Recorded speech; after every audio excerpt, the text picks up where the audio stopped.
So, hello there and welcome. So, we're kicking out off slightly earlier than we advertised, only for reasons that the Labour Party candidate is on AY show at the moment, and we want to link up with that just to see what we're making of that. So, I will link up with that before we formally start off. So, let's catch the tail end of these guys' interaction on AY. So, let's watch this.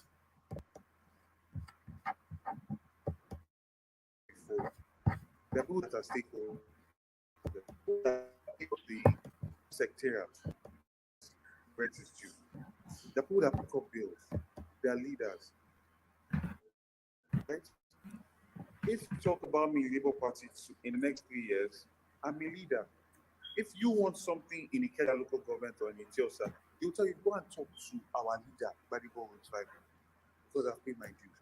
Now, those people can help you talk about security, help you plan, tell you about people to go and see, help you map out the way to victory. The problem is when you're in position and those people are now making you go against the interests of the people. How do you react to that? And I promise you, I will always stand against that.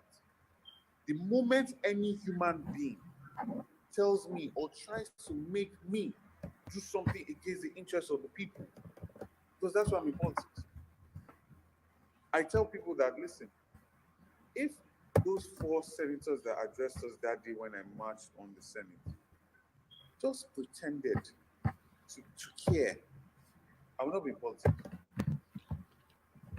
Because it's about empathy, it's about love, and that's something that until His Excellency Peter Obi got involved and moved the way he did, I forgot to be in politics. It was all about the money. It's all about, your bravado, your gra, and you find that all of that does not lead to good governance. Awolowo was somebody that was deeply attached and had a lot of empathy for his people. When you look at his policies, you see that he wanted even the child of the poor to have the best in life, right? And that's love. So that's my position on that. There are leaders in the party, but we'll always stand and fight against. We'll always stand and fight against anything that goes against the interests of the people. Now, I'm going to quickly put this question to you. There's a lot of mixed feelings ongoing concerning you being a true Lagosian. How do you defend that? What do you say to the people? Are you a Lagosian? My brother, truth of the matter is, you cannot talk about Lagos and not talk about my family. Unfortunately, a lot of people don't know their history. It's Nigerian, first black person ever allowed or participate in government. It was my great grandfather, Justice S.B. Rhodes. The second judge ever appointed in Nigeria. City Hall in Lagos is built in our family land. The first passport office, my family rented it to Nigeria. Right? The first place where politicians and leaders met belonged to the Branco family, which is also part of my family. So when people from Ijebu, like Sonolu, or people from Iragbiji, like Tinubu, or people like are talking and questioning pedigree that goes back over 300 years, you just understand that there were debates, 5 debates. They don't want to participate. They don't want this to be an issue-based campaign. So they're just going to clutch at straws and try and muddy the waters by calling tribe, calling all sorts of nonsense. It's very irritating, I must say the truth. It's extremely irritating because also very disrespectful. Very disrespectful to men that not only made history, but men that also served and built Lagos and contributed significantly to Lagos State. Well, I will just take it that, with this brief information, you've been able to, clear the air that you're a true And Lagosian. also, yeah, let me leave it at that. Yeah. Okay. Now, if there's anything we need to share, we need to share. But then it's very important that we dive into your policies for Lagos State. Yeah. Which is the meat of this conversation. There are a lot of Lagosians out there waiting. They want to hear from you. Uh, Beyond your plans, I can be direct. What are your plans for insecurity in Okay, Lagos State? so that's a good one. In terms of insecurity, my first focus is to get these young men off the road, right? Because being on the road, that agro life that has been glamorized by the APC government, that has led to them turning the turning their cheek to a lot of violence perpetrated, a lot of robberies, a lot of illegalities. Um, when you see what happened during NSARS, where the epitome of it was when BRT buses came to come and attack peaceful protesters in front of Alausa, and these young men came out of BRTs with machetes. That was the perfect picture that captured what Lagos State is in terms of security. So it is state-backed terrorism, as far as I'm concerned, because you have people that have been macheted. Our party members have been macheted because we're just putting on Peter Obi poster. Our party members have been almost burnt alive at Oshodi Interchange because we're carrying flags. So, first step is this: we're going to we're going to engage these young men at their local government and work with them to get employable skills, right? There's a lot of work that needs to be done in local government. So I'm talking about our roads, our gutters, sanitation of it, maintenance of it. These are is where we're going to reach people.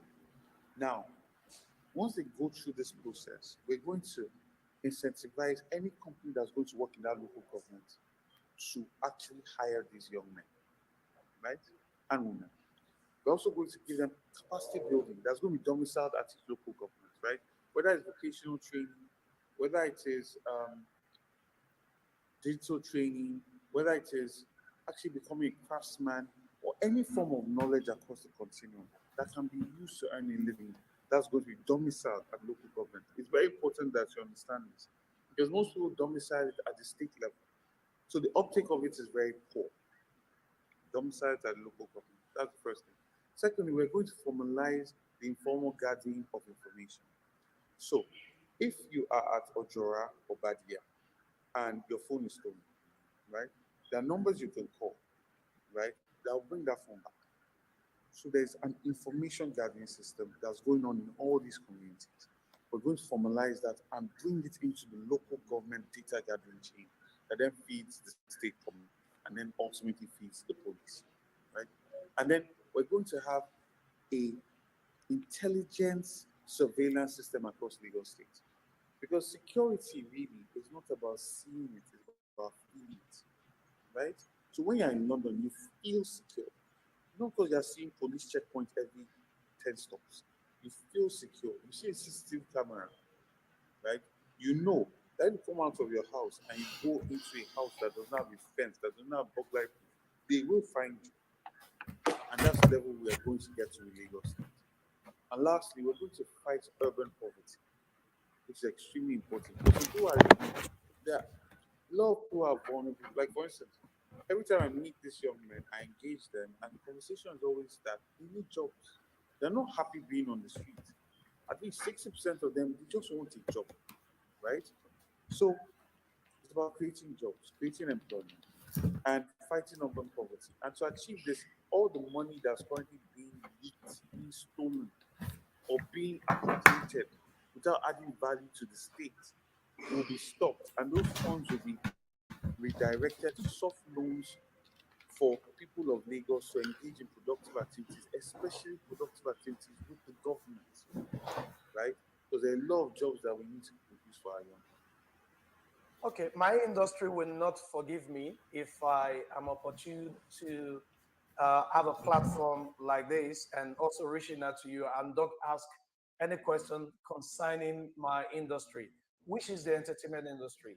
You and I know that the entertainment industry, in a way, is one of Nigeria's export material at the moment, Certainly.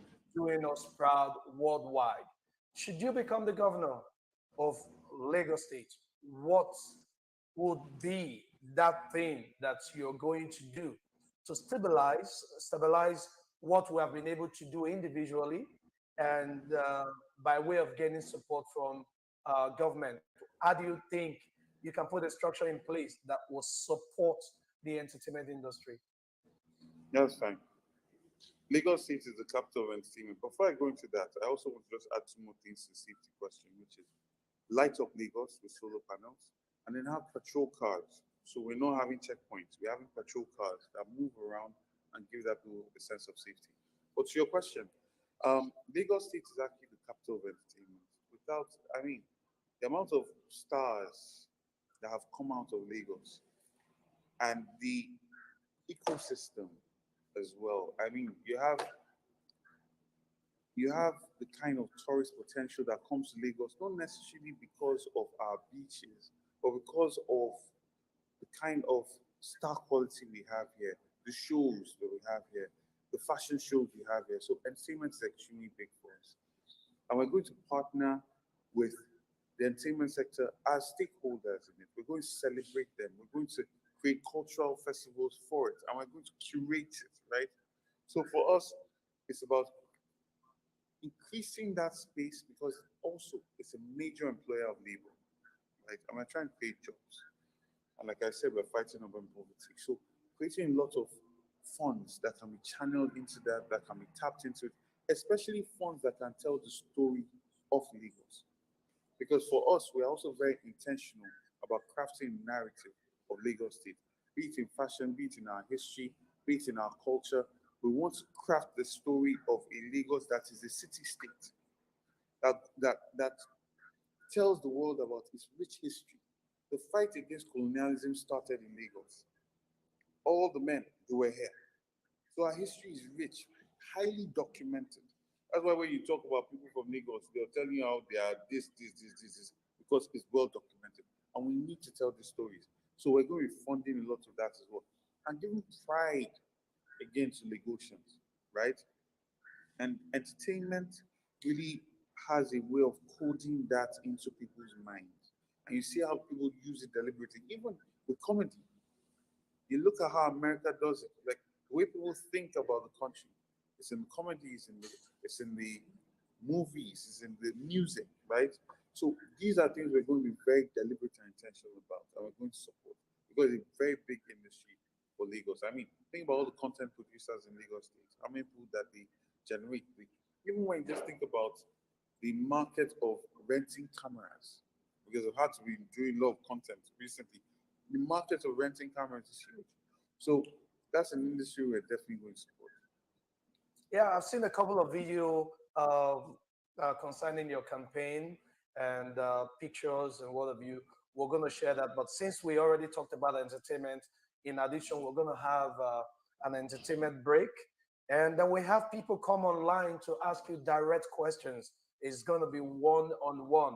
It's not just about AY on the AY show. And we'll be right back. Don't go nowhere. Thank you. All right. So whilst he does that, so let me mute him for a moment. Let me mute him for a moment. See, yes. Let, okay, let's mute him for a moment, just to gather thoughts before he comes back. So whilst he's taking this break, let us sample quick opinions as to what we've just seen. I'm going to see if I can actually get on his so I'll click on his link, see if I can get on it. But Alexander, so there he is. He actually talks a good game. This guy. Yeah, Alexander. He's the chances of him being the governor of Lagos State is pretty high, actually. Based on reports coming to me from top politicians in that country, PDP are closing ranks and moving based on body judges' instructions. They are fully behind him. It's going to be a tough race. If he wins, it won't be by a landslide. But okay, I'm not sure if you can hear me, Alexander, but I'm actually in his back studio now, so I'll see if I can get on. So look out for me to see me on the screen. There's a lot of things I can't mute, but carry on what you're saying. Yeah, carry on, Alexander. Okay, so the chances of him winning is pretty high. It'd be a hard race. It'd be a hard fight on Saturday. But someone who is actually nervous, he knows that he has a competition in his hands. Like I said, my only concern is he's not experienced enough to be governor of the biggest economy in Nigeria, and by extension, the fifth largest economy in Africa. You know, he should understudy somebody. And like I told Aja in a personal call, if they say that Showore should run for local government chairman, then this guy should run for a councillorship because he doesn't have no executive experience at all. And being a governor of Lagos State is not child's play. That's what I have to say. All right. Hold on. I'm going to let this conversation go on, and I'll come off the screen. So coordinate the conversation amongst yourself. I'll see if I can get on. Yeah. Now, DOG, can you take over the platform? Yeah, DOG, can you? Yeah. All right. Yeah. Ajan Lekuko, sir. I don't know if you are there. Okay, DOG, what's up? I'm fine, thank you, sir. Yeah, good day, sir. What is your view so far with this guy, and what is your real take about who should be the next governor of Lagos State? Yeah. Greetings to our listeners around the world. Click on the like button, share, and subscribe if you haven't done so. Well, I think he's qualified for the position by the virtue of his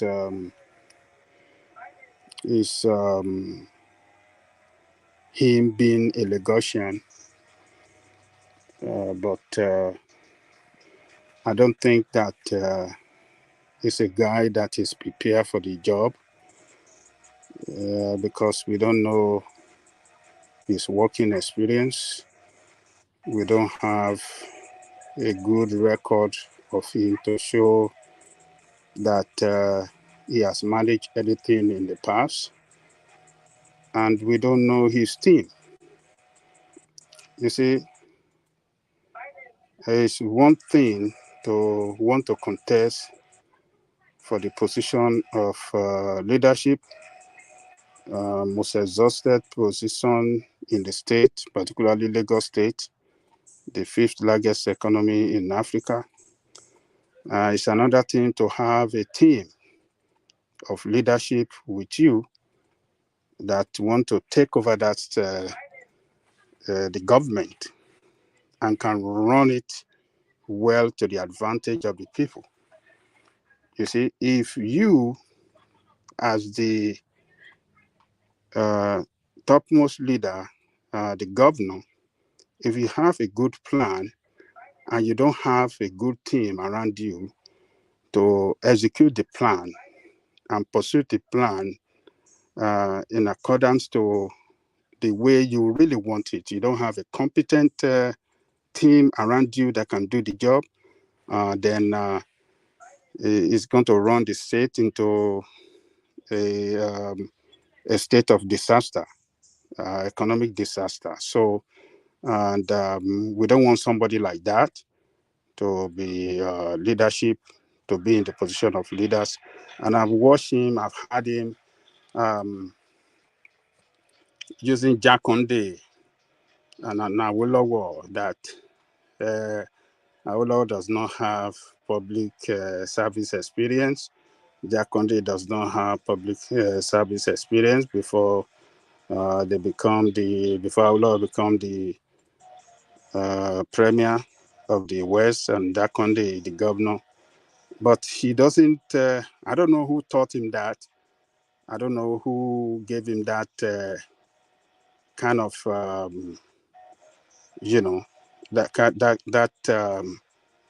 kind of Yeah. Angelique Coco, let me say something. Yeah, let me Angelique Coco. let me finish. Let me finish. Okay. I don't know who gave him that kind of idea to use, because when you're talking of Awolowo have a team, a competent team around him before he took over the what do you call it? Before he took over as the premiership of the Western region. Awolowo has been practicing politics and been in politics since the 30s. Since the 30s, Awolowo contested election in Lagos in 1935, with what's the name of the party? I can't even remember. He defeated the Abat Macaulay political party in Lagos. So Awolowo have been coming a long way, been able to build a team around him, and they have a vision. Awolowo have been preparing before he took over in 1955. Before he took over the premiership, he have been playing politics for the past 20, 30 years before he took over that position of leadership. The same thing, Jakonde. Jakonde has been coming with Awolowo since the 60s. Angelique Coco, can I ask you a simple question, please, before you continue? Okay. What? Be honest with me. What is the difference? Be honest between this guy and Showore. Tell me the difference, please. You want to know the difference between them? Yes, I want to know the difference. Okay, I will tell you the difference. The difference is this. Showore have been coming a long way since the 80s as leader, as student leadership in since the 80s. He have been participating in some form of anti-government activities and pushing for good governance. And before he traveled abroad, and he came abroad, he was able to set up a media house that happened to be one of the best online. He has been able to position himself very well, prepare himself very well for leadership before coming out for the position of president. And you have listened to him several times with his plan, with the way he articulated his plan very well on the direction he want to take the leadership of on the direction he want to take that country, different from the way that politicians have run it. And you What have is Angelique Coco? so You know why let, I asked let you me this question. You made a Hold on. hold on, statement. hold on, Let him finish his hold difference. on now. Yeah. Before you interrupted him. So let him land answer your So question. Please. so he has demonstrated that yes, he's prepared for his job, because you see him, he have a political party of his own. For a person to set up a political party, that's to tell you that that is a person that have that competence to govern, and he have his own team around him. His party have governorship candidates, in many states of the country, senatorial seat, and all those. Sorry, Adanle Koko. Shall we bring him back just to hear what he has to say? Okay, all right.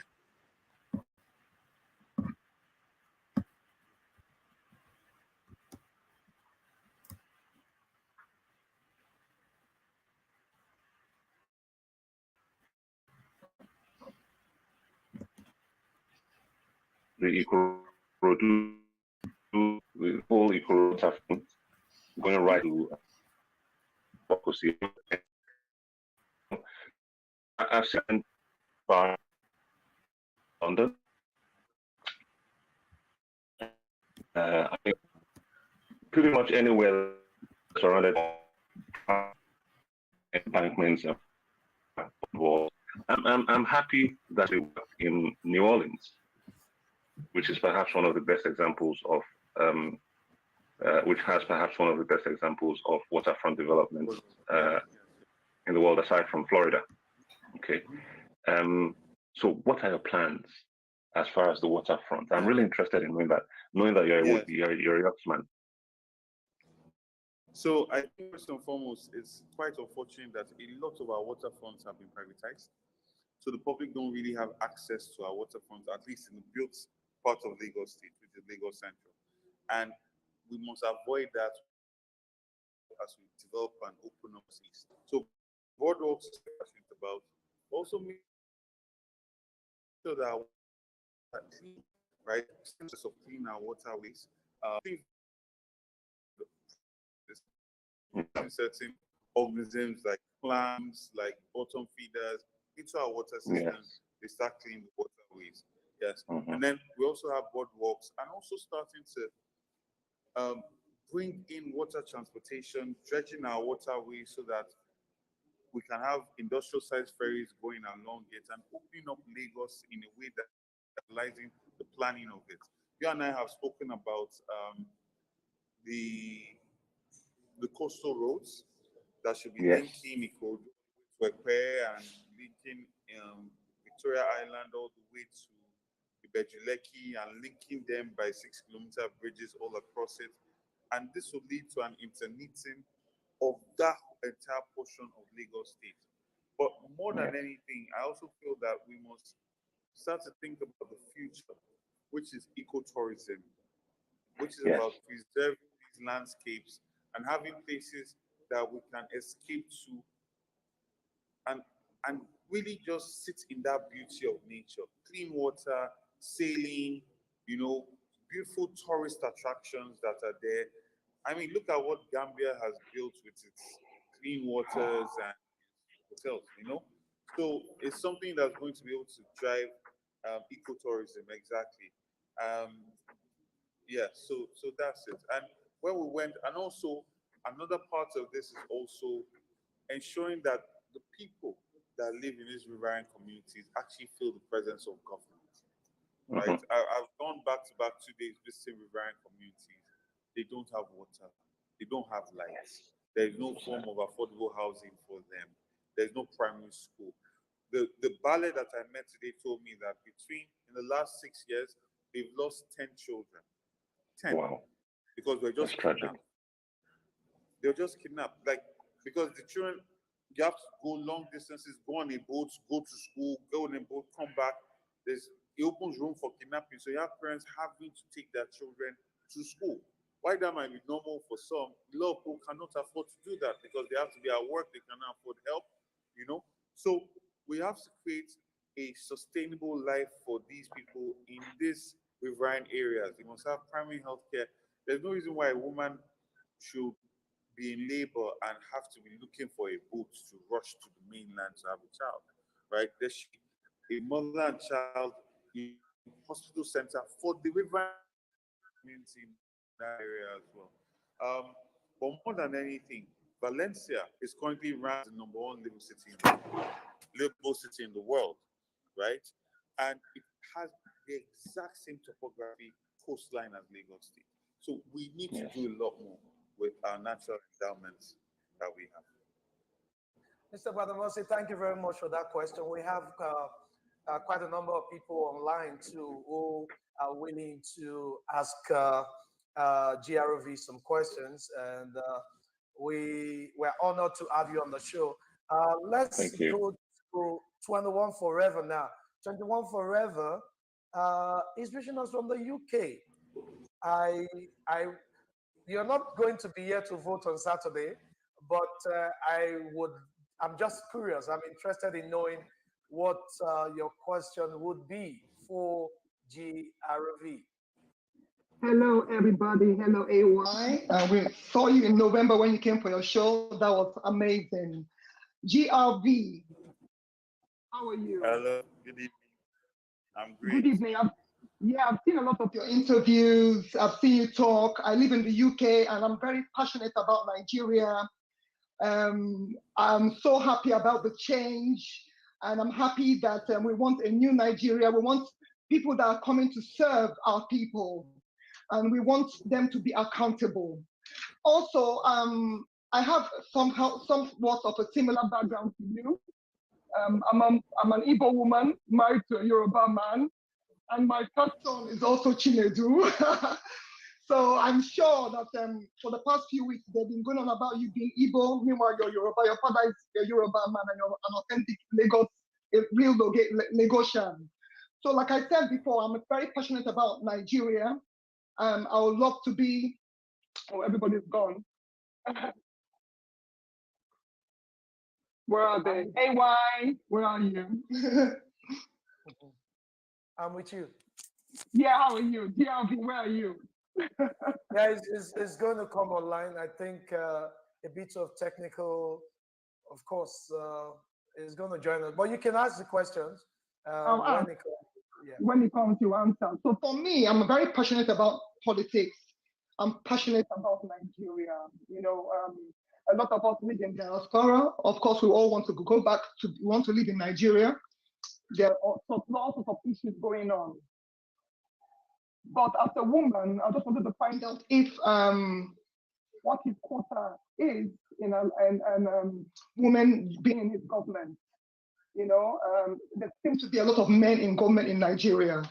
So I wanted to know how many women are in his government, or what his quota is in women serving in his government.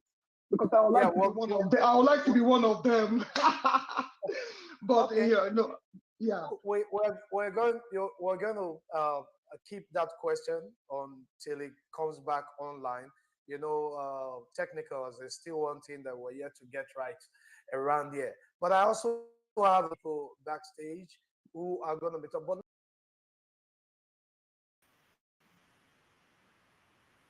All right, it's the waiting around for these sort of things that really irritates, you know. I just want to ask the guy a question and get out of there, but you know, they are going to overlabor it and everything. But let me actually come to Osaz. So Osaz, are you with Gbadebo? Because he certainly seems to talk a good game. If there's anything you want to say about him positive, is that he has somewhat a sense of knowing what he's talking about. So what are you then making then of this character, Gbadebo Rose Vivo? Osaz? Are you there, Osaz? Oh, okay, let's go to Ekene. Ekene, can you hear me? Yeah, I can. I can hear you. Yeah, I was asking Osaz about Gbadebo Chinedu Rose Vivo and how impressive it comes across, because this is not the first interview I've seen him, but every time I do see him, he's starting off a good game, taking off his performance so far. The guy is calm, you know. We have been privileged to see him face to face. It's not just an interview. So we have been privileged to have some discussion with him face to face. So he's a very calm somebody. So and he's gaining momentum as of the moment. But I don't know. This Saturday will be a very tough race between him and the sitting governor, because as I'm talking to you now, it's between him and the sitting governor. There is no any other person contesting between two of them. Peter Obi is in Lagos now campaigning for him, is he?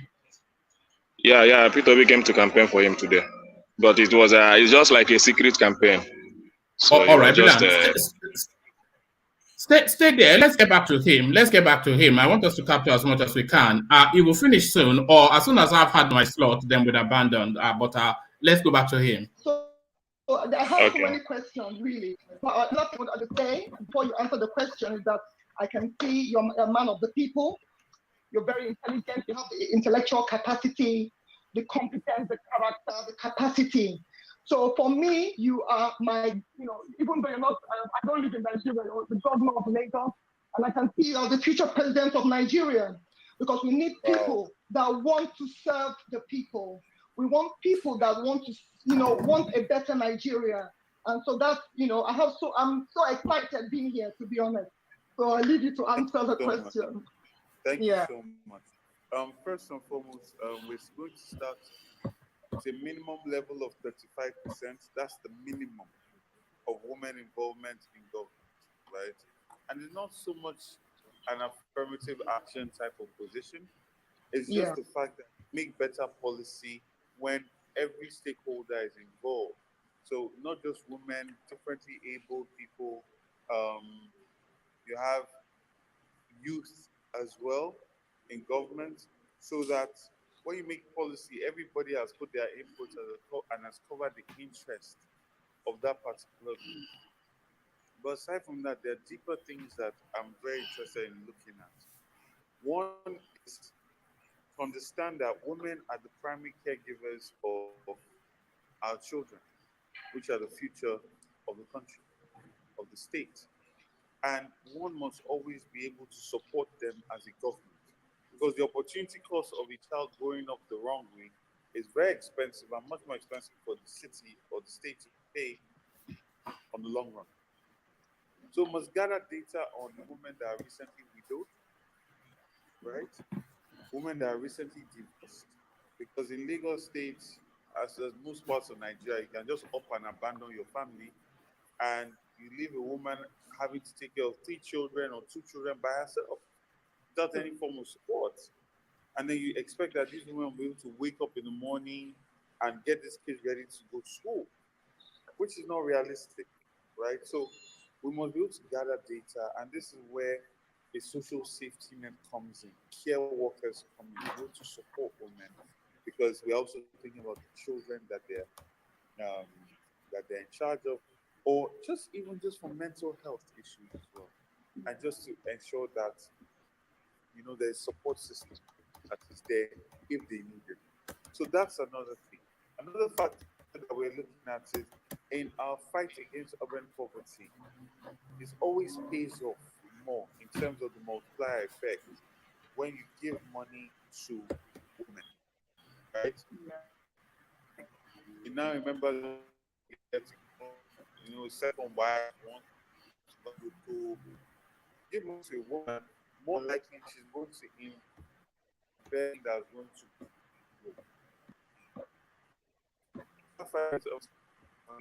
influence significantly as well. Particular women, but we're going to ensure that they definitely have a very active role in our government. That's All right. fantastic. Thank you so much. 21, thank you for joining us on the AY show. I'm going to go to Mama Gio now, and of course, Jim Soko. Jim Soko, I would like you to have a repeat of the question you came up with yesterday. Jim Soko, how are you? Jim Soko, I think there's something wrong with your audio. When you fix it, we'll come back to you. Mama Gio, how are you? Area. Hello. G. I will be the correct picking. That we want for Thank later. you. Thank you. Do not disgrace us. Never. If you disgrace us like a Desmond or that picking went for Kogi State, Yaya Bello, or Dino Melaye, my children, when they support you now, I go take you go back home. I know. Must be our constitutional right. We go vote you, you mess up, we go use our constitutional right, vote you back. And if I do well, you promote me. Oga Obi, no worry. You know, so I tell you, say, you will not be my favorite, but my children support you, and I support them. Don't worry. Your mandate, not be my picking mandate when they give you. When Tinubu put for in hand, it is the whole core of fire. No best when the whole core of fire, when not the dropper. So it is either they give us my children mandate in peace, or they go release her in pieces. There is no two way about it. Corruption, rigging, technology is stopping this mandate. So if Tinubu, Kim and Co, hear me well. My children mandate in your hand is a whole coal of fire. Is either you release it, peace, so that we not go get a bacala for Nigeria, or you go release her in pieces, because my children tell we Kelebe, if the judge or Supreme Court or Appeal Court una do wire, my children go wire una. So people are not blame that when he reach so to avoid that, people are release our mandate in peace. If we are not released in peace, we go see collector in pieces. If Nigeria Supreme Court or Appeal Court, if we are not give my children their mandate for Nigeria, Allah, I go to America. Me with in my hand, I'm a we go carry una go. want to presidency debate. Wait, not finish that statement. I know what I go tell them. You know what I go tell them? I go tell them, say, Chebuna know say, my children know they say that they do yahoo yahoo. If una no want make the hakuna America, make una take 2-2 and poo-poo, make they give us our mandate. Because if they not give my children their mandate, they go hakuna. I'm not gonna not blame them all. So I know what I go tell them. So for peace to reign, because now Papa Obi say make they count. So let the way that they take count. Now Appeal Court judgment or Supreme Court. If una disgrace una self with that wig una put for head, una go turn into corruption. Allah, una go see where, and if na this una go run come abroad. Let me tell you, my children go wait for that for airport. Some of them don't ready say they go buy una, go prison for here. They go eat 3 square meal. They go give correct doctor. So they no kukuma worry to do that. So make una let peace reign. No. You to the para. You to the para. You say you go hold me.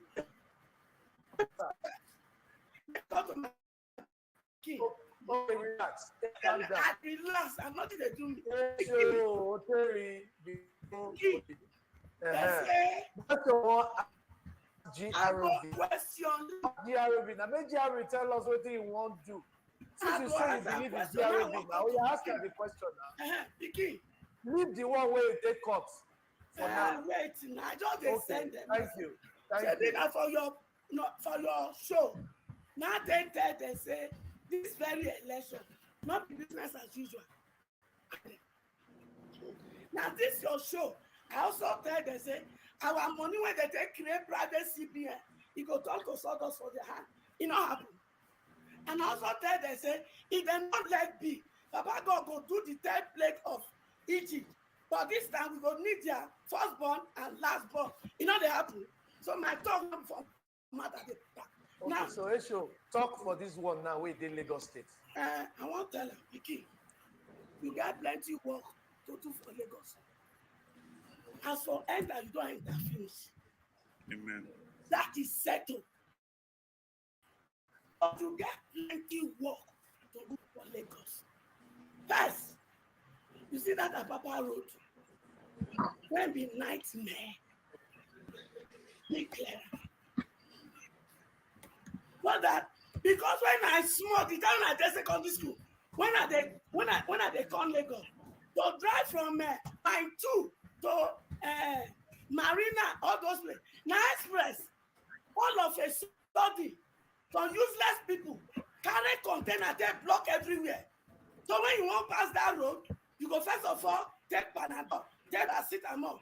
You go even carry an anti-injection for body because your body will pay you before you arrive. So you see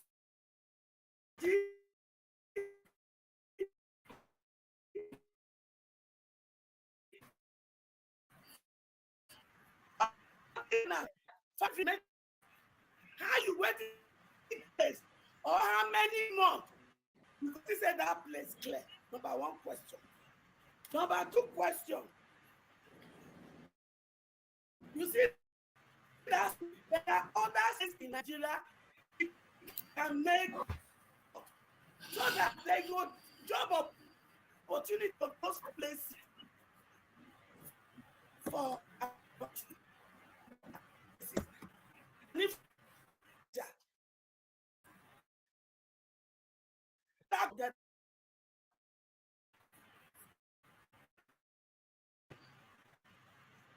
one. Then another, as you see now, there are plenty of my children. They don't graduate in Lagos. They not graduate. When I call them area boy, they're not the areas I'm concerned. Those children, they are king, they are prince, they are queen. The only one I never give them an opportunity. So which you want to give when they come up for street so that they go for their God-given destiny. Then when I don't produce great men and great women from AJ City, or some part of AJ City, when you see a man, now disgrace. They're not going to say all those are great footballers then. And that kind of place they come from. How they come out from there, go shine for the entire world, bring better name for us. And when I close on our eyes, Mama, AJ City come down to what is your plan for AJ City and Marathon children? Thank you, sir. Okay. Mama, this question, I think GROV, you don't carry barrel and paper, you don't write for ground, Abi? Yes. Okay, so over to you. Mama, you go answer your question. Mama, everybody they say your blood too hot. I not go hot. No, wait, how you not Mama, go not hot? continue, No, make the answer. you why they hot. My children, they are intelligent, they are smart, they are hardworking, and they have resilient personality. They do election, una thief their mandate. That is one. And una when thief their mandate, now una thief their destiny. Una can't give their poverty and hopelessness. Turn that to Yahoo pass and get. That turn that to Lojo and hookup. That turn that to kidnappers. That turn that to the Fulani herdsmen and the Boko Haram. So which mama when he dey rightful self, when he know say if Baba God created children to become queen, princess, prince, and queen, and they are supposed to rule the world because I know say Africa continent supposed to be the greatest continent on earth. And Nigeria is supposed to lead the other African country.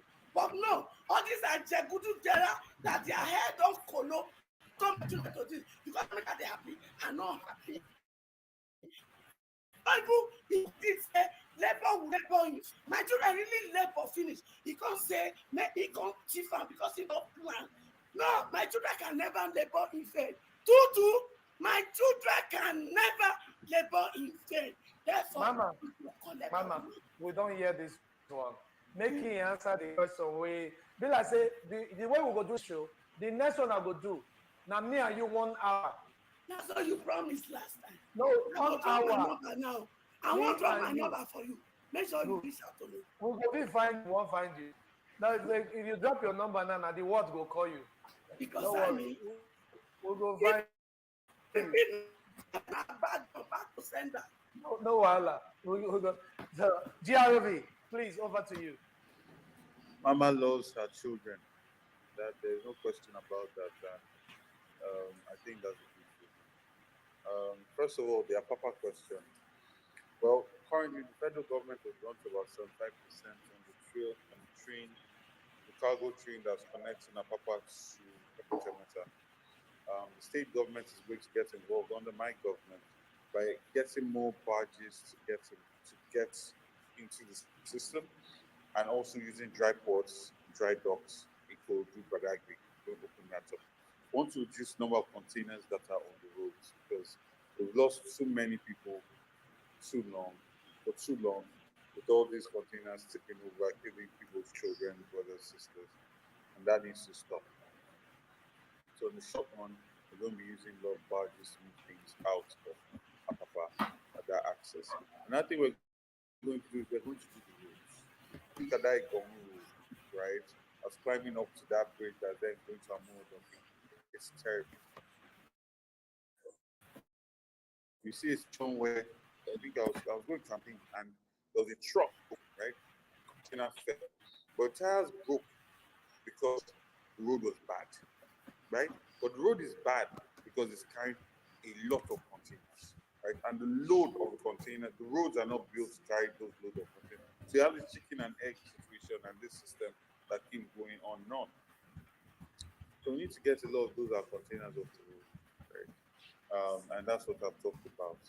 The Apapa crisis currently, well, there are two things. One is the road, but there's one axis of it, which is the other part that's coming in, that the road has been done. It's just that Ikomu axis, a Jeremy axis, that roads are completely terrible. So the idea is we fix that, but then the call-up system, which is I think eto system that they had, it worked for some time. But then human factor got involved and it broke down.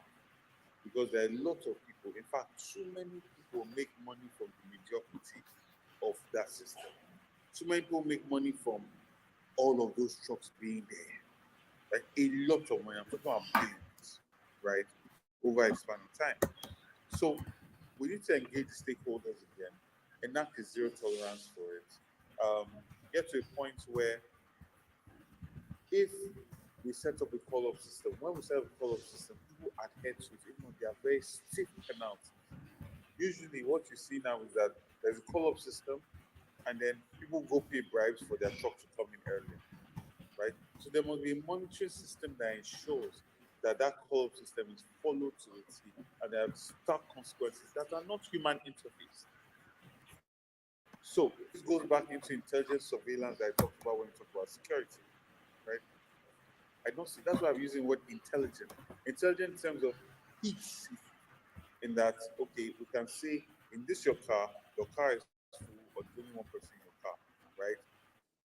It can gather database, you can get database on plate numbers as well.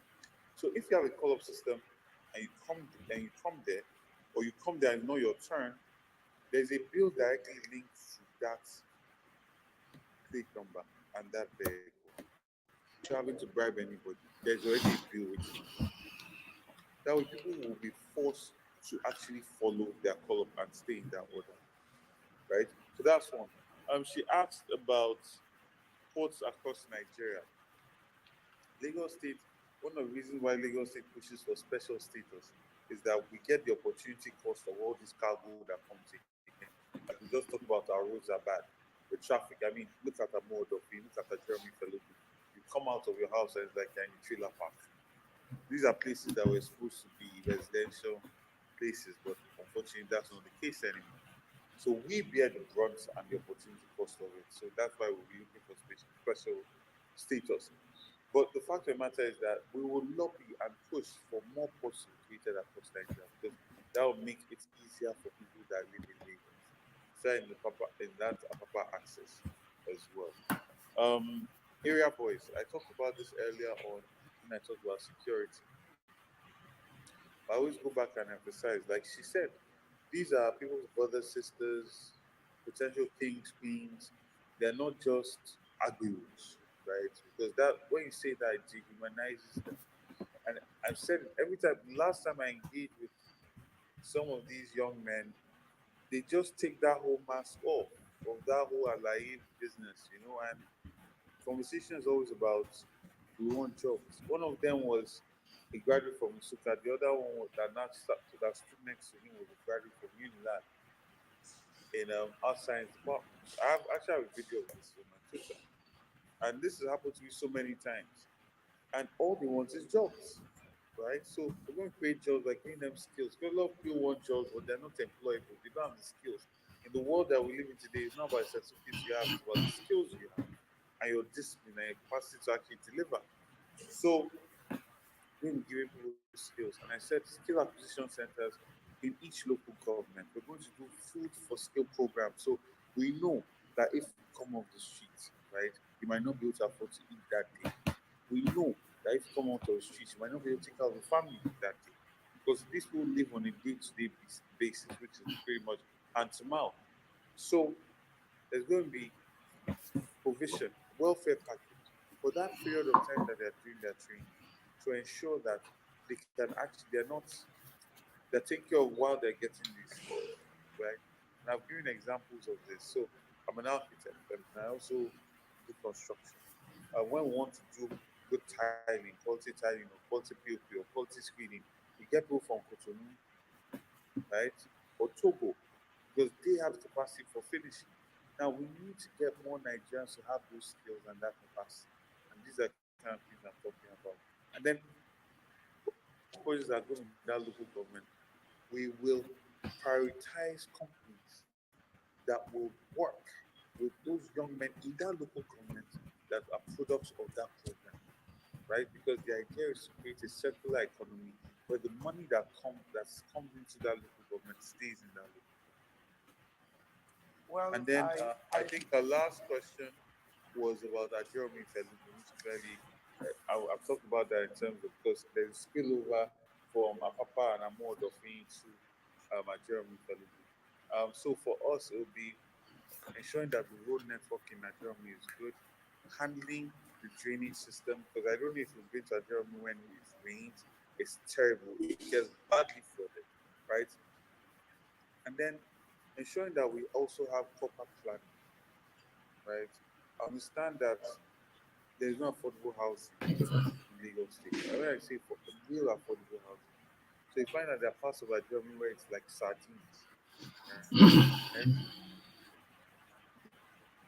right? Ensure that proper training system and also create programs for youth to engage in, because the youth population at Germany is huge, and this ties into sports. Having sports programs, right? I'll go across the entire state and engage as many youth as possible to ensure that they're carried along and an idle mind does not become a devil's workshop. So I think that's my answer. Well, I think with all of that, I would say that you have done well to have, you've made up for all the time lost I'm before so sorry you again. come It's into the not show. intentional. Yeah. I don't think you Yeah, have it. so well, we are going to round up now. Well, I just want to say thank you very much for coming, on the AY show. We have quite a lot of people. Well, I'm on now, so can I just ask a question anyway, since I'm on now? I see your money. I have been waiting. I'll be very quick. I'll be very quick. I see one man went. That's your name. I see. Well, I'm on now, so can I just ask a question anyway, since I'm on now? Do you mind? All right, thank you. So thank you. Good to meet you, AY, and certainly good to meet you, Gadebo. So somewhat it's not going to be. I hope you don't mind being pushed a little bit, Gadebo, because of course, not all of us are irreverent. But it's really some controversies around your candidature, especially wrapped around the space of the Yoruba-ness of your being. So that's very much in question. And then of course, you still have a couple of cases in court as well, wrapped around your candidature. So we don't quite know yet if you are a fully fledged candidate in this election. But really, what seems to agitate the space the most is just the authenticity of your Yoruba-ness. Because of course, the trajectory of your candidature throughout politics, when you were campaigning for Senate in 2019, your posters all over Lagos was Chinedu Vivo, and now, of course, you've now transmuted into Gbadebo, and then the fact that you cannot really master the Yoruba language as well is a cause of concern. The Yorubas, of course, they are very particular and peculiar sort of persons. We are an indigenous sort of a people and a traditional sort of a people, and there's some reservations as to how you fit in with all of that. Sorry, I've had to rush in, but I know AY has to leave, and I wanted to put all of that to you. And a traditional sort of a people, and there's some reservations of how you fit in with all of that. Sorry, I've had to rush in, but I know AY has to leave, and I wanted to put all of that to you. Okay, thank you. So let's get into it. First and foremost, the conversation about Yoruba at this point, I think, is extremely especially by the people pushing it. I'm going to try to be very diplomatic with my words. You see, I'm sure you're familiar as a Yoruba man. You're familiar with the story of Afonja, a man that betrayed his people based on his interest, which was really selfish interest. Which is why today Kwara State is not part of the Southwest. The Yoruba language in itself tells the story of the Yoruba people, the culture, its history. It's a very beautiful language. But that does not make up for leaders that sell their people out. Leaders that, when their people are being slaughtered all across the Southwest, are quiet, like a mouse. Leaders that will go and visit the leader of Emefiele whose daughter was killed and ask, where are the cows?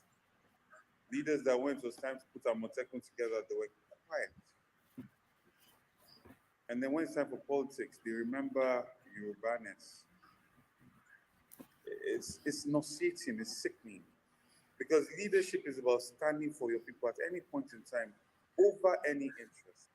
And great leaders always did that. People like Awolowo did that, right? And this idea of language, I mean, you look at our generation today, my generation coming after me, right?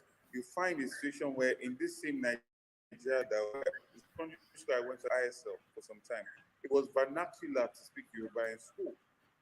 You were punished for speaking Yoruba, right? So we also need to understand how we as a people need to appreciate our culture, our language, and bring it more to the fore, right? So that's one. Secondly, is talking about cases. My candidacy is so clean right now, right? I've been to courts on 4 different cases and I've won each one. I went to high courts when the person that actually submitted his name as a placeholder did not pay any money for his form. We paid 15 million. The person I tested against paid 50 million for his form. I paid 50 million for my form. We went to a primary that was broadcast. That person had other ideas. He came in the high court, I won. He went to appeal court, I won. He's not submitted anything at the Supreme Court. In fact, the case was thrown out at the appeal court. He's run out of time to even submit anything at the Supreme Court. So after that, the guy from PDP took me to court that I had not resigned from the PDP. The judge threw that out. I then went to court to get an injunction against INEC using MC Lomo to move ballot materials. I got an injunction ensuring that INEC must lay down rules to joint of votes. So I don't know. There are all these controversies and things, but you know what I know and what I've picked up from His Excellency Peter Obi is whatever language you speak, everybody wants good governance. Everybody wants to have good roads. Everybody wants to drive in traffic less. Drive in, stay in traffic for a small amount of time. Who want to be safe, right? Whether you speak Igbo, Yoruba, or Hausa, whatever the case may be, the point of the matter is that if people had experienced good governance, a lot of this nonsense that they're talking about will not be, because our conversation will be issue-based. And we need to stay on that. A governor that has not attended 5 debates with people that these are solid guys that came to those debates. A governor that's a steward of his state and dodged all those debates and simply wants to muddy the waters and make it a tribal thing and destroy the harmony of Lagos, a Lagos that existed much longer than when his grandfather was probably somewhere in Egypt, right? He's questioning my Yorubaness. It's very nauseating, to be honest. So, all right, my DRV, I think you've done quite enough for one night, and your people are already putting calls through to let me know that quite a lot of activities are still out there for you to take care of. I want to say a very big thank you.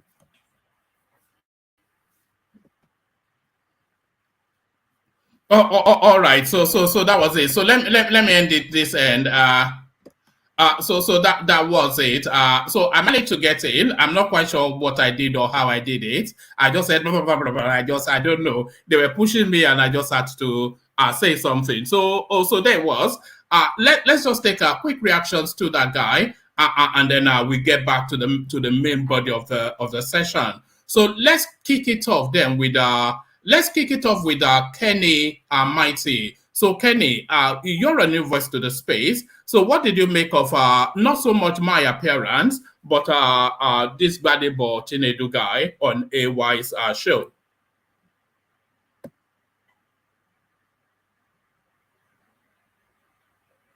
Are you there? All right. Okay, let me call to you, Kenny, then. Kenny, I was coming to you, but you're not there. So, Kenny, what did you make of all of that? Like I was saying to you before we had to go back to him, he certainly talks a good game. The one thing that he gets credit for is a good orator and his media savvy. But the substance of it and the question I was asking him is ultimately the question that he will stumble on because it may not be Yoruba enough. That's just the thing.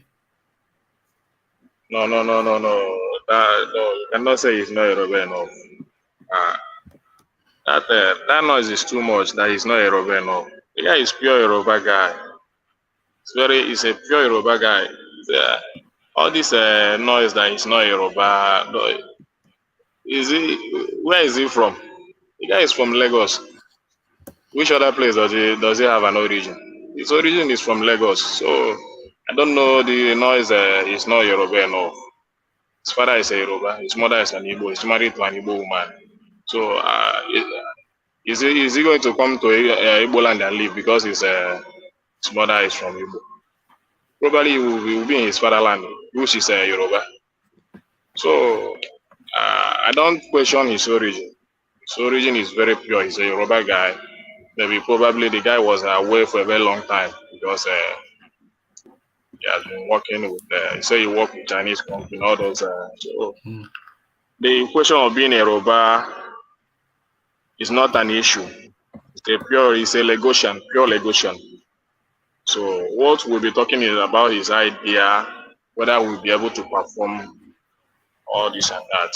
So so let's talk about if he's able to perform because he doesn't have work experience. He has not worked anywhere as far as we know. Because, of course, he only just turned 40 this week, and he has been in politics for the last 8-9 years. And then if you look at his schooling years, there is no space to tell you that he has done any work. He said, I worked for big companies, China, United States, but nobody's able to document that. So what is his antecedents? What has he done in the past that we should entrust him with one of the largest economies in Africa? Well, what he has done in the past, I don't know. Just that he told us he has worked in some companies, Chinese companies, that and that. So I don't know if that is enough. So, but somebody that defended him, P2B defended him on that issue, the work experience. So the explanation P2B gave on that background, that it's almost the same thing before he became a governor. He never have any government experience. So that maybe, and they're almost the same age, because P2B started campaigning at the age of 38, became governor at the age of 42 to 43. So it's almost the same age. So he still gave P2B was an established businessman before he came into politics. He was a millionaire in London, trading before he became a politician. Yeah, but he never had any government experience. He was just a businessman. This guy has no experience in anything. According to the guy is he has an experience. He's an architecture. He has worked in many companies. Like where? He has worked in many companies. Like where? He said in Chinese companies. I don't know. So, but I don't know that one. The only thing is that, like the explanation that Obi gave, he said that sometimes it's good to employ such people because they never have some mind of corruption, this and that. So, so that when he get there, if you decide to change, it's left for him. If you decide to do well, it's left for him. The government is all about listening to the people. and learning. So that is all about government. So we pick it from there. So I don't know, many people that came to government, became a governor, never have any work experience, any government experience before they came on board. Many were able to perform, many were not able to perform. So that is the thing. So I don't know any other thing I can say about the guy, but what's the buzz around him in Lagos? What are people saying? What's they feel? How is Lagos reacting to him? Lagos is reacting positively to him. His campaign came to Ojo today, Sha. Everywhere was fine. The guy is gaining momentum. Like I said before, the contest is between him and the sitting governor. There is no two ways about that. And P2B has given me a lot of support, have backed him, and the people, because people have because of that support that we gave him, some people have made up their mind to still vote him along the line. So that is the thing. So, but the problem he will be having is that many people are not ready to come out in this election. That is a challenge, because you know that many people that voted Obi, most of them were first-time voters, and the disappointment they get from INEC are not giving them that confidence to come out again to vote. So they are still pleading and begging them to still come out and vote, that their vote will count, which many people did not believe. But I hope they come out, because if they come out, the guy will do well. If the people that came out on the last election came out for the guy, definitely the guy will do well in the election. Do you think it's getting too much media attention? It seems to be all over the media, and the media somewhat seems to be promoting him quite aggressively. Even the incumbent governor is not getting the media attraction that this guy is getting. Yeah. The reason is that many people has been waiting for that opportunity, that one day somebody will be able to defeat APC in Lagos. So, and that happened in this last election. So it became a thing of surprise. So, and the guy was the major campaigner of P2B in Lagos. So, and that momentum is still carrying him. The guy really tried. He's an honest guy in that aspect. He did very well. Was very loyal to be campaign in Lagos. Both him and the Labour chairman. Ekene, a lot of the Peter Obi votes, at the presidential space. Some of them were for Peter Obi, but a lot of them were against the Muslim ticket, against Tinubu, and against all of that sort of narrative. But Sanwo-Olu is a different character. He's a Christian, and he's quite likable. And the people in Lagos, even yourself, you've said he's done a relatively decent job. So all of the vitriol that we saw against Tinubu, it doesn't exist against Sanwo-Olu, and people quite like him. So all of those votes now that went to Peter Obi at the presidential space, this guy, Gbadebo or Chinedu, whichever name, he will be mistaken if he thinks that those votes will come automatically to him. So what are you there making of that, with relying on Peter Obi's votes? Well, that's it true. You made a valid point there. That's why I said that Sanwo-Olu is still popular, but there are still narrative in Lagos, and many people don't want to continue with that Sanwo-Olu being under Tinubu, something like that. Because, like for me, like I said, Sanwo-Olu is a nice guy. He's a gentleman, and I love those gentle guy. He's a very gentleman, and I love his character personally. So, but this is a feeling that Sanwo-Olu is getting. Even this, you know that this Revival sister is campaigning for Sanwo-Olu. His immediate sister is campaigning because maybe he's working for Sanwo-Olu, so he's campaigning for Sanwo-Olu. So something like that. It's all about choice.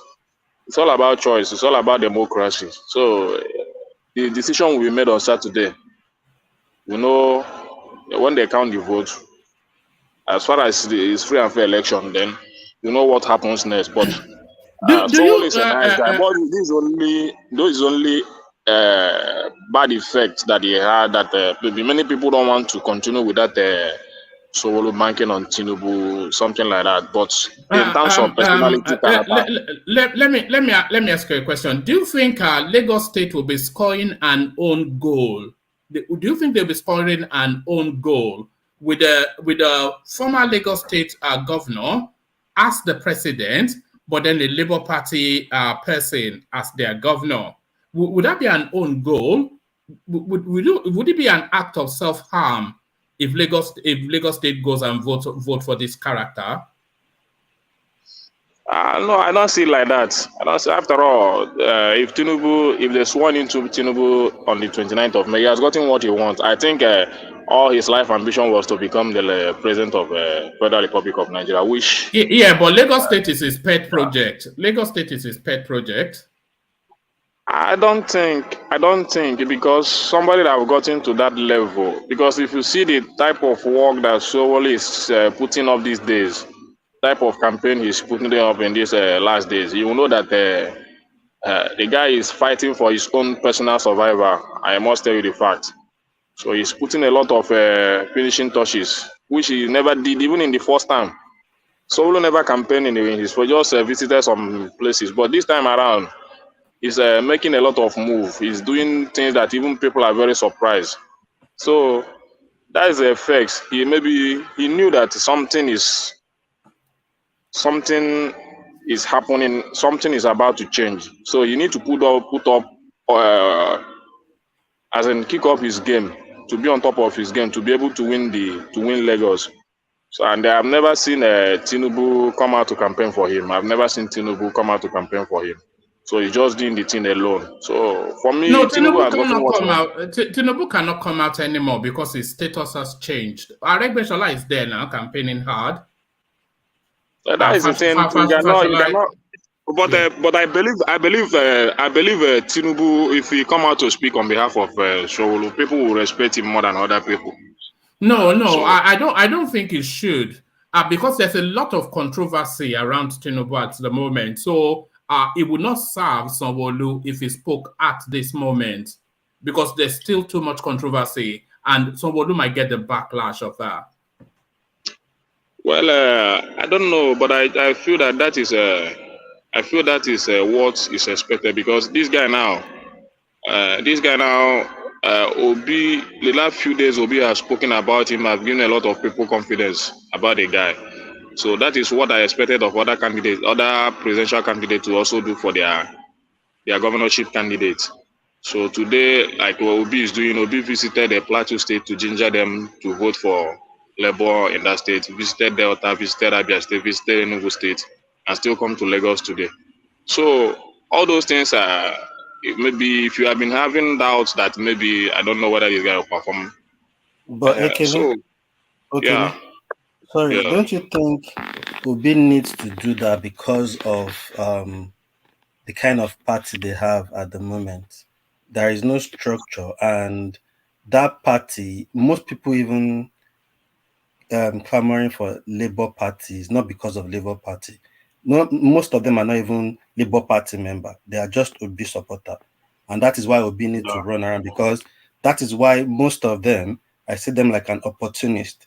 Like this guy, this Gbadebo guy, is an opportunist because obviously he was in PDP and he couldn't get the ticket, and they tried to push him down this guy through to be deputy governor, and he asked them to go and get a form, and he decided not to pick him because he said he was running from a godfather, and a godfather in PDP now is trying to force Gbadebo down his throat, which I think is Bode George from his interview, which we know even before he did the interview anyway.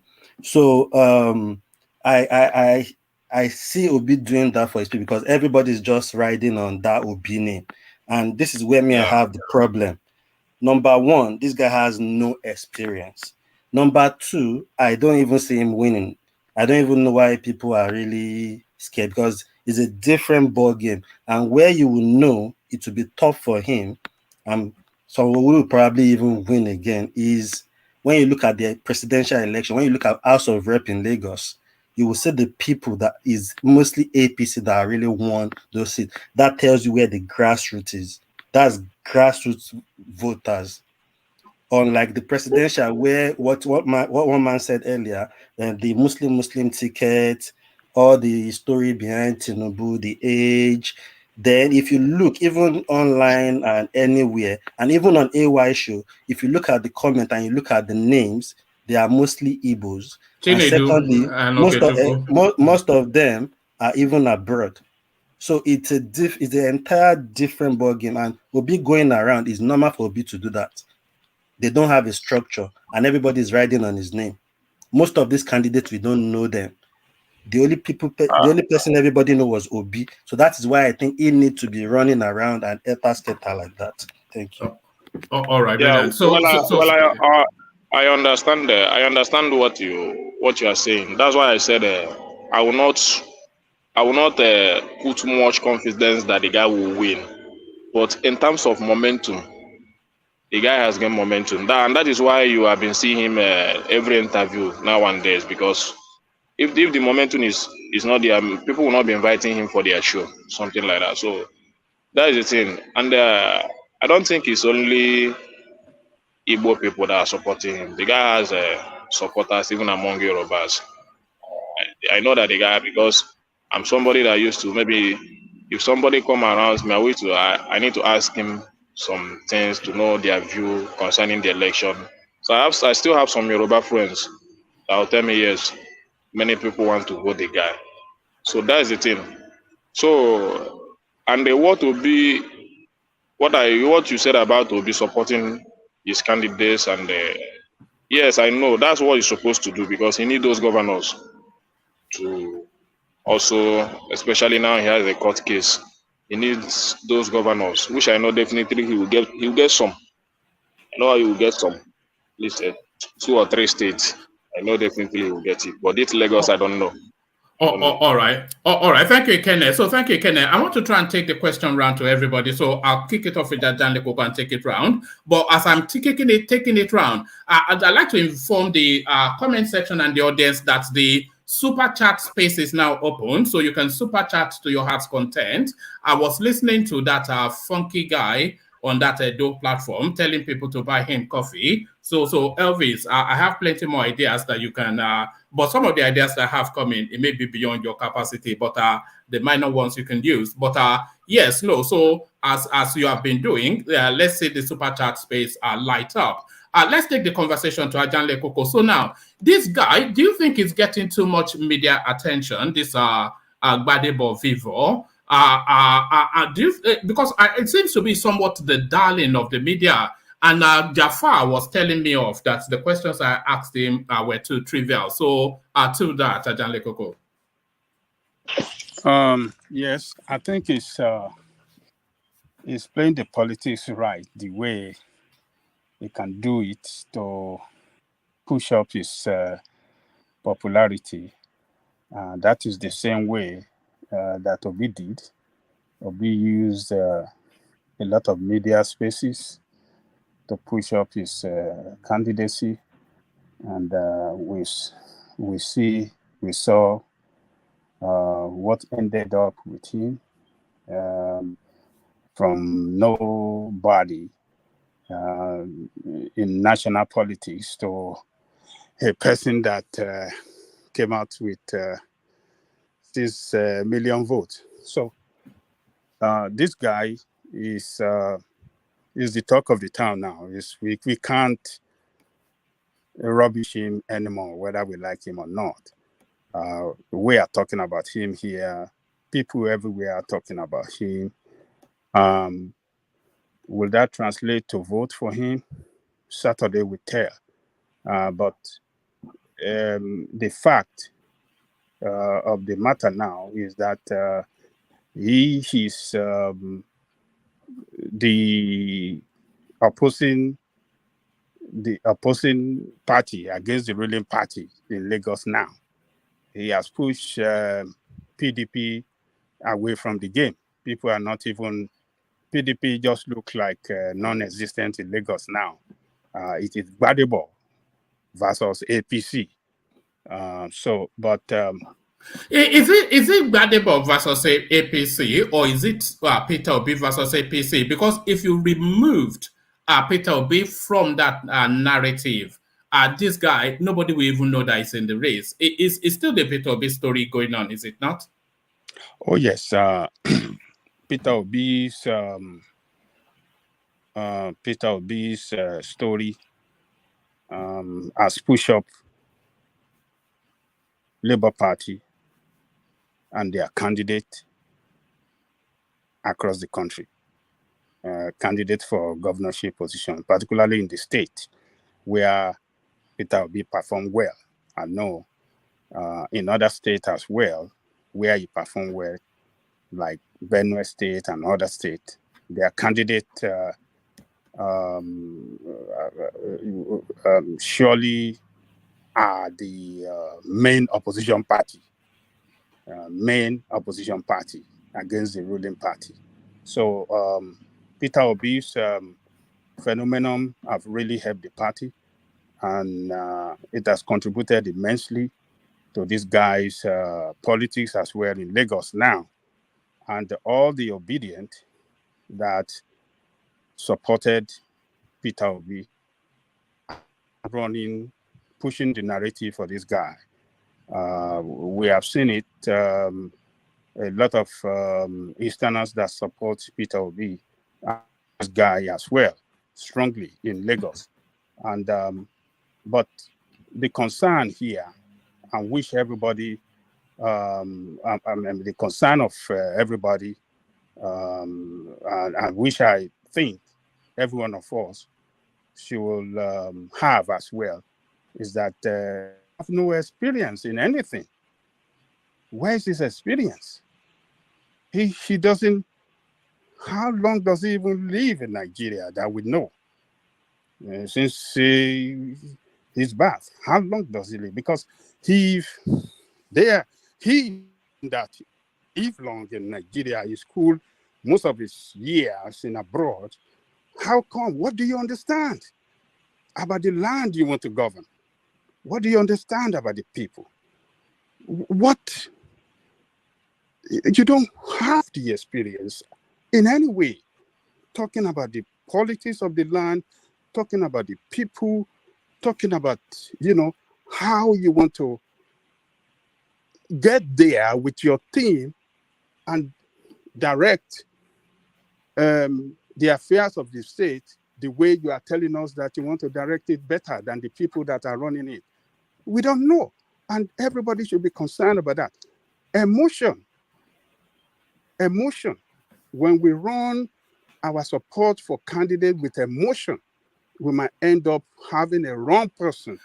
Is it not alarming that people are not paying attention to that space, that this guy is just fresh out of school and wants to be governor? And that is number one man. Number two is that he's very unstable, like Peter Obi, that jumped from one party to the other. Peter Obi jumped from PDP to ABGA, from ABGA to PDP, from PDP to Labour Party. Where is Peter Obi going tomorrow? We don't know. The same with this guy. I think it was with Accord Party, from Accord Party to PDP, LP. Where is he going to go tomorrow? We don't know. We heard Obi saying in his interview a day before yesterday that obedient are different from Labour people, from party members, members of Labour Party. And he cannot force them to join Labour Party. That is a ridiculous statement from the leader, that you have a lot of... No. That's not what you mean. That's not what you mean. Hold on. That's not what you mean. I'm not going by what he means. What he said is what I'm stating here. He said a lot of people that are not obedient, that are obedient, are not members of the Labour Party. And as it is now, he cannot force them to be member of Labour Party, because that is what they chooses to do. That is a very ridiculous statement. Why must it be you? Why can't you convince them to join the party? No. let me come in there. Let me tell you something about this obedient movement.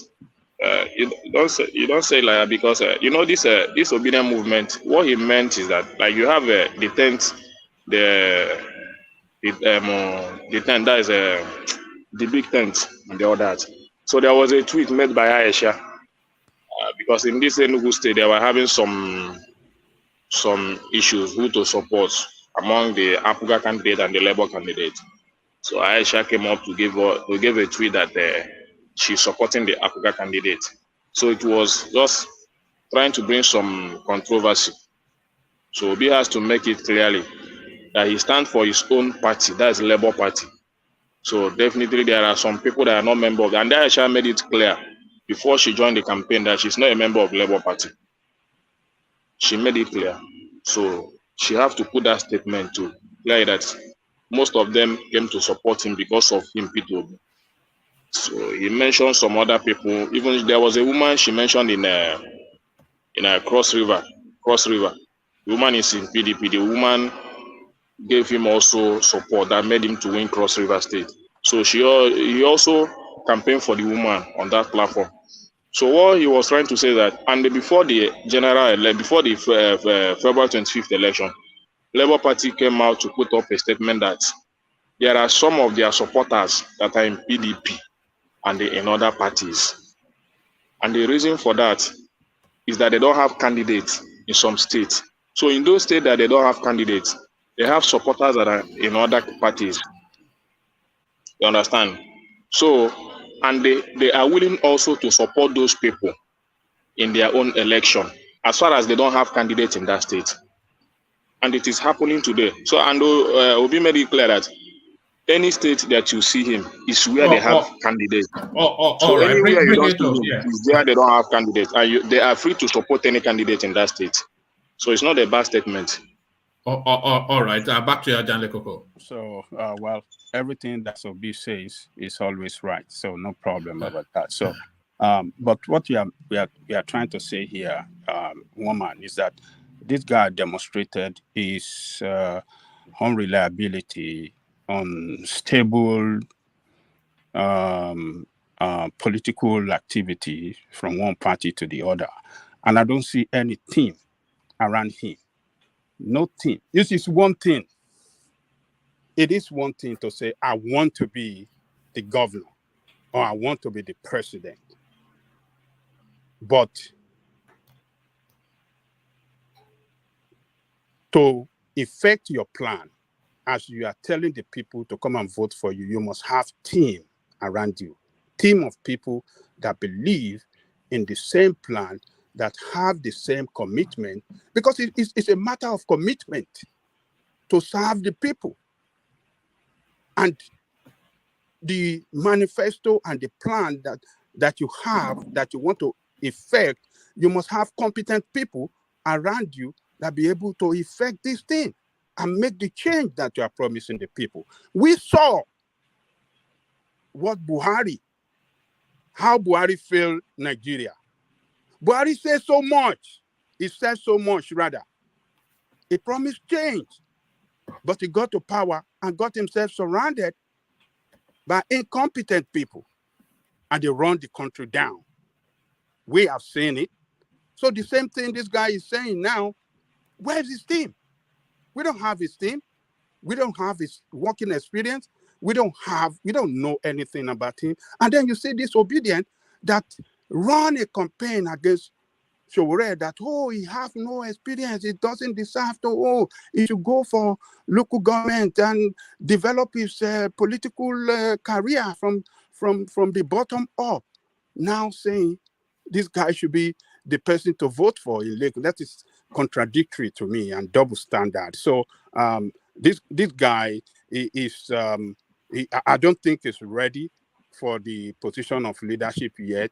He should go back and get himself. It's a chance, isn't it? It's an opportunity open. And by the way, you can't blame him more. If the opportunity opens, then it is well. Yeah, of course. Now, so if the opportunity opens for him and he's doing the damnedest he can to seize the opportunity. It's just a chancer. But then this sort of things, if it's not quickly checked, it can spiral out of control. Then you have an APC government with the Labour Party Lagos State. All of the things that people were hoping would happen, if you had that synergy, then it becomes a struggle. Then it becomes another battle between Lagos and the federal space. Yes, it's just an opportunist, and trying to use the Obi popularity, Obi's campaign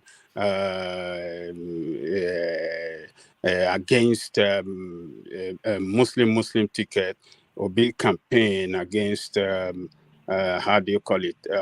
Obi's religious campaign, and what do you call it? Obi's backed by a tribal campaign as well. Some people would that he doesn't, but his campaign based on yes, it should be the turn for the Southeast. So it's a campaign for tribal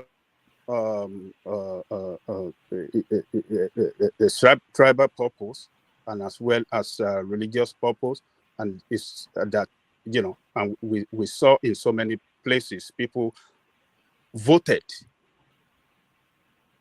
They carry out religious protests against Tinubu Muslim ticket. They carry out all those kind of protest vote against APC in support of Obi. So what I'm trying to say here is that our people should eyes very well in Lagos, irrespective of where you come. But I want to ask you something. No, hold on, Ekene. We're pushed for time. Let Adan Lekoko land. Yeah. Irrespective of where you come from, whether you are a Yoruba man or you're an Easterner man or you're from the north in Lagos, you should be able to look at this guy well. That what experience does he have to bring into government to manage the fifth largest economy? What administrative experience does he have? What kind of experience that, in terms of management of resources, human and, material, and it's going to make a mess if he gets. It's going to make it's going to ruin the place if he gets there. Not purposely, maybe even, but he would just. What does he doesn't know anything, So I mean, Lagos is a huge economy, man. You can look at Lagos State as a very small land space, but the economy, what Lagos State drives the economy of Nigeria. Take Lagos State out of Nigeria. Nigeria will become one of those backward countries in Africa.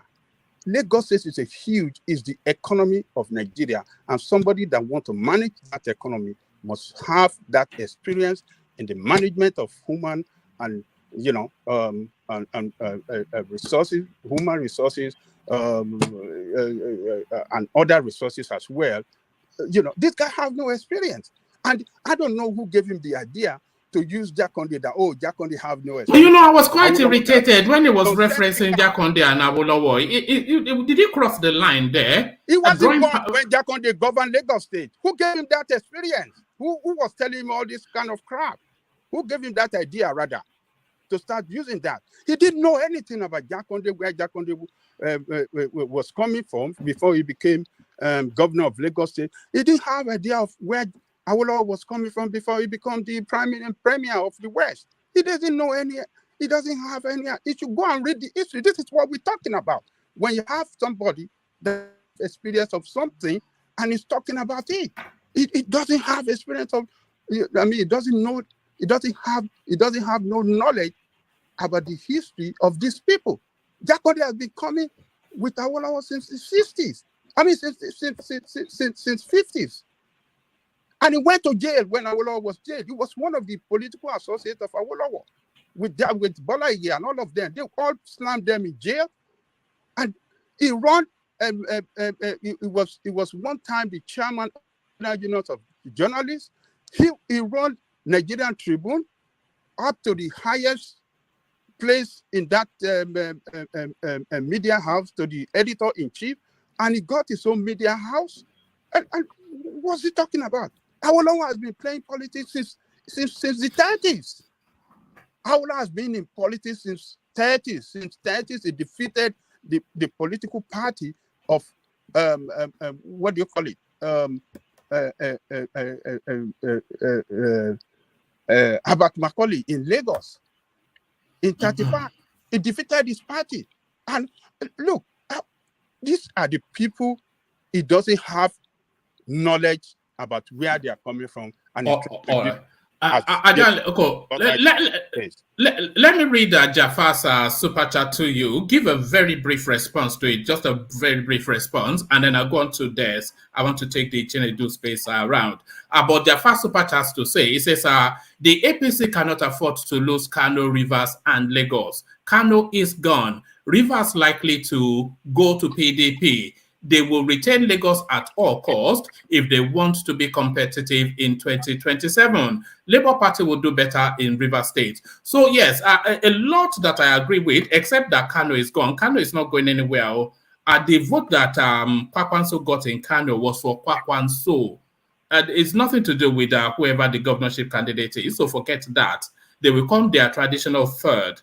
Whoever the candidate is in so forget that. So apart from that Kwakwansia thing that you added, I agree with a lot of what you said. So they cannot afford to lose Kano, Rivers, and Lagos.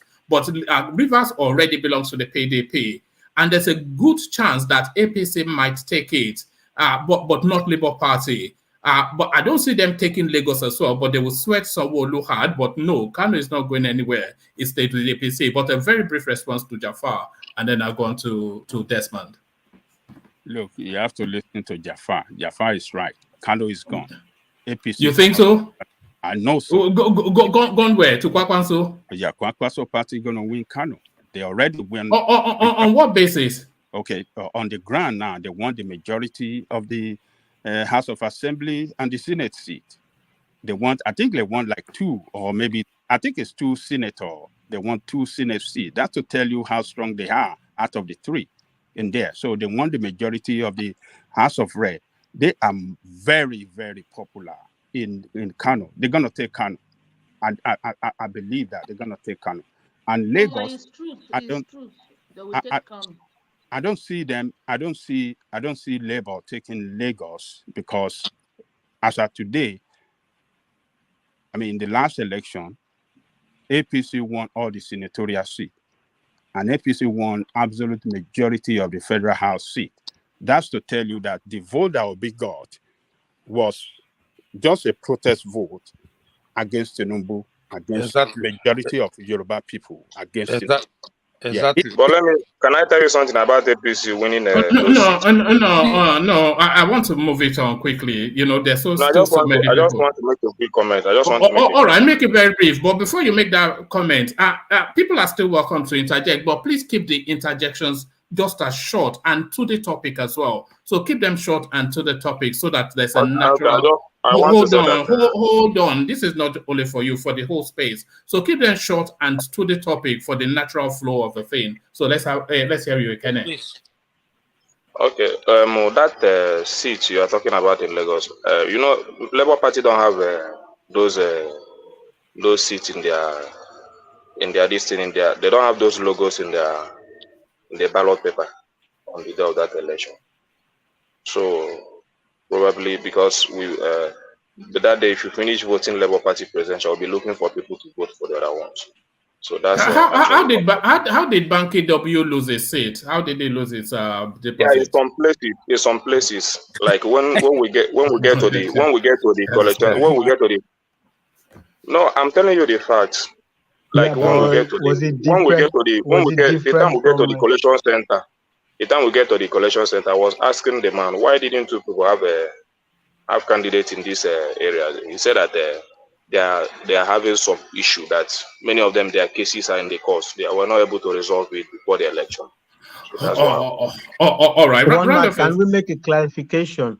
Was the form at Banky W's polling unit different from the polling unit because your question one is very prescient. So how did Banky W lose his seat if there is no logo on the forms? Is it the form different at Banky W's whatever area than other areas?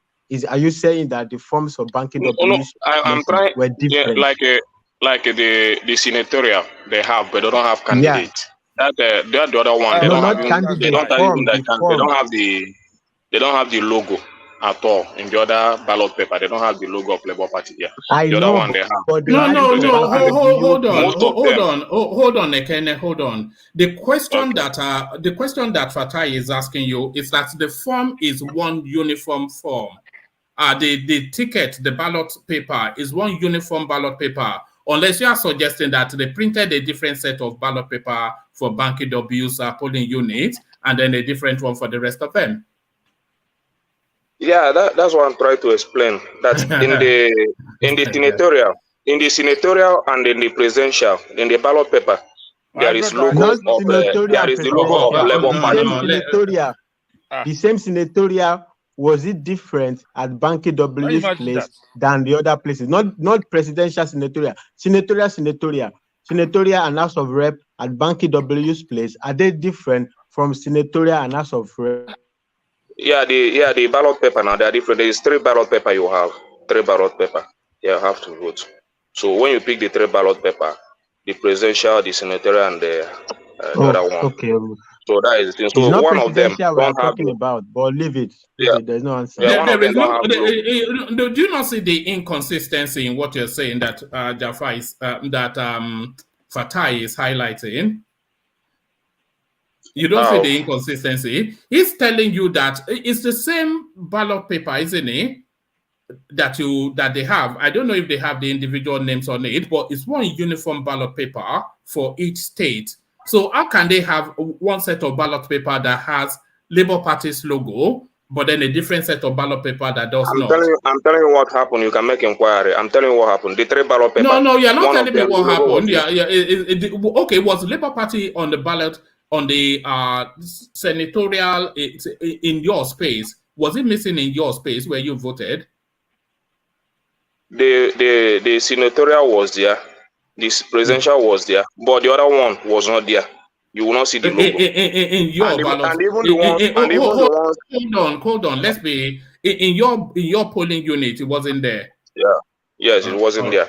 I'm not sure about that. But you can make inquiry. I'm telling you, and they they did not allow. They don't have candidates. In short, they don't have candidates in most of those things. They don't have candidates. Most of them, their cases are still in the court. All right, brilliant.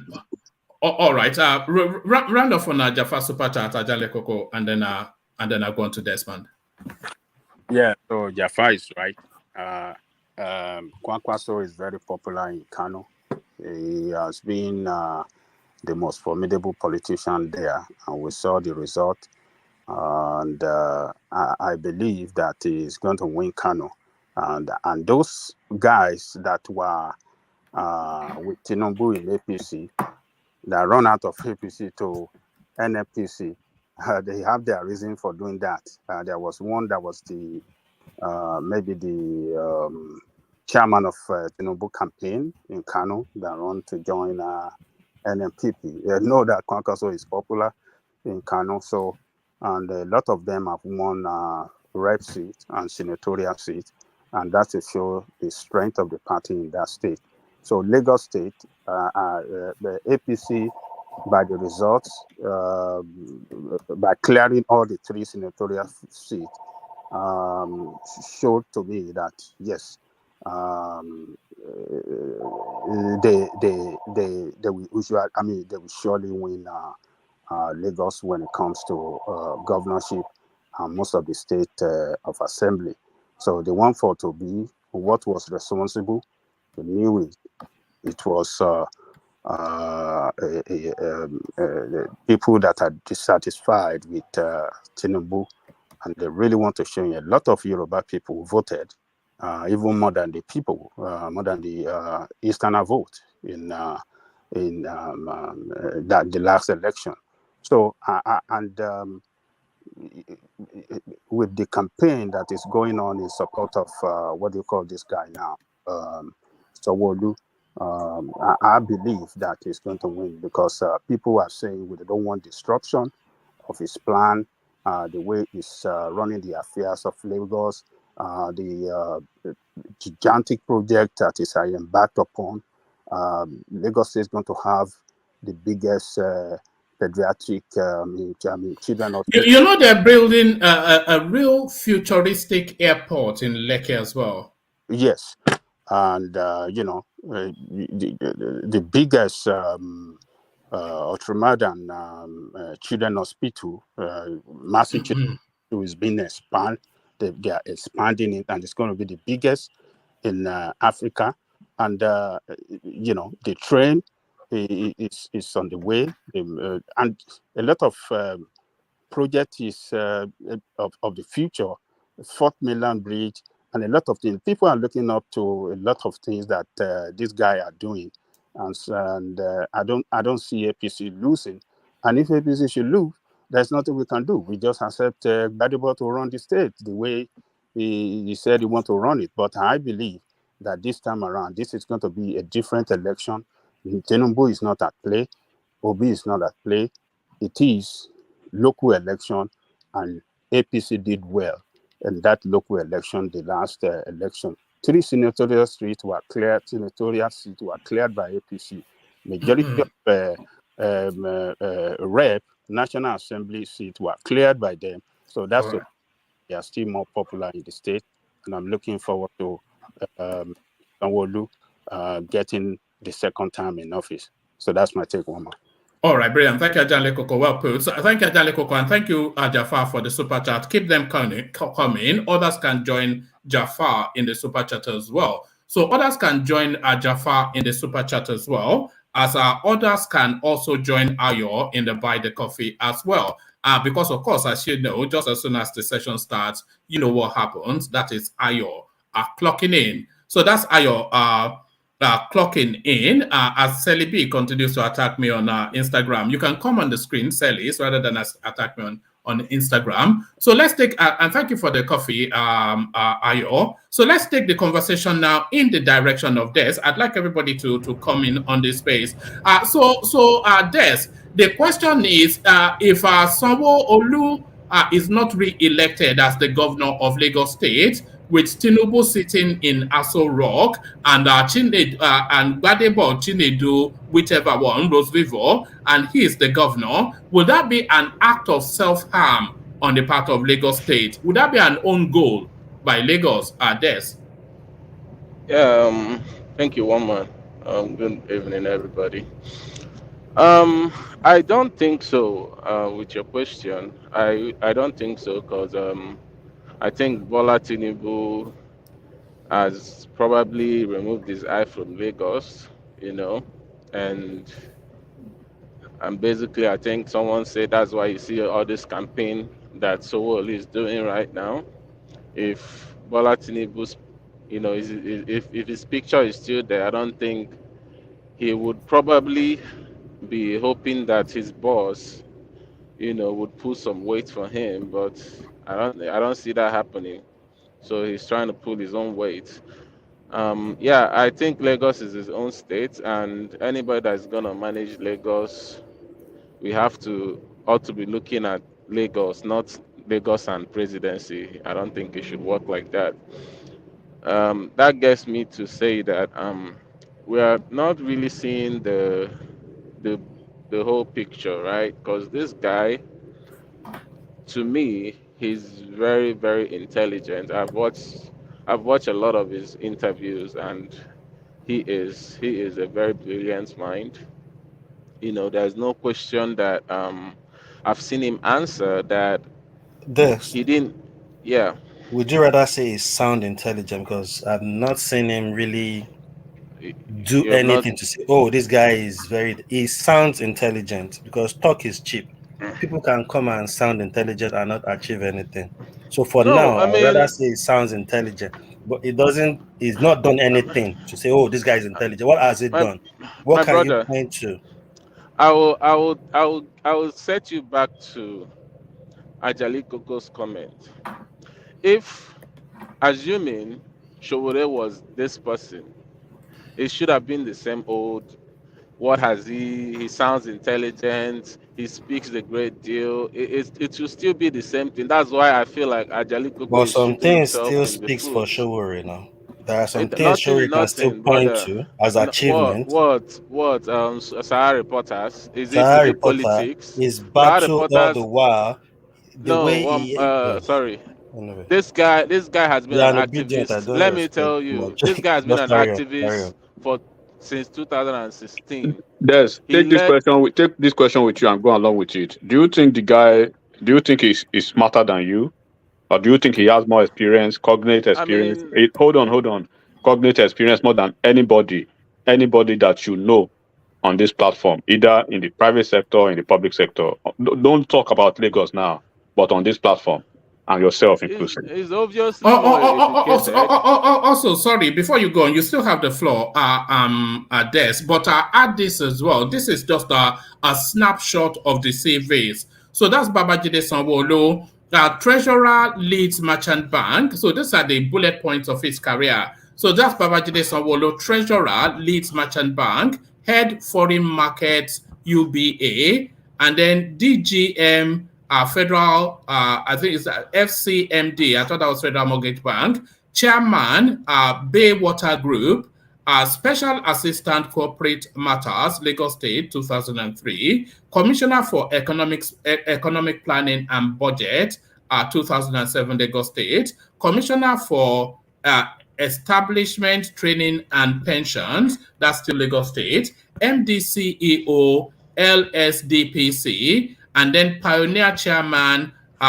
whatever, and then Governor Lagos State 2019. So that's him. So this is now Rhodes Vivo. Intern, Franklin Ellis, Architects UK. So an intern, of course, is work experience, as you know. And then it says it's an architect, SISA, whatever that is. Architect, Cliff Consultants. I don't know who they are. Consultant Architect MD, Spatial Tectonics. So that would have been a company that he set up. And then local government chairman aspirant, not a winner, but an aspirant. And then senatorial aspirant, not a winner, but an aspirant. So this is now Funsho Duhati. I'm not sure which party Funsho Duhati is. Arthur Anderson, now KPMG Nigeria, senior analyst, assistant at Resources Management Company, Goldman Sachs & Co., New York, PMC Financial Services Group, AMR Pensions Manager, Lagos Pioneer Managing Director, Value. So that's the CV. Then the guy does not have a CV. That's the problem. One man, this thing is actually something that I would hold on, because now it actually defeats the argument that Ajali Koko put up that he doesn't know anything about politics. If this man has aspired to be a local government chairman, aspired to be a senator, that means he's been in the system for a while. And if he has been moving from one party to another, he knows the system. That's number one. Number two is that we are talking about experience, but the real question is experience on what? What has the experience gotten? The experience you have, what did you use it to do? I don't know. Lagos State. What was the name of the Sawolu? I don't know him very well. I don't know what he did in his past because I wasn't. Yeah, well, you have a CV on your screen. Yeah. No, I mean I don't know what he did is different from. Did he do it well? That's where I'm driving at. Well, it seems to have. Well, it started off as a special assistant on corporate affairs for Lagos State in 2003. He went on to become commissioner for economics planning and budgeting, all within 4 years. So clearly, he must have done well as a special assistant to get that portfolio. Went on to commissioner for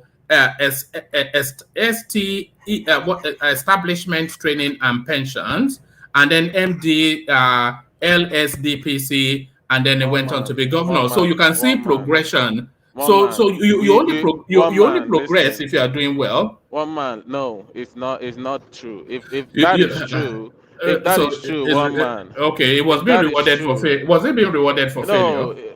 no, we know Nigerian space. If that is true, if you are rewarded for being whatever, Nigeria wouldn't be in this state. We all know that for a fact.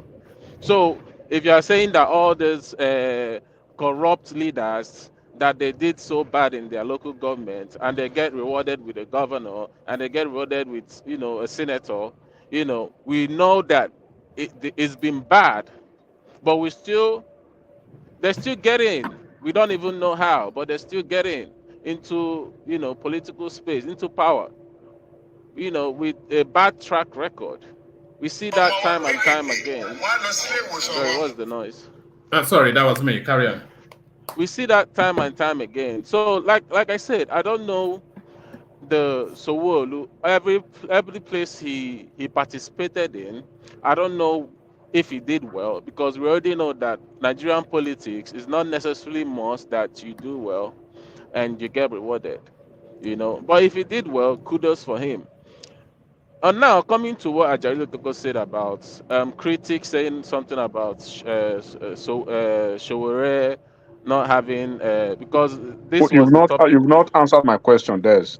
You remember Yeah, my question? your question is if he's more intelligent. He actually he is, Than as you. long as he went to Harvard University or whatever university No. he How? went I to. mean, is it more? So Do you think he's smarter than you, I don't. more intelligent than you, and has cognate either in the private or public sector than you do? I don't believe anybody is smarter than me. That's number one. But that is a different case. I don't believe that. But the thing is that I'm just saying, in this space, I don't know Lagos. I don't know the guy very well. But I'm just telling you the space. I'm just analyzing it here. Ajali Koko, the problem that we're having with Showore, if Showore came on board, if P2B wasn't on board, I'm telling you, 99% of this movement would have been for Showore, regardless of whether he has the experience. Because now we have seen that Atiku's experience has been bad, Tinubu's experience has been bad. So there's no other option. The problem he had that Obi's experience was marvelous. So people looked at it and said, okay, this guy has a track record that we can look at. So let's forget about Showore for now. So let's get that fact straight. Do you want me to push back a little bit on that show already? Carry on. Carry on. Okay, this is what. Let me tell you one thing. You mentioned that if Obi were not to be on the ballot, right, in this just past electioneering cycle that he lost, if Yowore were to be the man, he would have had the same momentum, or probably the gravitating of the youth towards Yowore. And I will tell you no. Do you know why I say no? Because if Obi hadn't been on the ballot, then definitely Obi would have been on the ballot with Atiku in PDP. And guess what? Do you know the Southeast and the Igbos generally that voted for Obi? Do you know the party they would have voted for? They would have voted for PDP. You didn't hear me very well. I said if Obi wasn't in the picture. But that's what the I'm same thing trying to say. is the same thing I'm telling you, because from history, right? They would have basically given their vote en masse, like in Lagos, like all those places that you see. True. That Obi has flipped, right? True. They are flipped. PDP will be flipping those places because of the virtue that the South and the South is basically generally the vote in line with PDP. So Showore wouldn't have been even a subject of discussion. So I just want to correct on that. But what you're missing is that when Showore ran in 2019, that was before NSAS, and this movement was almost NSAS dragged. No, it's not NSAS drag. I'm telling you, it's correction. Almost. I just said it's almost. Another correction. Listen to my English first. It's almost NSAS dragged. I wasn't saying that Igbos, ethnic. No, you should. How you should have put it is NSAS is a branch. It's a branch of the coalition. Okay.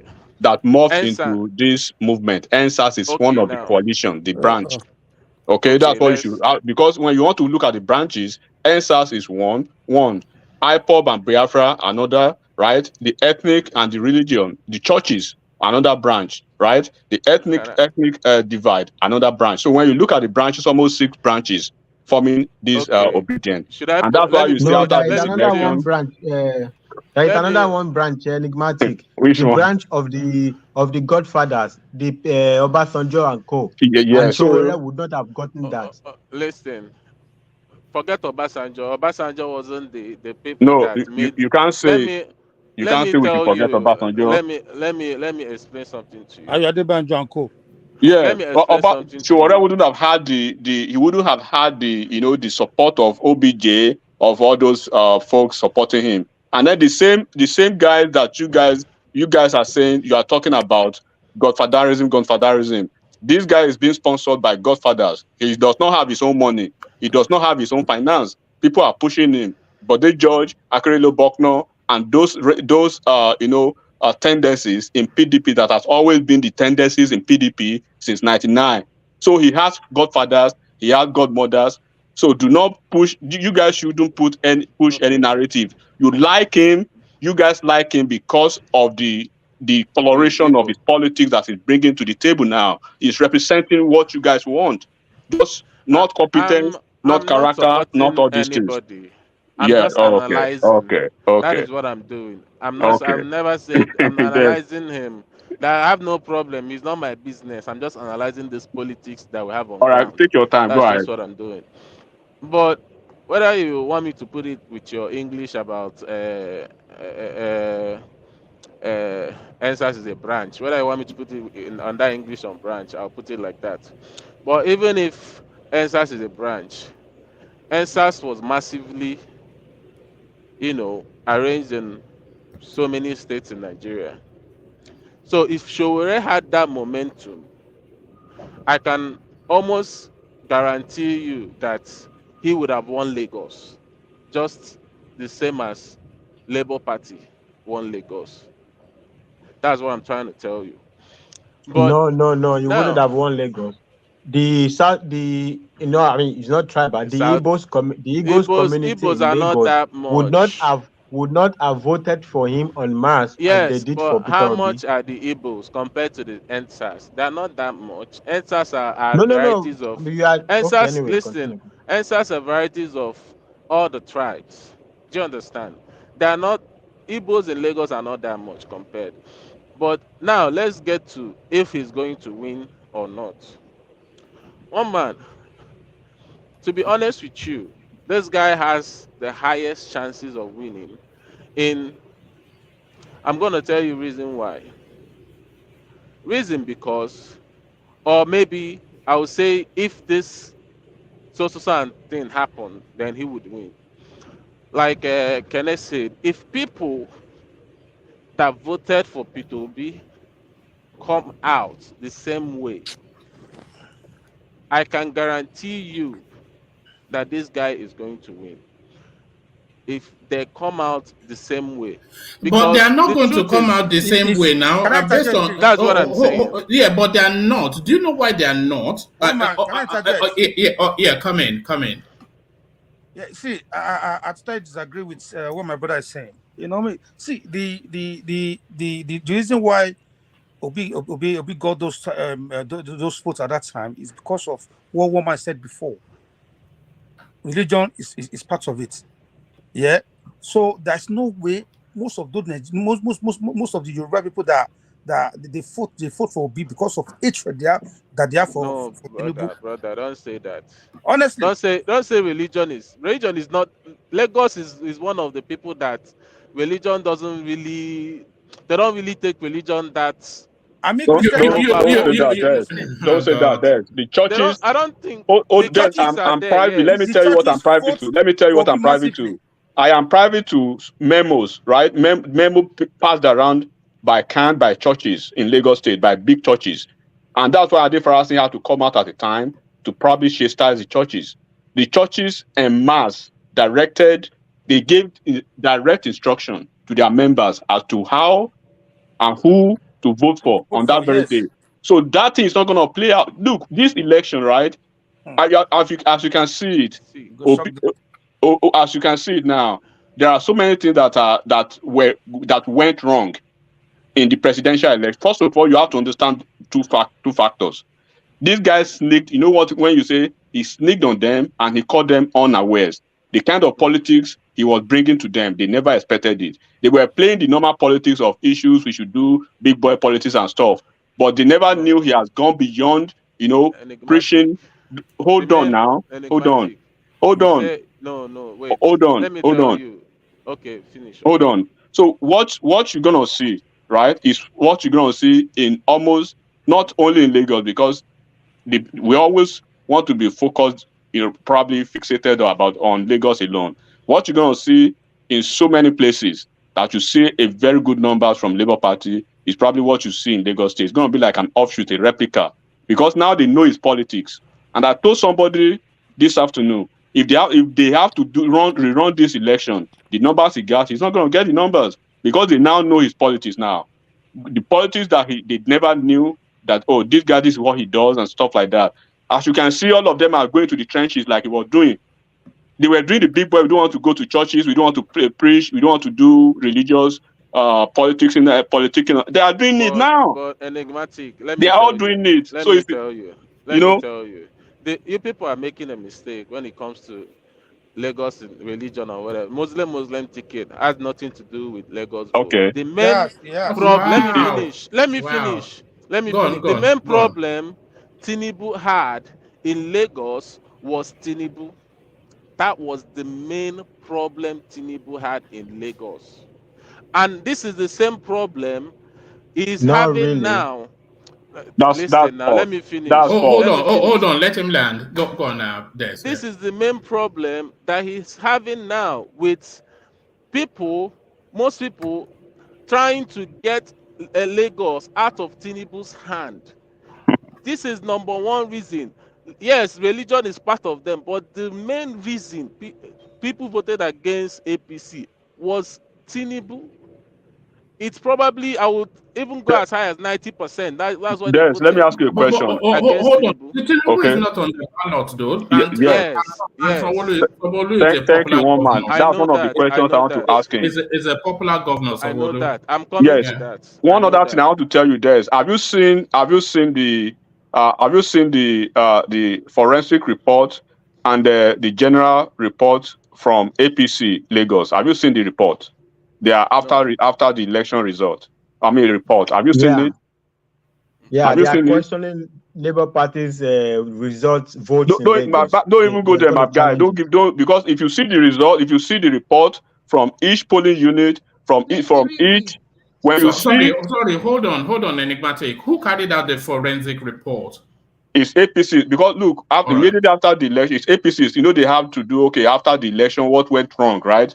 Like general analysis of what did we do wrong, what went wrong, what a postmortem approach, and then report. So they came together. They have a well documented report of what actually happened in several areas, and that's why you see Yayi. Yayi Adiola, Yayi, the one they call Yayi, right? The one that went to run the election in Ogun State. They are all back in Lagos. Olorin Bema Mora, Bajabi Amila, Aregbesola. They are all back in Lagos, but because they saw so many vacuum, they left so many vacuum. So what you are seeing now is recalibration, and then Tinubu left a powerful word for them. Like, look, he said, look, the first time that he stepped out of Lagos, the only first time that he stepped out of Lagos to run his own personal election, they couldn't hold the ground. That they should go and fix it. That's the point. So that they should go and fix it, and that's why you see all of them running. It's just sitting looking at them. You fix it or you don't fix it. It's all on you now. So they are all together. It's like a referendum on their own political capital now to show that they can. Because he told them, I'm not going to be here forever. I'm now in the federal, and you don't expect me to keep holding the house for you. So you guys need to come together and do what you need to do. I'm going to step back. If you hold it, it's all on you. Do not forget, it is your political career that is online. All the House of Assembly members and all the cabinet folks and you, the Mr. Governor. So whatever you need to do, this is politics. If you have to play the politics that this guy are playing the real politics, he had a meeting with nobody but with the local government chairman. He said, go and look at the numbers in the past. We have a winning formula. What happened to the winning formula? They started talking. Most of them started talking that some of them do not even know one man. Some of them they've not seen they've not seen their councillors in 4 years. They've not seen their local government chairman in 4 years. When they send campaign funds to them, some people hijack the campaign fund. It never trickled down. So there are so many things that actually came out from that report. And then they did something very, very bad 2 weeks to the election. They were transferring people from their standard polling unit, where they, like for you now, like you one man, you already know that your base is UK. You know the ground, you know the terrain, you know any game they are bringing to that place. But then at the eve of the election, they transfer you to US to go and man US. So you are starting afresh. So now all those kind of things, they already have all those things planned. And then there's one thing finally that they found out, right? There was massive rigging from Labour Party in Lagos State, because what they did, most of the polling units were manned. Most of those NYSC people that you see and the EOs, they were mostly obedient, and they found out everything. And that's why you see all those duplicating, somebody signing, duplicating so many papers at once. So they have a post-mortem report, and then the guy is giving them the marching order. Look, you saw what I did. I fought a whole unspeakable campaign for myself, and I won. If you guys cannot hold Lagos State, I'm not going to be spoon-feeding you to hold Lagos. Go and do what you have to do. Every political apparatchik in Lagos, they are back in Lagos now. They've forgotten about their differences. And look at what Aregbesola was doing. Because the whole of Ojo, the whole of Alimosho, nobody was manning Alimosho. Aregbesola was not there. Yayi was not there. Adefulire Orodope, the ex-deputy governor, was not there. Shoson was not there. So they just left the house to empty. So empty. So that is what you are saying. They are blocking the loopholes. Let me say this. It's quite funny when you make all this claim. I mean, for saying that Labour Party rigged in Lagos is quite hilarious to me. No, Labour Party they rig very well in so many places. So forget about that. We are not talking about that now. I'm just telling you. Whether you want to believe it or not, okay? Yeah. Whether you want to believe it or not, this coming, I'm not even gonna go to the past. This coming election is going to be determined by people that will come out. In this election, people voted with emotion, and it's going to happen again. The notion that people think that people vote according to who's this one, a lot of people now voting now tend to vote with emotion, and the problem is that their emotion that they have started feeling that their vote wouldn't count. Would they set it aside to come out again? That is the only problem. If they come out again, I'm telling you, they are going to go the same route, vote with emotion again. And when they do that, the honest truth is that, yes, there's going to be some people that will vote for Sonwolu because, he's a good governor, he performed. Is this a robbery round session, one man? No. Yes. I'm taking it round, but you are interrogating him, so let me just finish. I'm just closing up. Yeah. Labour Party, whether you want to say is true or not, won over 900 and something thousand in the last election, and APC got about 100 and let's say almost 200K. If that same, let's say about 100,000 that voted for Labour Party, let's even imagine that maybe 20% of them or 10% of them says, okay, I'm voting for Sowolu. It still doesn't get in that governorship, seats. And that is the problem that Sowolu is having. And he saw it. If the margin was this close, I don't think Sowolu would even be struggling himself and campaigning this hard. My brother, forgive the margin me, one man, pretty and close. Can I ask a question? Forgive me. It's pretty Forgive me. close. Jess, do you believe that 900? Yeah, give the answer, and then that will be your summation of that space because I need to move it on. Yeah. Ask the question. Do you Yeah. believe that thing that Labour Party won 900 votes, 900,000, almost 1 million votes in Lagos, and Peter Obi got almost 1 million votes, approximately 1 million votes in Lagos, and Tinubu got 100,000. That is like approximately. You are saying that Peter Obi got 90% in Lagos, and Tinubu got 10%. But Peter Obi got 97% in Anambra. Do you actually believe that there is even a sense of reality that Peter Obi would get 90% in Lagos, but Tinubu got 10%? Is that a joke? It's something that you're going to say in the court. Don't worry about it. Whether you That is believe a it or joke. I believe it or Just not, understand that that's a joke. it's irrelevant right now. Whether you believe your own belief, I believe my own. The court will prove whose belief is right. But I'm just saying, put it in one hand and try to analyze it in that hand. You get? Don't always analyze it with your own biasness. That's just what I'm trying to let you know. One man, I end with that. All right, brilliant. Well put. So well put. Thank you, Des. So let's take that question and move it in the direction of Ola. So Ola, you're up next. On my way to you, Ola, let me acknowledge these super chats that came in. This from RB is still relevant to the conversation. Lagosians will be self-harming themselves if they don't re-elect Sanwo-Olu. I cannot see that would not be an act of self-harm if they don't re-elect Sanwo-Olu. And RB continues, it says this election is between Bode George and Bola Tinubu. So I did a reaction to Jando's interaction with Arise TV earlier on, and he was telling us then that Gbadebo is somewhat of a Bode George narrative. But whatever you say about Gbadebo roads, Chinedu, he presents very well. He talks a very good game. But is that sufficient enough to seize charge of Lagos State? Because, of course, we have to always acknowledge that Lagos is quite an entity within the Nigerian space. Has it presented enough to inspire confidence that is able to govern a state like Lagos? This guy, Rhodes Vivo, Ola. All right, we don't appear to have Ola. So let's take that question then let's take it to World Peace. Do we have you, World Peace?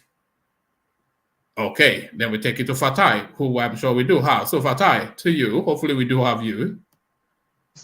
Yeah, one man. Yeah, I'm here. Yeah, okay, yeah, so, before I even start. Okay. Yeah, go on. You know what I want to say is before I even start, I just want to be on record that I think it's a joke that people would say that Peter Obi got 90%, approximately 90% in Lagos, and Tinubu got 10%.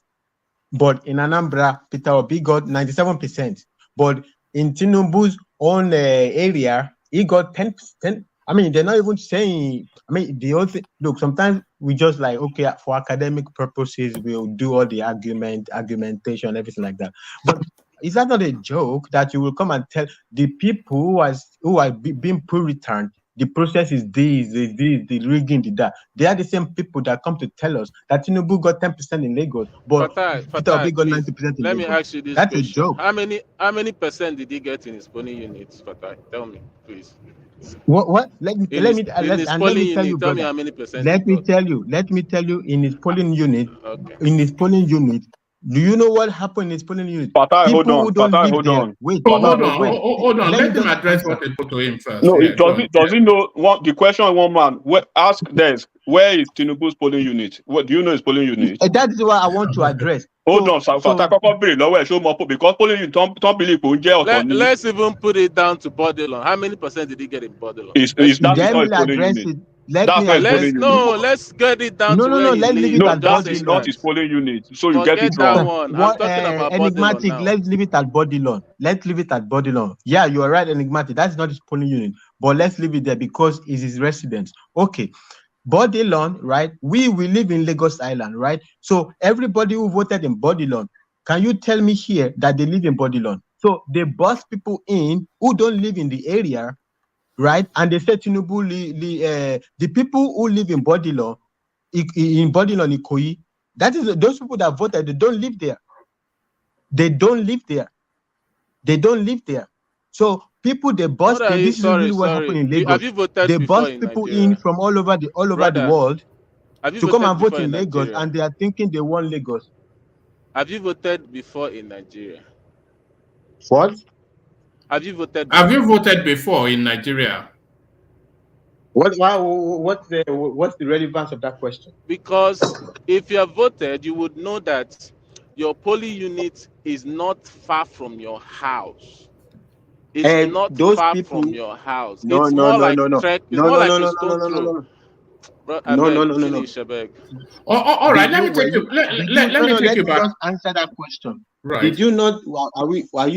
Did you not listen to the news when the wreck of Lagos was complaining that people were getting PVCs newly in Lagos? People who didn't live in Lagos were being busting to come and take their PVC in Lagos. This is the problem of this PVC. Many people who don't live in an area were allocated to places they don't live in. Fatai, don't talk too much. You know what happened now? It's not a mystery. Don't We are talk too just doing much. academic That's why argument. that's the reason. The reason for that post-mortem report. You know, I told you. I just gave you a summary. But to buy content, well, no, just talk. You know, just leave it like that. All right. Let me take you back to the topic for Fatai. Otherwise, I will just cycle on and Let me on. just chip this in. Now, why some people were sleeping in polling center? Not like they don't. If you have a house, why would you sleep in a polling center? Because they were passionate. They were passionate about their votes. Yeah. Right. They claim to be Puritans. They are the one. Oh my God! The process. What about the process? What did you contribute to the purity of the process? What did you contribute to make sure that the process was excellent? You were busting people all around the places. Is that not a corruption of the process? Because before people start to say INEC, it's not only INEC that has a blame in the process. The parties have a blame also in the process. All of the big parties corrupted the process. It's not a corruption. It's not a problem only of INEC or whatever. One man, where did I want? Oh, and by the way, about Showere the other time that Enigmatic was interjecting, right? So if there is no hypocrisy, there will not be obedience. So Showere did not have experience, okay, but when it comes to Gbadebo, experience does not matter, right? But with Showere, oh no. Showere must have experience, otherwise let him go and be local government chairman.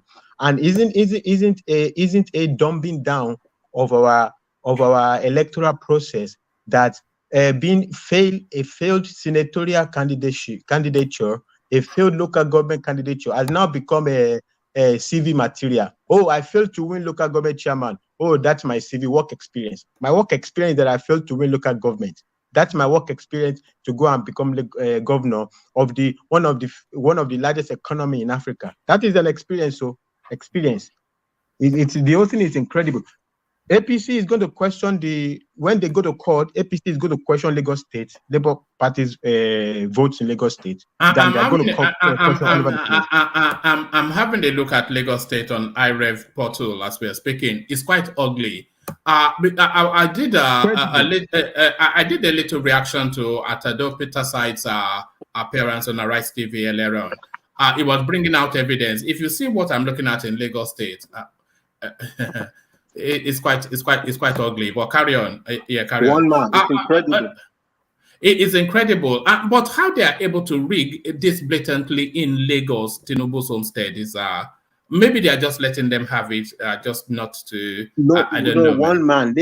Lagos State has always been complicated, right? So when Tinubu came into Lagos, let's say 1999, the rearrangement of Lagos State money, especially when he brought in Oracle and removed all the ghost workers, he stepped on the toes of a lot of big boys, right? So there has always been a problem around the big boys of Lagos, right? Some people that were not in the loop around how money is running, whatever you think about it, sworn enemy of Tinubu and his team and his the way it goes about. So what you're seeing play out in Lagos is a division that always existed. It's not anything new. The people of Lagos don't like Tinubu or resentment against Tinubu. No. It's always been there, right? Tinubu had his path in Lagos. These are real big boys, but the judge is not a joke in Lagos State, right?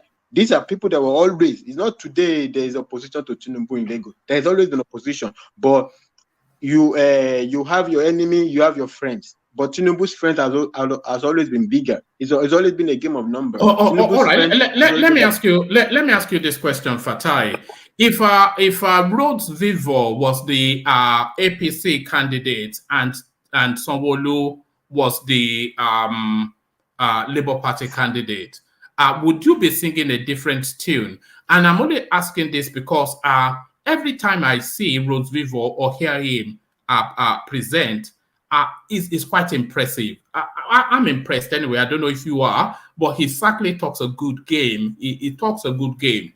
And also, do you think he's somewhat the darling of the media? Do you think the media are promoting him somewhat? Because I get the sense that the media may be promoting him. So two spaces. If the roles were reversed, would you champion this guy? Because he does talk a good game and he looks the part as well. So you can imagine him as a Lagos State governor. It certainly tells a good narrative. And also, do you think the media are pushing him somewhat? Well, the second question is very easy and self-explanatory. Anything that does not anything Tinubu is not been trumpeted in the media, in majority of the media, except his own TVC. So that's quite clear, right? Your question is the answer to that is yes. It's even blatant. Everybody can see that. So that's I regard to that. As regard to the other question, well, especially when they said it sounds intelligent. Well, it sounds, or does it just lull you to sleep? Because when one man, you said he talks a good game. Can you remember one of the games? It's a script. Maybe we can debate it. Oh, okay. So every question that every question that he's been asking, because I saw him on Arise TV, and as you know, we just met him now in this interaction with the AY space. So every response that he gives to every question is always coherent, and there's always a sense that there's a sense to it. What impressed me was his interaction with the Arise space when he was talking about repointing the Lagos State resources for best effect rather than for vanity projects. And he went on to elucidate on that in detail, which was quite impressive. So personally, I think he talks a good game. Okay, yeah, okay, that's the point I'm making. So he answers the question, his answers are coherent, but are they answers, right? We're talking substance, right? You can sound, but do you have substance? So for example, you give this answer, you give this response. So he said to redirect the focus of the government. I don't know what that means. Everything in life needs to be redirected, right? Everything in life can be made more effective. What are you really talking about? So he says, for instance, vanity project. What is the vanity project? The train. No. He cited the fourth mainland bridge or mainland bridge. His alternative to Fort Milan Bridge is to be constructing roads, right? So there is no space in Lagos, right? But he wants to be constructing road. The problem with road construction, the reason the Fort Milan Bridge is not a vanity project, right, is that it utilizes spaces that will not be used. It's free of space. So you go over the waters. Nobody is building houses on the water. So if you take up all the roads, because the roads that have been mapped, that will have been mapped out already, are already built. So if you're looking for new roads, you're going to be doing, what do they even call it? You're going to be stealing people. You're going to have to be taking people's lands to be building roads. There is no space in Lagos for further building of roads. It's not anything extraordinary. It's not an extraordinary intelligence to say that Fort Milan Bridge is a vanity project. Do you know the value? Sorry, Fort Milan Bridge, excuse me. Wait. The value, there is something they call externality. So if you build the Fort Milan Bridge, what about the value that the Fort Milan Bridge will contribute to the real estate of Lagos, right? So if Babangida did not build the third mainland bridge, right, Was Third Mainland Bridge a vanity project? There were other bridges in Lagos before Third Mainland Bridge. It's not a vanity project. It contributes to the value of the property there. The roads that you're going to build don't really contribute that much value to the property. So even by itself, right, the bridge will add value to the real estate of Lagos. So it is not a vanity project. And also, it makes use of spaces that will otherwise not be used. We need alternative spaces. That's why, for Ajale Koko always said it, that Jakonde came up with the idea of the train. Why do you need train? You need alternative sources. You need spaces that are not used. If you just want to be building roads or whatever, in addition to that other thing he talked about, that day he was talking about, like, if you like the roads that will be built to be benchmarked with or whatever, the lifetime of the roads. Well, I can tell you right now, many roads that Tinubu built, this is not anything new. These are things, these are insider knowledge now, things they are already doing. He comes out and talks about it. That's why Tinubu, when during the campaign, he doesn't like to be talking, because all these people, they just regurgitate the idea they hear from you, right? It's better to keep your idea to yourself. All the roads that Tinubu built, wait, the roads that Tinubu built, you go to Lagos, you still find them. Unlike somebody else we cannot talk about. So it's not anything new when it's extraordinary. This is a thing. He talked also about local government. Say, the local government to be, well, what was Tinubu fighting Obasanjo about? Was it not the creation of more local governments? These are not any idea that is new. These are just regurgitated idea, sound idea that the people is campaigning against already put on the table. Already put on the table. Let me interject round before you continue. Okay, all right, brother. Yeah, this guy, to be honest with you, I listen to people with open mind. I'm not a supporter of the guy. Like I said, I don't care what happens in Lagos. But the truth is, the guy knows a lot of what he's saying. It makes sense. If you don't want to listen to him in non-biased way, that's fine. There's an example he gave about, I think on a channel that I was speaking about market women, how they are being taxed and all that, and they're not getting their money's worth, with all that tax. He actually gave an example of building some kind of what's it called?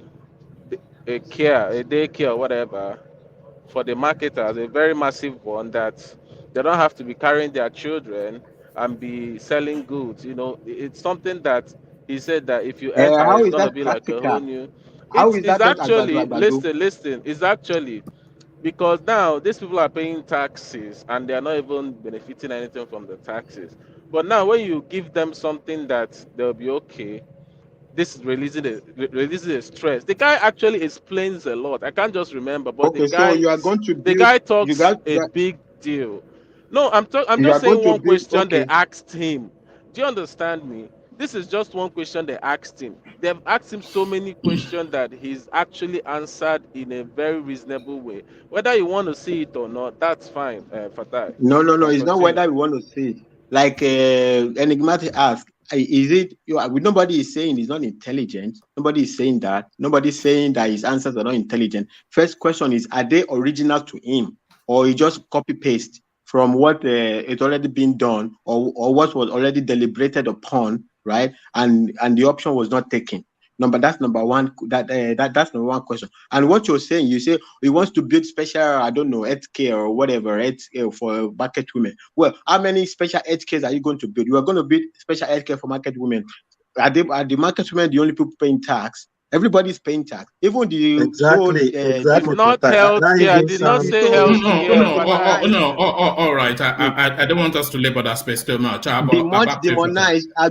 The much demonized Agbero boys, they also pay taxes in their own way. So you're going to have to need to build special hospital for them also. You are going to build special hospital for a whole lot of people, right? I said daycare, so daycare. Daycare for market women, daycare for Agberos, daycare for pineapple sellers, daycare for because everybody is paying tax. So when you think about it deeply, you will say that all of these things he's talking about, they are either not new, they are not original to him, or they are, in the end, if you do proper analysis, they are just Agbado. Fatai, That's what I'm saying. I'm not saying it's not intelligent, or it's Fatai, coherent. I give Fatai, it to him. It's coherent, but Fatai, do proper analysis. They are all agbado. Fatai, and one man. I don't know if do you know Gbadamosi and Dosumu? Do you know the two of them? Yeah, I'm familiar with Dosumu, but I carry on. Yeah. Yeah, Gbadamosi was, I think he was Labour Party's candidate in the last election. If I'm not, I stand to be corrected, but I know it's either Fashola's second term or first term of Ambode, or maybe I know he ran maybe sometime ago. If you have time, go and listen to everything that man said during his campaign. That's what everything this guy is regurgitating. Everything, the old answer, almost 90% or 85% of the responses he gave during that about that 12 million bridge. Everything is shunning out now. Go and listen to Badamosi's campaign. And Dutulu's campaign. Yeah, anybody that is familiar with Lagos understand that the guy you is understand what he's saying. And these two guys are there. Badamosi is firmly in his team now. So when people are talking about, and this is what we are speaking to, and I was asking Des, Woma, you've anchored this program for a while now. You know almost everyone on this platform. Tell me anyone on this platform except few people that we know their capacity, right?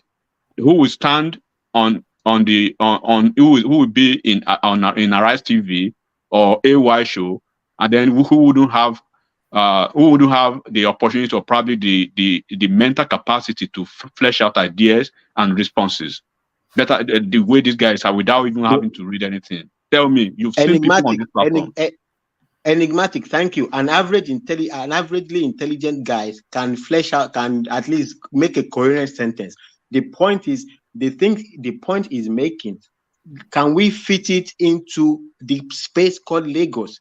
If you are telling us that you are going to build some belt roads or whatever, does it work? It might be coherent, but does it work? Like this daycare brother there you talk about now. How does it work?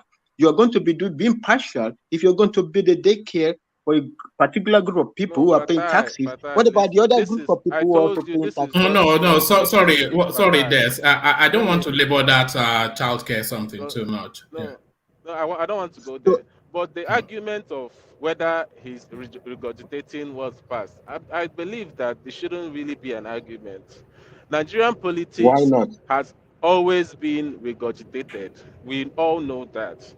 Whether it's presidential, governorship, it's still the same old shit that we've been hearing for a long time, that we're still going to hear. It's not like we're going to, it's like America, you're going to find a sophisticated way to reduce people's tax or whatever. We've never reached that level. It's still all this mundane, build roads, do this one.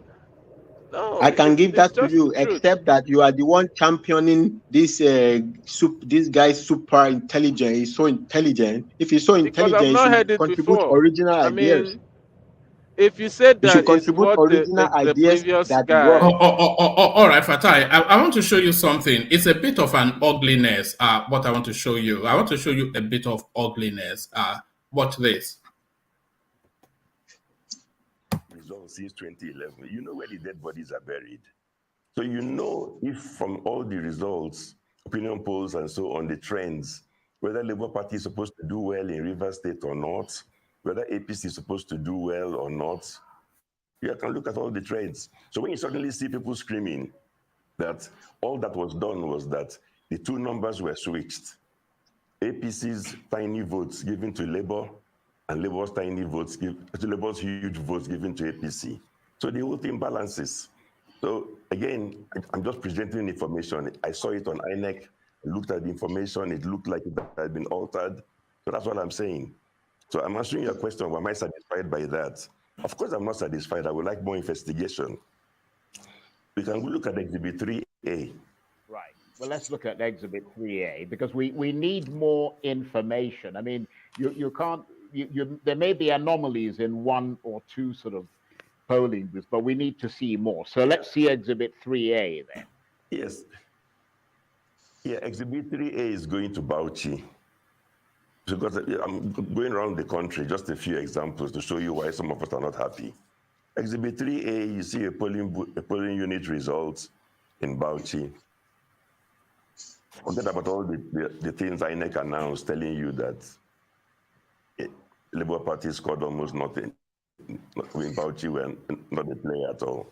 This polling unit result, again, the agent was on social media screaming that in my polling booth, Labour Party got 199 votes. The polling unit is known in Bauchi, it's on the exhibit. APC got 78, PDP got 95, and so on. Then the same little agent is screaming that somehow, what he saw on Channels TV or something, so in one polling unit, Labour Party gets 199 units, but by the time they aggregated the results for all the wards, the whole LGA, that the figure that he now saw for Labour Party, he claims, was 185. So which means that the result declared, according to him, for the whole of an LGA is less than what Labour Party scored in its own polling unit alone. All right. So that was at Edo Peter side describing what is presenting as cooked up results. Exhibit 1A was what he was showing you. So that was Exhibit 1A from Atedo Peter side for Tai. But now let me now show you Exhibit 1B. So he showed you Exhibit 1A. I will show you Exhibit 1B. So watch this. This is the real ugliness of what we're dealing with. So this is now Exhibit 1B. So we're now going to the INEC portal. So that's the INEC portal, ever familiar. So you know what it is. And we are going to Lagos State, of course, at Tinubu'S homestead, Ikota. So that's where we're going. And we're going to junction of Niyi, Onilari Street, Okiki Street. So that's where we're going to see this ugliness. So this is Exhibit 1B or whatever. Look at that. So I want you to look at this. Look at this. If you're talking about a butcher, look at this. This was what they did in Lagos State. This is what they presented. OB 193, APC 30, everything signed PO. Look at that. So this is this not a I mean, if you want to present something that is believable, I mean, there's something you would do. Because I'm on the hold on, I'm on the IREF portal now. Yes, I know. If you said everything signs PO, it shows that you just did it in a way that people would like, what's this rubbish now? You know, this is the same. This is the same signature as you can see all the way through. Signature now. Yes. Yes. You said PO. And you can see these are all altered. You can see the alterations there. One man. It's the polling officer that signed it all the way through, and you can see where the it's just look at that. And this is where he won. Look at this. One man, sorry. Oh my goodness. One man, sorry. I think I can click on another one. Yeah. Sorry, I think we're overflogging this issue. Polling unit or not polling unit, result or not result. I have uncles that won. I have uncles that lost in the seat. I have friends that won. I have friends that are trying to reclaim their mandate. And we know what they are doing. And we know what I'm talking about. Sorry, Wapis, I'm responding to Atedo Peter side, who has gone on national television but the ugliness that the Labour Party did in the whole of the Southeast, but even in Lagos State, I can click on another one and it's the same thing. Is this I know. This has to be cancelled. This whole unit has to be cancelled. I will get to that. They all try to get their mandate back right now. What they are really doing right now, like you said, lawyers will make a lot of money. They're all trying to get their mandate back. Those are really lost. And like I said, I don't want to go into this matter. It's becoming so pedestrian to me. Try to check polling unit or whatnot. It may be pedestrian to you, but that's where the political space is. they are trying to delegitimize the will of the Yeah, people. like that's why I said we all know what they all did. People that know, not we, and people that know, people that are privy to know what's going on. I have people that try to reclaim their mandate with such stuff like this, which being cooked up, slipping into through the INEC official now, put into the IRED now, is showing different problems. So that they have to come to that place. We all know these things. Let's forget about this and let's face the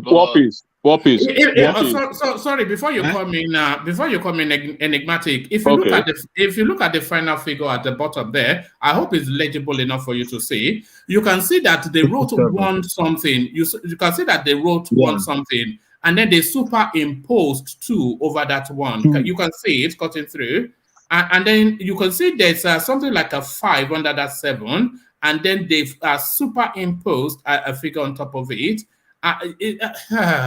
My God. And this was all Labour Party, of course. Look at that. Enigmatic, I'm hearing you. Okay. What I want you to understand, right? If you notice what is happening, because I'm basically trying to respond to what you say, because of course, is this thing been overflogged or been monotonous already? Yeah, you can have an healthy debate about that. But look at what is happening, right? Nobody would have been talking about this. Nobody would have been flogging this. Everybody would have been quiet, mute, and then let the courts do their job and INEC. But who are those people, right, coming to the TV or probably media spaces almost on a daily basis, maybe through their surrogates or whatever, the obedience and Peter Obi people. But when you've forgotten that he who comes to equity, right, must come with clean hands. So there's a reason why they all have their sons, right, now in the court checking all these documents, but you are not leaving all those things to the sons or to the legal luminaries to do their job. Now, after those Pisa side, hold on. After those Pisa that was there today, you will not see somebody from Atiku's camp or Kwakwaso's camp. Every other camp you'll be everywhere you see is going to be either somebody from the Obedient or some on Twitter, or in different TV stations. But when you are claiming that you've been rigged in one area, do not forget that we are all Nigerians. These people are all politicians. They all know where they bury their skeletons, right? And then when they pull your own skeleton out, you say, oh, no. Because how do you want to tell anybody? Well, I'm telling you now, right? When you get to how do you want to rationalize the point that in Southeast, right, where, forget about APC now, Southeast, where Atiku and PDP has always had its way, right? All of a sudden, a single candidate is making over 90% of the votes. 97. 97% of the votes. Even in America over here, go and check Trump's number in New York, check Clinton's number in Arkansas, check Bush, the two Bushes, check their numbers in Texas. Can you give us a reason? Can you give us a reason? Give me one reason why the Southeast would vote for APC, for example. Hold on. Hold on. What you are looking at, go to the other places. Look at the even numbers. Why is it the preponderance of the numbers tilting to just only one political party? And then they'll be saying it, right? When you say something like, I've said it over here on this platform, the understanding of the virtue of Olegba. So we all stole. We all went into a store. Sorry, Charles. Let me attempt that question that you asked. The reason why the Southeast would vote for APC or PDP is because some people in the Southeast, they find value in the candidates of those parties. Just like some people in Katsina, in Jos, in Plateau, etc., they found some value in Peter Obi, so he was able to score there. Even though the abundance of their vote went in a direction, but not 100% of the vote going in one direction. So you cannot say that in the totality of the Southeast, nobody had any other value outside of ethnic leaning. I cannot accept that. No, one man. I am even surprised, to be honest with you, that in Anambra, it's not 100%, right? It's not 100%, like Obi said. Yeah, that's 97. Look, one man. Let me tell you, it's impossible now. These things are not. They did not happen by. Let me tell you, Because That is not I that don't is see. whoever when you go to court. Look at what happened. Look at what happened. Look at what is happening right now. I don't even know if all of you are focusing on what is happening in the court. You remember one here because what you guys do everything is you over embellish irrelevancies. When they started constituting the SANS, the legal team, there was a man that was Onyiyeshi Ipeazu is the best thing, is the best thing. But you forgotten that there's a team, that the same team that they've won Osun State, they've won Edo State, they've won Ondo State, they've won Kogi State, they've won almost 7 states, right? At tribunals, and they've won tribunal, and they are winning now, right? In the appellate court, in appeal court. Olujimi, you not hear anything. But you guys, you fixate on something. Atiku is quiet. His team, they are quiet. They are basically focusing on the court. But you guys will send your surrogate to every TV station to cause on INEC, on Mahmoud, on Tinubu, on Nigeria, on everybody, and you think you are the only one who has skeletons. They are all politicians. Enigmatic. The truth is that They all have these things. So how come have the tendency, enigmatic, you just have the tendency of hearing only obedience. I can show you so many interviews of PDP coming to say something, but that's not the case. If this matter is in court, we already know what's going to happen in court. I feel that what's going to happen in court is going to surprise a lot of people, because now one man came and showed one example. I wanted to challenge him to show me 5 there, but he's not going to do it because I went through it now. If in that Lagos, I can show you at least 10 of that thing that one man showed me now that is saying that PDP won. I'm sorry, APC won that polling. I can show you at least 10. But They are one all man, going I to be can cancelled. challenge you to show me 5. Challenge you to show me 5 now. Wait, who signs those documents? Who signs those documents in the first place? Who's same signature and PO. I understand, It's but just who are the people responsible for signing up on those sheets? let me say this. We already know who signed them. We already know who did all this stuff. It's still the one person that has been posting it, that has been manipulating and posting this whole shit in IRF. It's only one person. It's only one party that have been manipulating all these things, and they can do whatever they want. Those numbers counted towards Peter Obi's win in Lagos. Yes, I know that. I know that. And But so that is really. But my own question is why? How come Labour was able to actually win Lagos State and PDP exactly not able to do that? How? On what grounds? What mechanisms do they have? People voted this election with emotion. Emotions is not enough for an outsider to come in and win a state ahead of 2 major political parties. You can't tell me that's not possible. Is this Charles talking? No, that is what we are saying. That is what we are saying. Peter Obi, okay, Charles, let me tell you something. Had godfathers. Fatai, you know, Fatai and Charles, I told you there is a post-mortem report, right? Yeah. There are so many, the DG of, let me just say the DG of NYSC in Lagos, they are looking into so many things now. So let me tell you, disobedience, a month, 2 months before the election, they'll be doing something behind the scene that people did not, APC and PDP were not paying attention to, right? Most of the EOs and the polling unit agents, right? They are all almost obedient, all of them, almost all. So there are so many things. Do not forget that there was a team that imported a forensic expert into the country, right? To reverse all the cases in almost, is this 6 states or 7 states won by PDP. And that's why you see most of them laughing now that this guy says he's going to court. Do you think it was by mistake that he said that he was not challenging the result, he was challenging the process? Do you think he didn't know what is happening? Just like they know that. Hold on. Challenging the results. Okay, I don't hear you. I don't hear you. Yes. When Dino Melaye started causing, constituting itself to be a nuisance, they already had the result. So what is happening now? They all know what is happening already, and it's not stupid. Look, when you have, I'm taking it back to the basics again, right? They are all politicians. They know they're all rigged. And then Adewale Adebayo, he said it because you people don't want to listen. He was one of those contestants in this election. He said it on Dr. Rudolph platform. You guys were cussing him out. They all rigged. They all stole election. They all did everything that they are pointing their fingers at other people now.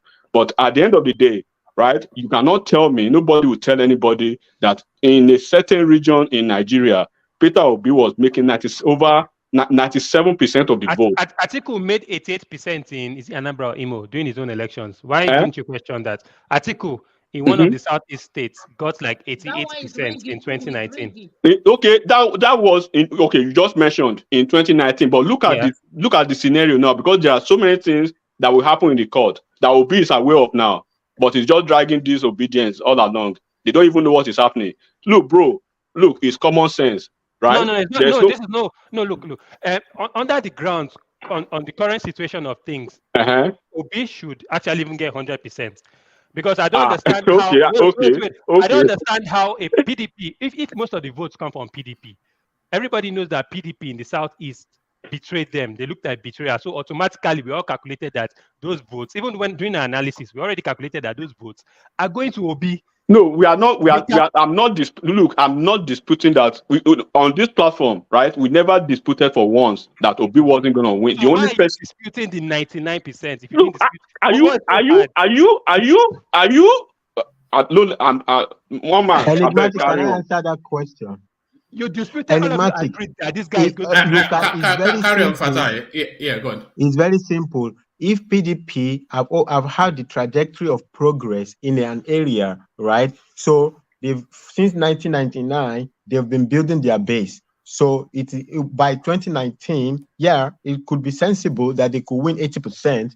But here you have a party with no trajectory, no previous historical record, starting from zero. Just at the first go, it got 97%, 98%, 99%, 90%. You say you should get 100%.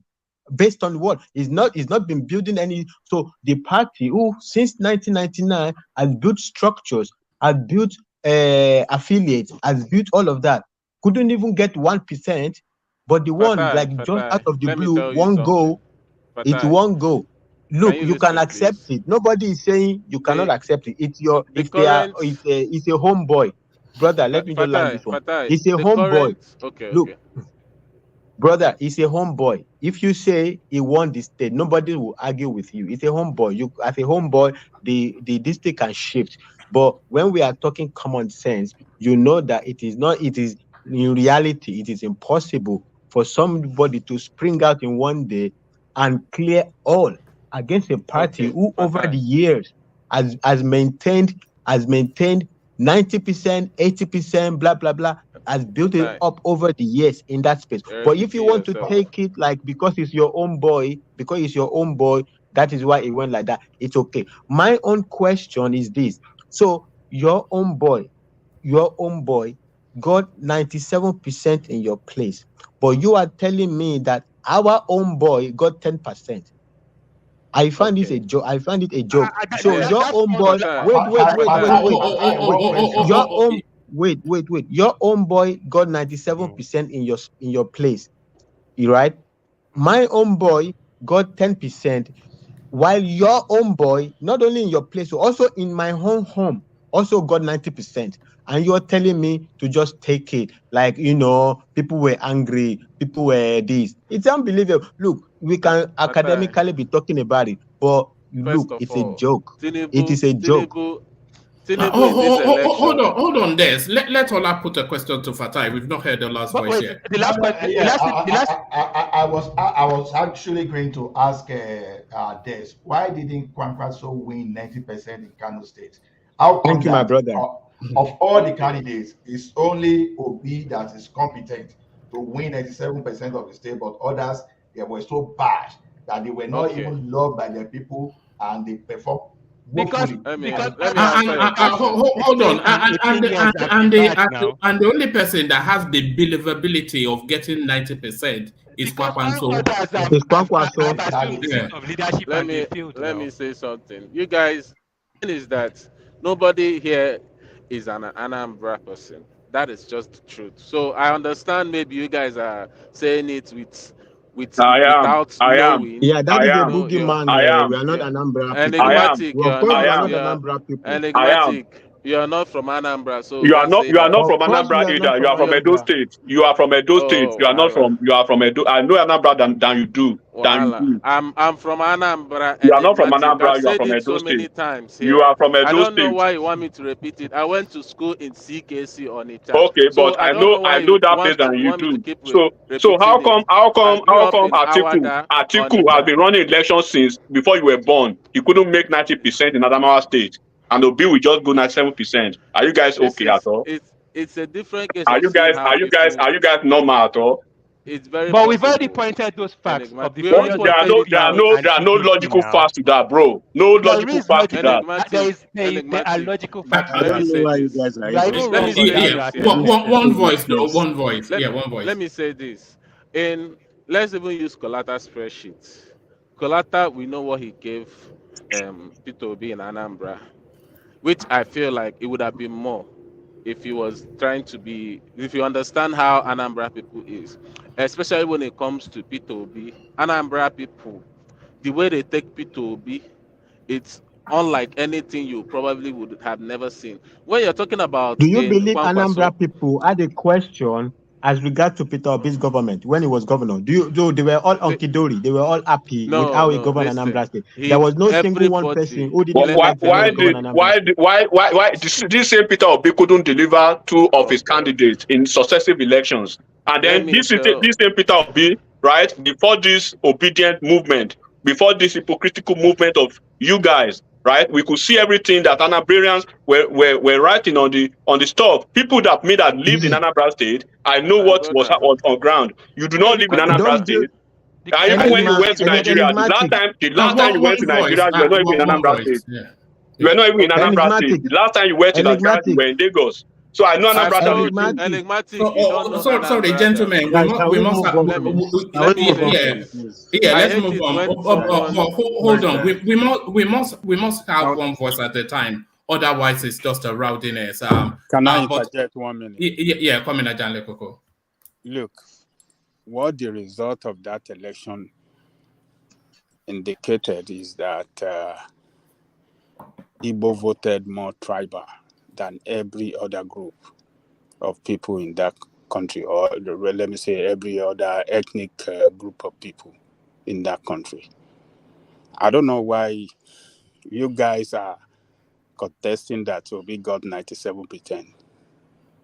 Igbo voted more tribal across the country, and they did more in the eastern Nigeria. Obi himself said it, that he was surprised that he couldn't even get 100% in Anambra State. What does that mean? What did you think? What did you guys think he was saying? He was expecting tribal vote. A person that sponsored a candidate last year for governorship that couldn't win the election. So, and now this time he turned to Almighty having 90%. What do you think is responsible? It's a tribal vote. I don't see anything. To me, whether he got 100%, I just recorded that victory in the East as purely overwhelming tribal votes and nothing but that. I don't want to say whether you rig or not, but this guy, Igbo people this time voted en masse for their men than any other person. I would have voted moderately. They voted for Yoruba candidates. They voted for But Igbo. They voted their own. Ajanle Koko, do you not think the votes are too excessive, even for that explanation, even for tribal votes? We're talking about 97% of votes cast. Well, So, are we to suggest man. that hold on? Are we to suggest that in the southeast they are so they're not anything but ethnic? Look, 97%. yeah, that is, they are more ethnic any other ethnic group in that country. This is what the result showed us. But So, but then they are the one always accusing other people of being tribal. We cannot speak. They will say we are tribal. Enigmatic, you know what is more powerful? Oh than no, other- we know that Enigmatic. hypocrisy. We know that Sorry, hypocrisy. Ajali Coco. Do you know what is more We know powerful that hypocrisy, than Fatai. money? We know that hypocrisy. And nobody can be fooled about that. We know that hypocrisy. Yeah, I know. Yeah, we know that hypocrisy. Nobody can be fooled. If they say that, you don't know that, they are just trying to fool other people and nobody is buying into that. And APC is waking up. They said they are going to investigate it. Let us see the outcome of their investigation on that result. I want to see. Can I ask you a question, Ajali Coco? Do I strike you like a tribal person? Tribal No, you are not. You are not. But the votes. We are talking the votes. You say I don't think I think everybody in Nigeria is tribal. I think some may be marginally more tribal than others, but I don't think anybody is 97% tribal. I think they just I think they just wrote figures. I think they just wrote figures. But going by what has happened in the right and you're Southeast wrong. with the IPOB movement and everything, don't you think there's justifiable grounds for them to actually? First of all, they were even upset with the entire country, with APC, with PDP. Then their own person came out and came up and said, okay, you know what, let me represent you people's interests. You people have been fighting for Biafra, this, that, and gave them a glimmer of hope that, okay, Nigeria, we've been shut out, we've been called 5% or this guy can put us on the map of Nigeria or make us recognized. Don't you think it's more reasonable ground for them to actually? Yeah, we agree. No, that doesn't account for 97%. Look at the percentages now. That tells you that there's only a margin of 3%. If I ask you this question, will you say that 97% of Igbos want Biafra? Let me ask you that question. I don't think so. No, I think a better figure for Peter Obi would have been 60-65%, because I would like to imagine that at least yes, at least 35 to 30% of the Southeast, they are independent minded and entertain alternative choices. Thank you. And that is what they've always independent minded. So that is what we saw everywhere else, where everybody had a dog in the fight. That is what happened. That is what one happened. man, and that is what they've always told us. They said the Southeasterners are like Republicans, right? They vote, they are individual. They don't vote in one. They are individual. But the result is an evidence of everything that you need to know. I don't think it is. I think they are cooked up results. I don't think they are real results. One man. But they are telling you they expected 100%. These are the same days and the other guy say they. So what are you defending them? No, why I said enigmatic. What is more powerful than any other thing? Look at the one man put the result in Adamawa State. One voice. Put the result in Adamawa State. Brother Des and brother Charles, you have to choose one, right? You can't have it both ways, right? You can either say that those old votes they were tribal and we leave it like we rest it like that, or you can either agree that there was a lot of cooking of the books. You can't have both ways. If there's no yes and no, it's either you find 100% or repeat tribal. I'll respond to you with what I know. If you say it's one or the other. No, listen now. If I want to make argument for Imo, Enugu, I might say they went on tribal card. But I'm gonna make a case for Anambra, which I've lived so many years in.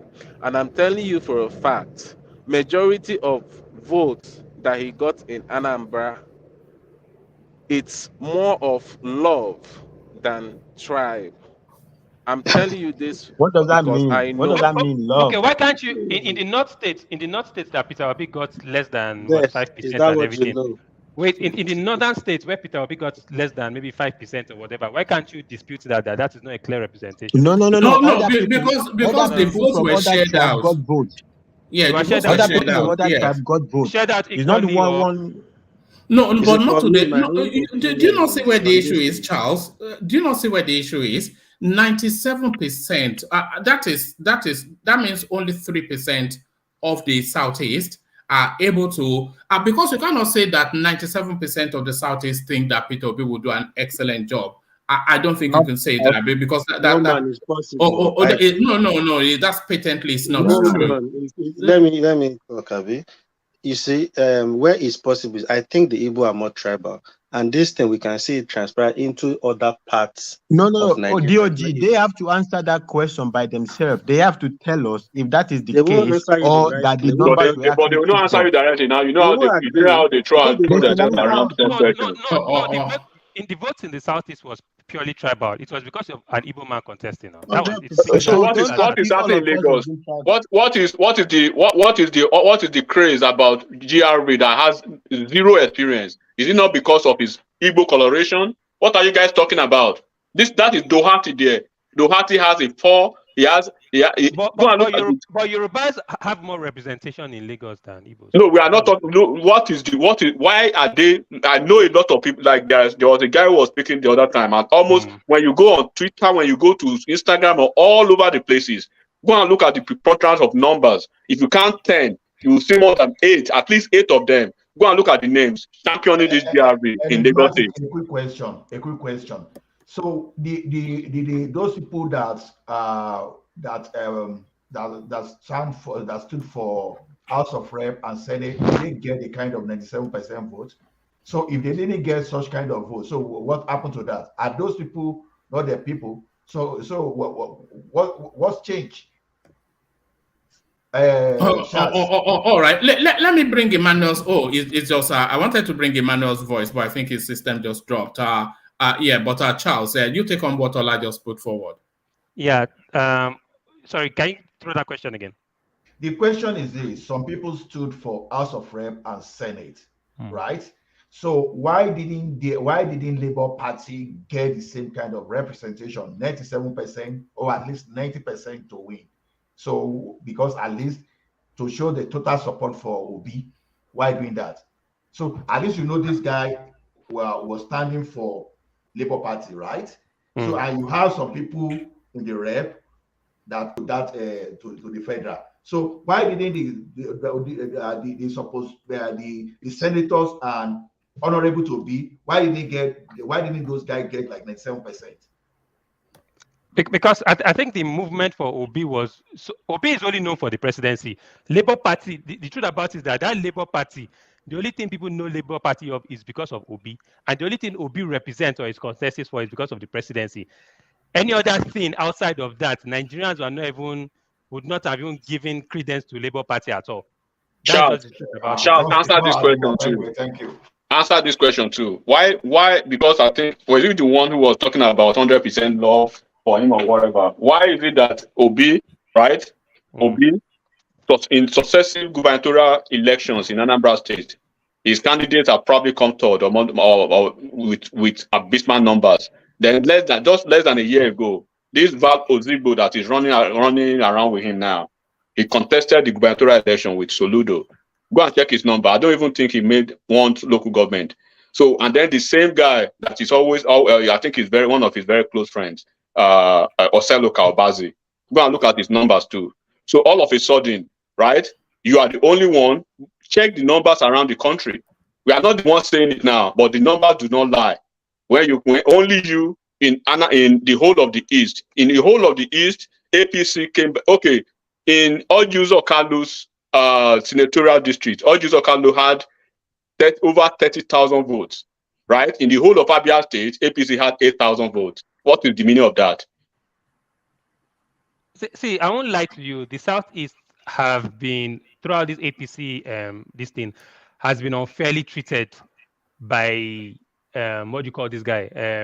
APC. Do you understand? There's a lot of grievances against. How?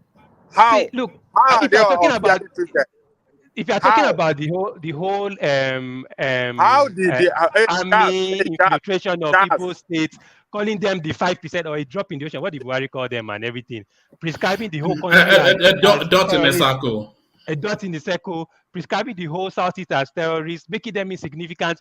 Then again, the PDP itself, the place where you think, okay, let us divide. You say no. Okay, the only vehicle that we can use to actually be part of Nigeria, PDP, those ones to sabotage your efforts to fill the presidency. So why won't they have enough grounds and anger to actually just vote for their main man? That's just the truth about it. So many things have happened this year that has infuriated a lot of Igbos. And it is just easy for them to actually vote. If not for They've always been angry, but they love Buhari. They love this Buhari. They were showing this Buhari endless love less than a month ago. What are you talking about? What are you talking on what about? grounds? On what grounds? What love are they showing him? Were you not on this platform? New Naira policy. Were you They not on love this it. platform? What are you Are talking you not about? one of them championing Buhari? Of course, because that is, we are not championing Buhari. We are championing the policy because it was going to favor our interest. Okay. Just okay. We are Before the championing the election, policy because it was going to be favorable to you're our party, to championing our it. interest. That's not Buhari now. You're championing for Nigerians to suffer so that they can go and vote in anger. No, to give us a fight. No, to give us a fighting chance because we don't have money like Tinubu and co. That's All just right. Charles, let's bring Adeyemi's voice into the conversation. He seems like a new person to the space, and you know how we like to document people's politics. So Adeyemi, good to meet you. So we were just discussing now. It wasn't even the lineup for this session, but Rhodes Vivo, he's made an appearance on AY's platform, and we were discussing then. He suddenly presents like a real and potent threat to the Lagos State seat. So, a lot of people, they're a bit conflated about him. They don't know what to make of him. It's a bit of a yin and then a bit of a yang. You don't quite know the fullness of the guy, but he's propelling very forwardly towards that Lagos State seat. So did you see Rhodes Vivo's presentation today, and how potent a threat do you see him to the Lagos State seat? For me, can you hear me? Yes, we can. For me, although I watched this thing and I saw, when you were even asking a question, and I saw the way it was even from his look, the way you can see somebody that is so furious. Sometimes when you see him, whenever he speaks, you see him, he's always, it's not that kind of, there's a difference between Somolu and him. He's always furious. Probably sometimes you see your question as a question that since you are trying to attack him. For me, I believe he's not going to win. That's just the truth. Because a lot of, the way people voted in Lagos the last time is not going to be the same this time around. Yes, there are some indigenous, there are some Yorubas that voted for Obi. Just probably because they are Christians, and maybe because of some of the message will be, pass across to them. But after the election, when people began to see videos, because why I even decided to come, so let me even have my whole say, is because I see no reason why people should be arguing concerning Obi got 99%, Obi got this in the Southeast. You and I, we saw the videos, we saw different things online, how the election went, how they were stopping non-indigenous from voting. Online, we saw if this in Lagos, where you want, normal when you go to polling unit, you want to vote, they will ask you, take your paper, go and vote somewhere, go to a secret place and pray. In the South, it was not like that. They will put the ballot paper on the table and they will ask you, pray, let's see, you must pray for Labour Party. And you're not saying he got. Why will he not get it? So let's stop arguing. Let's stop arguing about that. And that is why the election in Lagos will be tough, because people saw the videos, and it's just like we allow your own people to vote in our own region, and they voted successfully. But you refuse to allow our own people to vote in your own region. Do you think we are foolish? How many Yorubas came out in the Southeast and complained of not voting? Go and check online, please, bros. Check online. There was a woman with a baby. There was a woman with a baby. They forced her. They told the woman was like even telling them that please allow me. They said no, it's not possible. So please, let's remove all those sentiments. Let's remove all. Him scoring 99 is not even new to me. If you even say he's going to score 100, okay. If you are telling me, okay, does it mean that APC does not have party members in Anambra State.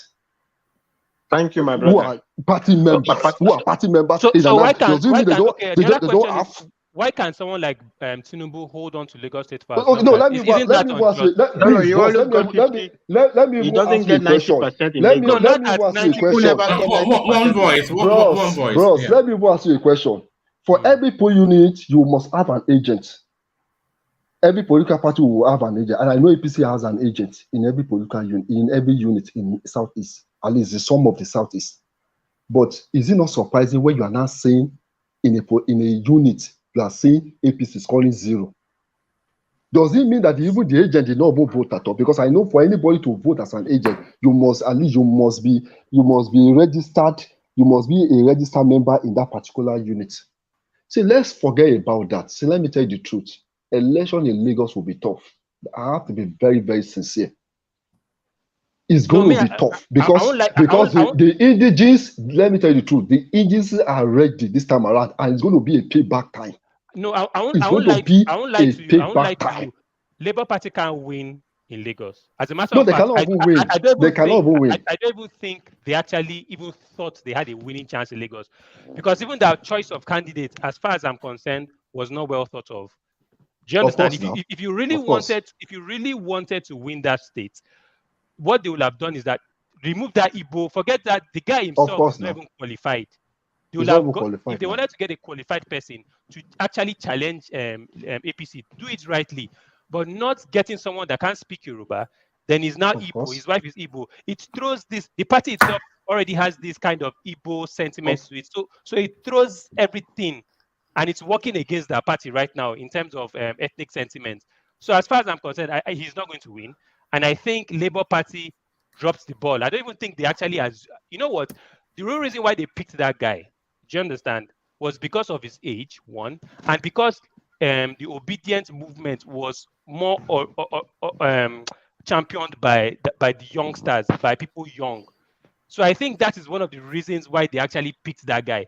Then secondly, maybe they were trying to achieve one funny motion of somebody that can bring, you understand, the votes in Lagos State are a bit divided. So most likely they wanted to get someone that can bring, that rubs on both sides, on the Igbo side and on the Yoruba side. But like I said, it wasn't a real clear thought out plan, and they dropped the ball over. Nobody's expecting him to win. I'll be honest about it.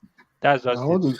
Yeah, but sorry, DME, but I've lost the question. So carry on, DME. Yeah, and I want to even tell you that even the way Obi was voted in Lagos is not going to get that kind of. This guy is not going to get that kind of vote, because a lot of bad news, will I say bad reporters, as even is flying out all around. And in fact, now a lot of people voted for Obi are even regretting that they voted for Obi. And because this guy has been so much demarketed, they have demarketed the guy so much with IPOB, with different things and all this stuff. And it's going to affect his chances. No, let me be honest with you. This Lagos State election is a bit dicey. Do you understand? Because you have the Obi movement who really didn't even want Tinubu. A lot of people didn't want Tinubu, maybe because of the Muslim tickets and everything. Yeah. Yes. And they lost. Do you understand? They actually lost. So a lot of people are really pained. A lot of people are upset about it. So now you have two groups. You have one that is on a revenge mission. That's one, both Igbos and Yorubas. Then you have one that's still thinking logically. Right now that they've been playing this ethnic card that this guy is Yoruba, Igbo, and everything is an Igbo agenda. So you have another. What they've actually done, they played their politics well, because now what they did is what they did with PDP. They've divided Obi's votes. Yeah. Because you have a section of Obi supporters who are aggrieved. Tinubu entered, hey, you rigged the election, we must take revenge, let us get Lagos. That's one part. Then now you have another part who is like, this guy is an Igbo, because the narrative they've been pushing really is Igbo, this, Igbo, that. You have another part of his supporters, which are like, these Igbo people, are you sure they're not planning on taking over this country? So I'll be honest, based on the permutation that I can see, I believe Obi's votes are going to be, he'll do well to an extent, but his votes are split into two solely because of his poor choice of candidates. That's just it. If he got a full-blooded Yoruba technocrats with good reputation, I can assure you it will be very, very, very difficult for them to have grounds to split that vote in terms of tribal cards, which APC has been playing of Nechine do this, blah, blah, blah. But for the fact that the candidacy has this ethnic kind of sentiment to it, he has split Obi's votes, hence he will not get that numbers again. Brother, can I even ask you a question? Don't you think it's logical that even all these tribal, as much as they like to accuse APC of being the one bringing it up, isn't it possible that it's actually Labour Party, especially Gbadebo's team, that are making sure the debate is about tribal? Because since the guy doesn't have experience, doesn't have what he will show for competence, he will rather try to play up that tribal to make APC look bad, like they're tribalistic, because that's all that guy got is to appeal to the Igbo community in Lagos. He doesn't have anything else. So I think it is them that are actually playing it up and turning it and projecting it towards to APC, because APC will be forced to respond. Fatai, do you know even what the new thing that is even happening now, that people were silent about this Shinedu guy, right? What you are seeing now, during the presidential election, they were just basically focusing on their stuff, regardless of all the attacks, the campaign of calumny, right? From the bloggers and influencers, they didn't really pay them, they paid them no mind. But these ones is like, you give it to us, we're going to give, they are going to the TVs, they are doing everything about the most damning report that just came out now is that the Agbole, the Agbole, I mean, the family, the main family that this guy actually came from. Their family is from, I think he's Odobowo from Isaleko. He was supposed to be an Isaleko guy. But they found out that his mom, right, never allowed him to have good relationship with the family. And that's why he cannot speak Yoruba language. They said he can speak Igbo language fluently, but he cannot speak Yoruba language fluently. What is the reason for that? Because he was not, he was taken away from the home, and the mom was basically the one in charge. And I think they had that was where I was trying to take him to earlier on, but it wasn't. Is his father alive? Is his father alive? Do you guys mind if I just? Hold on, one voice. Yes, his father is alive. Yeah, let's hear from Babati. Babati, yeah, good to see you. Just for 1 minute, you say me, I'm at work, so I was just enjoying the conversation. Just 1 minute. I think that Sanwo-Olu, this guy he's going to lose to Sanwo-Olu, but there's only one guy that will have defeated Sanwo-Olu in Lagos, and everybody knows who that person is, because that person checks all the boxes. Is it Jando? No, let me see. I'll tell you who it is. Just wait. Okay. Wait. Oh, give me a second. He's a Christian. He's from Ekpe, so he's a true Lagos boy. He was a former governor. He's a victim of Godfatherism that they say they're against. He has experience. He's educated. Ambode could have been a better choice to go against Sanwo-Olu, because they could have galvanized behind him. He's beloved by the Igbos. He's loved by the Yorubas. You will have peeled up more votes from the Yoruba group, because they wouldn't be able to use that sentiment against him, because he has the experience. He's a true Lagosian. He's Christian, if that counts, and he has the experience. And he's going against a godfather that everybody kind of dislikes in Lagos at this point. So that would have been your better option. But unfortunately, would Ambode have taken the Labour? Well, would Ambode have taken the Labour Party? No, PDP. Right. Yeah, and forget the part. I'm just saying that a better option for Lagosian, if they're going to Yeah. Of course. I agree. I agree with you. By the way, in terms of reputation, we've had 4 years of Ambode and we've had 4 years of Sanwo-Olu, and a lot of people, they'll still somewhat marginally Ambode over Sanwo-Olu, because Ambode is more Lagosian than Sanwo-Olu. Ambode is from is a true born Lagosian. So if you're going to play against this foreign invasion of Lagos in the political space, nobody screams Lagos more than Ambode. that can go against. And Babati, Ambode is not a true-born Lagosian. It's from Ondo State, Okitiupa in Ondo State. No, it's from Ekpe. It's from Ekpe. No, it's from Okitiupa. One man, I know this for a fact. It's from Okitiupa in Ondo State. But I support. I was thinking that PDP will probably go for Ambode. I was surprised that none of them. So it would have by now. It would have been over for yeah, APC. it would have been a very good fight. It would have been a very good fight. Because that would be like that would be more like an anti Tinubu. I don't even want the Gbadebo or Chinedu to win because honestly speaking, I think going an Igbo person, or let us put it like he's Igbo, in Lagos, holding Lagos State, managing Lagos State affairs against the presidency, he's just going to destroy. It's going to be a dent on the Labour Party, and to be honest, Tinubu will frustrate that party, frustrate that state, and I don't even think he'll be re-elected in the next election with what they will do to him. So it's not the best. Let me ask you. Let me ask you this, Charles. If Rhodes Vivo, if he does win, do you think he will last his full tenure, or do you think they'll just impeach him? It's going to be, they will frustrate his effort. He's going to be an OB. What they did to OB Nala, they will frustrate his effort too. They will probably impeach him. They will get him, honestly speaking. There are a lot of grounds that they can put in place. He won't go for a second term. It's for sure. He will not last the second term. Yeah, but if he wins and becomes governor, well, I mean, Lagos State is a massive state. There's a lot of resources. If he's as intelligent as they are asking us to believe, he could manipulate his way out. There's a lot of resources, a lot of people to throw bones around now. And Lagos, as I said, Lagos has been divided since Tinubu came. So it's always been, it's not really true, this story that everybody now hates Tinubu.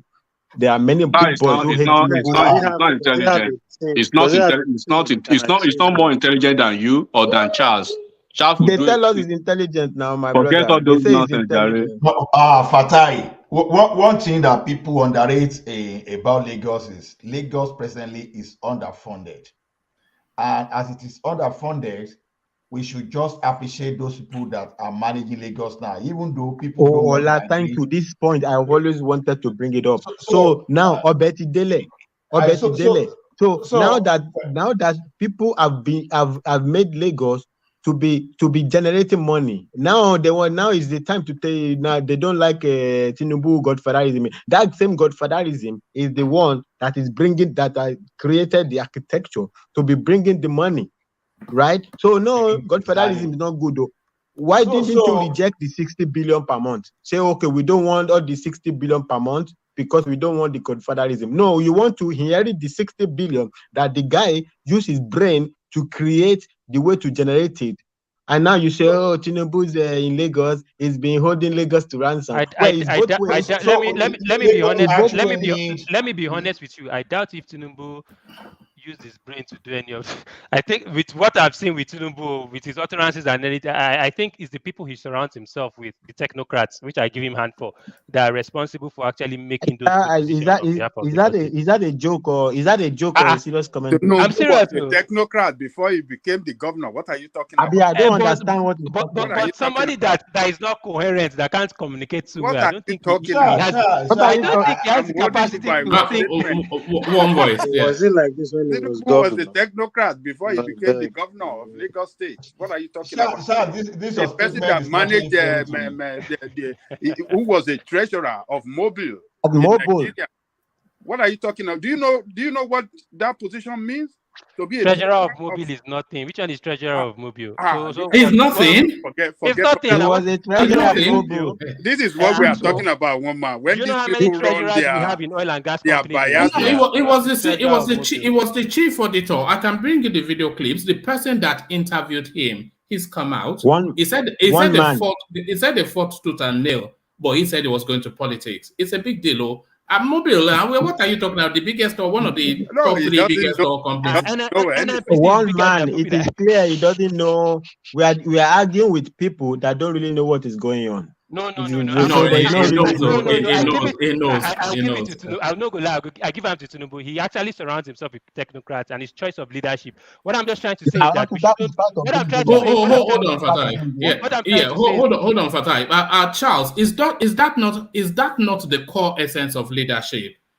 There was something that Babangida said a while ago. He said, this was when he was still trying to vie for power, and it struck me. He said, as soon as he wins, he will just go and get himself a set of golf clubs, and he'll just spend his time on the golf course, because he's going to pick the team that will do the work. And that is how so we saw the contrast with Buhari, of course, who just picked clansmen something and they destroyed the country. So that the talent of leadership is to subordinate, is to pick the right talent and then subordinate our authorities to them. Is that not? But I don't know how he managed to pick a vice like that. That he picks people around him. He picks that kind of person as his vice president. No, I'm a fan of that guy. I'm a fan of that guy, as you know. But Charles, Kashim Shettima. Do you know Kashim Shettima's resume? Charles, forget about all those you guys are. Do you know Honestly speaking, I do not. Okay, let me tell you a little thing about Shettima. In the history of Nigeria banking industry, right? The man that probably has the highest, the fastest rising potential, probably within the banking, career ladder, is that guy Shettima. Shettima came out, I think, is it Greek economics or something, first class, right? And then he's one of the mentees of Jim Ovia. As of now, go and see what Ovia wrote about him the last time. So for the problem I see with most people is, I think we've stereotyped enough. I think you got, and then I want to take you back. Take your time. I believe you are in the US, right? Take your time. Okay, yeah. If you are not in the US, okay. Canada. No, isn't it better? Oh no, I thought you were in the UK. I was going to say no. You're in a better UK. So you are in Canada, right, Charles? Yeah. Do you know a company called Otto Anderson before that is now Deloitte? Yes, it's one of the top 5. KPMG. Yeah, KPMG. Deloitte. Yeah, so Deloitte, go KPMG, PwC. Yeah, those companies. The top. Yeah, go back to history, right? Tinubu graduated valedictorian of his school, of his set. Valedictorian is the equivalent of first class, right? From a school, not in Nigeria, in the US here. Number two, when he was ordinary first class, not ordinary first class, and then the highest. Go and look at the history of the school. The school at the time in the US, they were producing the best accountants and the best people in the financial sector in the US. From that school, you go to one of the top financial institutions in the US. When Tinubu was graduating, he had 10 offers. 10 offers, right? Do you know who Rex Tillerson is? Rex Tillerson. No, I don't. Rex Tillerson was the Secretary of State in the US. When Trump became president, his first Secretary of State was Rex Tillerson. That is Tinubu's colleague at ExxonMobil. Rex Tillerson retired at ExxonMobil as the CEO of ExxonMobil. Right? So that guy was the CEO of ExxonMobil. Was the CEO of ExxonMobil. They picked him out. Trump picked him from CEO ExxonMobil to come to the State Department. God bless you, Fatai. So, and then you said you don't. After you said you rubbish that what is treasurer. Go and see what it means to be a treasurer in the US of a major company, and then at a time that enigmatic. Treasurer is too big to be a bookkeeper of ExxonMobil. Bookkeeper. You cannot do it. No, but let me finish for him. Let me finish for him. Do you know when? Stockkeeper. Do you know when Tinubu was leaving? Right, is Tinubu's boss. Tinubu's boss, and the man who interviewed him, Chief Akin Yelure, is from Ondo State, right? So when Tinubu eventually got the job, do you know the assignment? Most of his deliverables, he was deployed to Aramco, to most of these Gulf countries to conduct their high level auditing, right? When he was leaving office, they left his position vacant for 4 years, expecting him to come back to fill the position. Then when they found out that he was so hesitant not to come back, they gave him the choice of first refusal, right, to give him a replacement, to replace himself by to refer somebody to them. Then when ExxonMobil building, the ExxonMobil building, you should be Tinubu's spokesperson, because if he had you, I'm just telling you. One verse at a time. But hold on, Fatai. I think what you know the frustration that you hear in Enigmatic's voice. You see all of this CV that Enigmatic is reading out to you. You see that Fatai is even adding the auxiliary details just to give you the fullness of the flesh. It's all out there now. We know the CV of this guy. And so when people dismiss him out of hand, then it's all out there. It's not any secret now. I'll go and look for the video of his boss at our mobile and I'll play it to you. But the other question is, if this GRV guy loses in this election, what's the future of politics for most of the younger generations? Because most of these obedient movements, I think one of their frustrations is the fact that we've been seeing a circulation, a repeat of the old guard for years, and really nothing has changed. Hold on. It's Sanwo-Olu old guard. It's Sanwo-Olu old guard. It's Sanwo-Olu old guard. Younger generation that don't know what they are doing. Which younger generation? The younger generation, you are not answering the question appropriately, one man. Play their politics. They just run after the younger generation that are doing carry me, they go over. But you are not even answering the question appropriately, Fatai. Let me answer the question for Charles. To answer the question appropriately for you, right? One, go and look at Sanwo-Olu's age, right? When he became a part of the administration in Lagos State. Do you know the incumbent deputy governor, right? Amzat. He was scouted. He was headhunted at Morgan Stanley in New York. He graduated. He had his PhD, I think, before 27 or 28 years, right? He is a high class subject matter expert in information technology. That Amzat that you are seeing is probably going to be the next governor in Lagos State. So then, when you see Fashola, when he became the chief of staff to Tinubu, he became chief of staff at 44. Sanwo-Olu got into politics, I think, age 34. And go and look at his antecedent. Go and look at Ambode. Ambode was one of the youngest accountant general in the federation at the time, one of the youngest permanent secretary before he became governor. Right? Two, those are the guys in GRV's age now. GRV is 40 years old with zero experience. Go and look at these guys when they were 40 years old and 44 in their 40s, what they've been doing. Now you are talking about what would be, because you people focus on Tinubu, but you don't focus on the politics of it. The people who are probably springing up GRV now, or Akerele Boklon, who is she?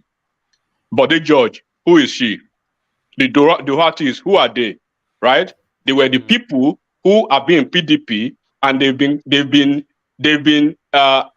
killing PDP within, not allowing PDP to, even when they had one of their most prestigious candidates in this pharmacist. What's his name? Agbaje. This guy will go behind. They will do dirty deal.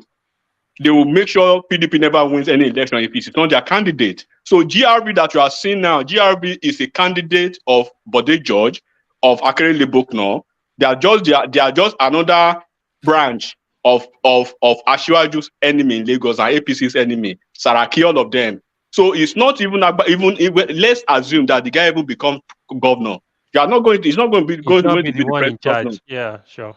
So, and then he does not have the experience. So you are talking about somebody who is coming with zero experience with some godfather, but a certain godfather is bringing talents. Which one will you go for? I see your argument. Charles, let's hear from I am Don Dada, who has come in quite a few times, but we've not yet been able to document his politics. So good to see you, I am. Tell me first if I'm pronouncing it right, and then tell us what that name means. And we're speaking about Gbadebo Rhodes Vivo, who continues to present himself as a real threat to the Lagos State governorship seat. So good to meet you. Good evening, everyone. So, good evening. Well, I've just been following Nigerian politics. Like, I'm just sitting back there, just listening to what everybody has to say. Well, I'm not supporting anybody, but it's just interesting to see what everybody has to say. So I'm just sitting back and listening and see what everybody brings to the table. If you had the vote in Lagos State, how would you cast it? I think I'll vote for Sanwo-Olu. Why? Just to maintain status quo? But are you not impressed by Rhodes Vivo? No. Well, you see, I think the problem of Nigeria is that no tribe wants to be ruled by another tribe. And the idea that the Igbos are supporting GRV is just because maybe the wives from the east and the moms from the east, they actually want to have a sense of belongings and all of that, you know. So I don't really think they have any genuine reason. Maybe he has experience and Nigerian politics is all about, oh, this is my person, this is my people, this is where I come from, and all of that. So that's why I keep saying, I think for Nigerians to be in a better place, maybe we have to go back to regional governments where, people complain and say, oh, somebody's from Oshun, you become a governor in Lagos State. It's not a problem, it's a Yoruba man. They don't have a problem with that. But even Igbo will not actually accept a Yoruba man to become a governor in Abia or anywhere else. So it's not a problem when Ibadan man becomes a governor in Lagos State, but it will be a problem when an Igbo man wants to be. Just take it or leave it. And this idea of people ganging up against Sanwo-Olu, I just say, like, you have a long-time enemy like Bode George, the rest of them. They probably want to find a way to just capture power from Tinubu. It's just like old fights, and now they find someone who can help them, do their fighting. Just like Ukraine and Russia, America wants to fight Russia, and Ukraine is, in the better position for them to give them all what they need to fight back. That's the way I see it. It's not about good government or what he can do.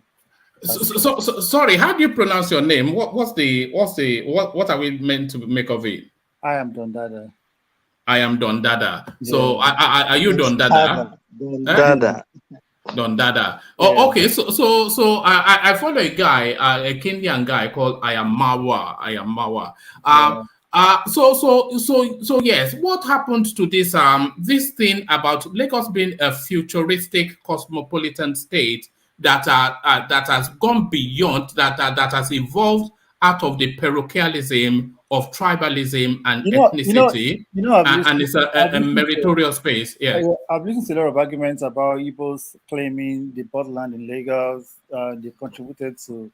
I live in the US, and I know, like, if let's say if you buy a house, there's what they call HOA. You know what I'm saying? They give you rules about some places. They will tell you can't put in solars on your roof. They tell you, there are things for the fact that the house belongs to you. You still have to play by the rules. So if you buy a house or buy a land in Lagos, does not mean that, Lagos belongs to you. That's number one thing. And I think, okay, now, Dangote has the biggest investment in Lagos. Do you ever see any outside man claiming Lagos is no man's land? I mean, it's just like somebody, flirting around your girl and he's telling you can do nothing. It doesn't make sense. I think the Igbos are just aggressive, and no, you can't say that now. No, that's too. No, I'm being honest. They are just very aggressive. They might not like it. This is the idea. Look, Yoruba live in maybe forceful, maybe assertive. Say assertive. No, let me say assertive. Yeah. Let me tell you this. This is actually this is what happened. Just check out wherever, anywhere you find Igbo people. No, don't go down that road though. We always get into trouble when we go down that road. So look, I've seen the reason why I actually follow you, because I've seen the way they roasted you when you go to this Rudolph's platform. The idea is just like, when you talk to them that way, they don't like him. Yeah. This is it now. I guess They wanted to turn me into suya, yeah, but no. one barbecue, one man. You know, about 45 minutes. You can't use one platform to generalize. No, so no, what I'm trying to say is just like for every tribe, there are good people, there are bad people. Okay, now, like people are talking about obedience, the voting pattern, and all of that. Okay, and now if you tell an obedient that they rigged, they will never accept. But they want you to believe that Tinubu rigged. It doesn't work that way. Well, if I were to be in Nigeria, I know I won't vote for Tinubu. But the problem I have is just like you have to give me a better alternative. You understand? Obi, actually, for real, I know he was able to get those votes because religion and other factors. But I keep telling people that if he doesn't make it this time to become president, he will never become Nigerian president again because the opportunity will never come again. No. And I think when the dust settle, I think the Southeast might well resent Peter Obi because I think he has put self-interest over. Yeah. If Labour Party doesn't get PDP, doesn't get the illegals. If Labour Party doesn't get the illegals, governorship in this Saturday, well, what's going to happen is just like maybe Labour Party will probably be like Igbo Party because if you say right now, I know they want some states, in the north. It does not mean they can repeat the same thing. And somebody was talking about how they were able to get those votes. You see, what you should understand is just like if you check Nigerians between the age of 18 and 28, we don't like to tell ourselves the truth. If you go on Nigerian street, 90% of Nigerians are into Yahoo. And this set of people are following Peter Obi. They can do anything. You see, when you love someone, when you are passionate about them, you want them to win.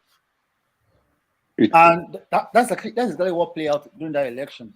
Well, so when the whole idea is just like, you see, Nigeria, I don't think there's going to be a kind of solution to this problem. Because if you're trying, let's start from this other angle now. Let's say Peter Obi actually becomes the president of Nigeria. There's so much to be done in the Southeast. So let's say he was like, okay, let me just fix the Southeast, the road, the economic and all that. People will say, oh, it's tribalism. Look at what he's doing in the Southeast. So Nigeria, I think we should just go on, probably in the regional government, everybody can develop at their own pace. So in that way, it will actually help us because just to that space that you just happened upon. As the dust start to settle over this election, and it will start to settle within the next week or two, where the next space that will agitate will be. It's going to be around restructuring and regionalism, which Tinubu had spoken to in the past, but he moved away from during the Buhari phase. He's now the president-elect. Are you expecting some sort of a regional sector, if not in statutes, but in certainly how the country configures? Do you expect some form of restructuring moves from Tinubu? The good Tinubu has done right now is just because, with 8 million votes, Tinubu cannot really say he has the mandate of Nigerian people. So I've heard that before, but I want to challenge that. But carry on. Yeah. I'll tell you why. I'm not saying whether you won or you did not win. That's actually not the problem right now. I'm just saying if you have 8 million people voted for you to become president in the population of, I know Nigeria is not 200 million because I know it's not possible. Probably about 150 million people. It simply means that you have to buy people from Labour Party, from PDP over to yourself. So, and I think this idea of true federalism will probably be a better option because the idea is that everybody wants to be in charge. See, the problem with Igbo man is just because they want to have a sense of belonging. A Yoruba man wants to have the same thing. And how do we get that? Through federalism. So this idea of somebody just coming and control everything from Abuja is not going to work. In as much as they continue doing that, we're going to be having problems. So, and I think Nigerian structure, I don't even know why we're going to have a lot of senators coming from the north, and we have just few of them coming from the southeast. And we have, everything about Nigeria is wrong. So if we have to look at everything like you want to solve the problem, we'll keep doing it. We'll pass this problem to our children. They will also pass to their own children. So I just said, but if you try practicing true federalism, it's going to help a lot. It will solve a lot of problems. But in the case that Obi is there today, just think about it. If Obi becomes president, do you know how many Igbos and people of interest that they want to fight for what they can get in government? Somebody was talking about the GRV becoming the governor of Lagos State. He won't do anything. Because the problem is just like, Nigeria is so corrupt. All these obedience are shouting now. The other time I saw Obi giving somebody maybe a machine or trying to empower. How many individuals do you want to empower? And one thing people don't understand is just like government is so difficult. People can sit on TV and be talking about analyzing how things is going to be done. And it's not easy in real life. At the end of the day, after 2 years, they start putting you on the streets because people are not patient. So a man in Lagos, an Igbo man in Lagos State wants Lagos to work for them. I understand that, but Lagos is too tiny for everybody. I mean, I think government should just try to do something. There's nothing wrong if we have to open ports in Imo or Abia or anywhere. I mean, we can't be having everything in Lagos. I don't know why Nigeria is just crazy country. Exactly. And that's why everybody wants to come to Lagos. Yeah. What is wrong with Southeast? Why can't take the Sorry to interject. Excuse me. Mr. Reno, right? No, I'm not Reno. I'm Dondada. You are Reno. I've listened to you so well. I know your voice when you speak, and you're speaking. I know it's you, but it's okay. Welcome to the show. Mr. Mokri, look at that. They want to put Igbo in your pocket. Dondada. They want to put Igbo in your pocket. Yeah, we know him. It's okay. Thanks for coming to the show, and I like the way you put analysis. But one question I'm going to ask you is this: do you think that this guy, like one man asked somebody, and the guy I was on the show to hear this reply. Do you think if this guy, Rodriguez, is in APC, would he be a better candidate? So now, I don't really know much about GRV, but from little I probably gathered about it, let me just, first of all, he claimed he's Chinedu, right? And the second thing I actually figured out about him was just like he got married to an Igbo woman. It's not a problem. And I've seen most of the interview we did with Bakassi and all of that. You understand? He claimed he's 39, 40 years old. He had a master's somewhere. I understand all of that. But if he looks like he has intention to become something in Lagos. And probably after school, he probably put 2 and 2 together, and he actually said, okay, if I marry Igbo woman and I put my tent against Igbo, my dad is from Lagos, I could just win and become somebody. I mean, I'm not saying that is real, but that's actually I'm just trying to put 1, 2, or 2 together. But Lagos is a very big city. You understand? I mean, like if you love your son is okay. I have a son now who is driving. You can imagine that I will let him go and drive at 16 when I know that he's not really qualified to drive because I don't want him to die. So my major problem now is just like you can't just hand over. It's not because for all these people you are saying in government and all that. I don't really support godfatherism, but at the same time, you need people to put you through the process. You understand? My brother, the kind of people he has around him, like Body George, like Bob Clan, and all of that, it's not because they love Lagos. Everybody wants to eat from the table.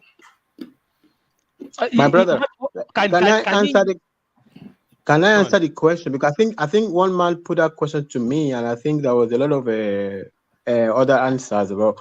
But I think I should answer that question frontally. Well, I think first of all, APC will not put him as a candidate, right? There are many people.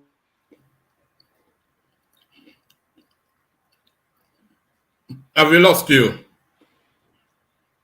Carry on, Dondada. I think technical issues. Let me carry on for him. And one man, I know what he was trying to say. First of all, Dondada. First of all, Gbadebo at his age now will not be a candidate of APC. One. Can I just wrap up enigmatic? So yeah, I agree with you. That's the point I was making. APC will not take him. Number 2, let's assume that we abandon everything, and by some stroke of magic, APC take him. It will get the same treatment. If whoever takes him, if you cannot speak Yoruba, it's a big problem, right? You cannot even call a call. So it's not a distraction that people are asking this question. He can't speak Yoruba and he wants to head Yoruba space. Even America, if you cannot speak English, you don't get to become governor of New York City. So it will be the same treatment. It's not tribal. And I actually want to say this. And sorry, Don Dada, let him land. Can I just land? I will just land and leave it. And also, everybody who is actually putting this question. So when Tinubu was running for president, we wanted to talk about Tinubu's competence. They will never allow us. They only want to talk about and they shake like they shake. But when it comes to other people raising questions, legitimate questions that border on who they are, I say it doesn't matter. Let's talk about his competence. Okay, the guy is not competent. He's not competent, and we are just giving him the barest minimum. Like, okay, even if you don't have experience, you don't look competent, but at least can you please at least speak the language? It's like easy question. It's like, when you can let my people go. Like, if you can't pass we just want to give you something to pass. At least can you just speak the language? Just so we just let you go. That's nobody is saying, you should speak sorry, Yoruba. Fatai, let me push back against you a little bit. I think there's some sort of ethnophobia at play here. And I'm not saying the ethnophobia especially against Chinedu. I think the ethnophobia is against Peter Obi and a resentment for what happened on the 25th. If Rhodes Vivo, if he was the APC candidate, you say they would not choose him, but for the benefit of the conversation, let's say he was. If he was the APC candidate, the fact that he could not, but he had this backdrop of Tinubu, Yoruba-ness, and all of that. All of these things that he cannot speak Yoruba, people will find it quaint and charming. They will say, "Oh, how quaint, how charming, how endearing." I think because his backdrop is Peter Obi, is where the ethnophobia may be coming in. Yeah. The other side of that question is, okay, so you assume that the opponent will not raise the issue that he cannot speak Yoruba. Are you saying the opponent will not even raise that issue? No. I think they will see it as cute and charming. They will find it quite quaint. No, who? The space. The opponent now. The opponent will raise the question. In this case, the opponent is APC. What you are not seeing is APC. What you are not seeing, in what you are describing, the opponent will be PDP and Labour Party. In this case, it is APC. So it's the opponent that raised question, not you. I don't raise question about my own candidate. You raise the question. APC is an opponent. If it's the other way around, the opponent will, in this case, in this hypothetical space, will be PDP and Labour and other guys. They will raise the question because it's an important issue that you cannot speak the language. This is what will happen, right? If this guy were to be had been probably emerged from APC as right now, you would have seen they would skin him alive, especially from the obedient. Just coming from Tinubu, right? You would have seen Tunde Ednut, Gis Lover, all of those people have been digging this guy out crazy. First of all, they will let you understand that you cannot have an apprentice, or experimental governor in Lagos State first. They will pin him down to the point that, look at, we're just talking about Ashwaju's resume now that a lot of people do not even know at all. All they want to hear about is his leg is shaking, his hand is shaking. Where is his certificate? Where is his daddy? Where all those kind of stuff. Exactly. So they don't want to know about his record. Yes. And they shake like they shake. Now they are telling us that we should abandon our own and they shake like they shake, and we should be talking about competence that don't exist. So they will superimpose this type of narrative, right, to the general public, and they will make it a day. And then the question that people are not really answering adequately and appropriately is, one, do you know in APC and Lagos there is something they call School of Lagos Politics? If GRV is probably, if they are preparing to be the governor of Lagos State in the next right now, let's say now at 40, right? You would have seen him in cabinet for the past 10 years. You would have seen him have you would have had opportunities probably to have one cabinet position or the other. He would have been part of the system. The current head of service of Lagos State, Akim Muri Okunla, right, the son of the ex-Justice Okunla, is probably the youngest head of service in the whole of the federation. He's in his 40s. He became a permanent secretary at probably in his 30s, right? One of the youngest. So you can tell that they are preparing that guy for something. Enigmatic, sorry, move forward there, sorry, 1 second. Okay. What you said now, it's totally true. Fashola, Ambode, Sonwolu, they all had experiences. They all work in the private sector. Not after working in the private sector, they all went through the program. They call They all went through Lagos State.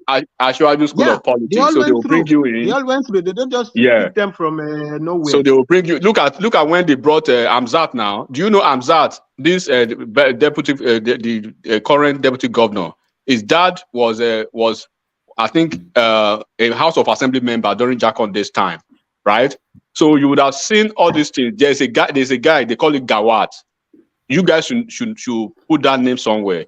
If you see Gawat being the governor of Lagos State in the next 20 years or in the next 15 years, don't be surprised. So, and that's if everything goes like that, right?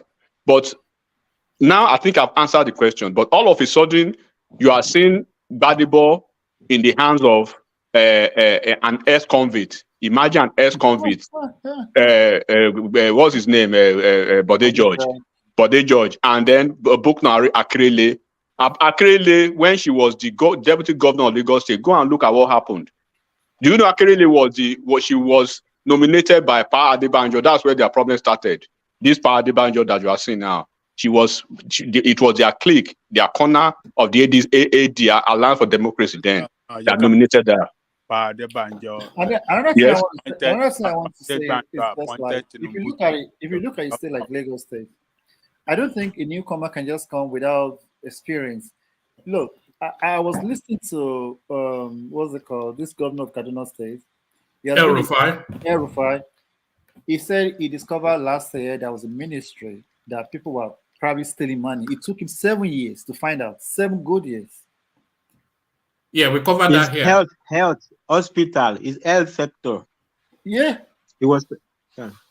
So what I'm trying to say is just like, if somebody like GRB becomes the governor of Lagos State, in the next 2 years, he will still be looking for left and right because it's going to be hard. He has never worked anywhere before, and Lagos is big. Lagos is just like a mini Nigeria. So the idea is, you see, guys, sorry, Don Dada. This guy, Gbadebo, I don't think is in his own plan to be governor of Lagos State right now. I think he was just trying to lobby for like a deputy governor, just something to climb up the ladder. But because of the selfish interest of them Bode George, they are trying to force him down. This PDP guy, the gubernatorial governor for PDP, I've forgotten his name now. Yeah. Dando. They are trying to force it down his throat, but because he was actually avoiding godfatherism, another godfather is trying to force somebody else. He left it open, then picked Funke Akindele. So I don't think this guy is even ready himself. That's why I agree with somebody that said earlier, maybe he's an enigmatic guy. He's like a cheat. He's reading a script. He's just coming to say things. And to me, for me, as a person, I think there's a difference when somebody sounds intelligent, unlike when you do the job. That's why they say talk is cheap. So if you don't have anything to show for your intelligence up to at the age of 40, if you look at track record, like they said earlier, of them, Sonwolu and Fashola and co., you will see, okay, there is projection. They've started from somewhere. There is nothing to show for it. You are not even prepared at all. So I think the guy himself is not ready. He was just being pushed, and they know they can push him around. Another thing I want to say. So do we say DOG? They already told us what should happen if you don't have experience.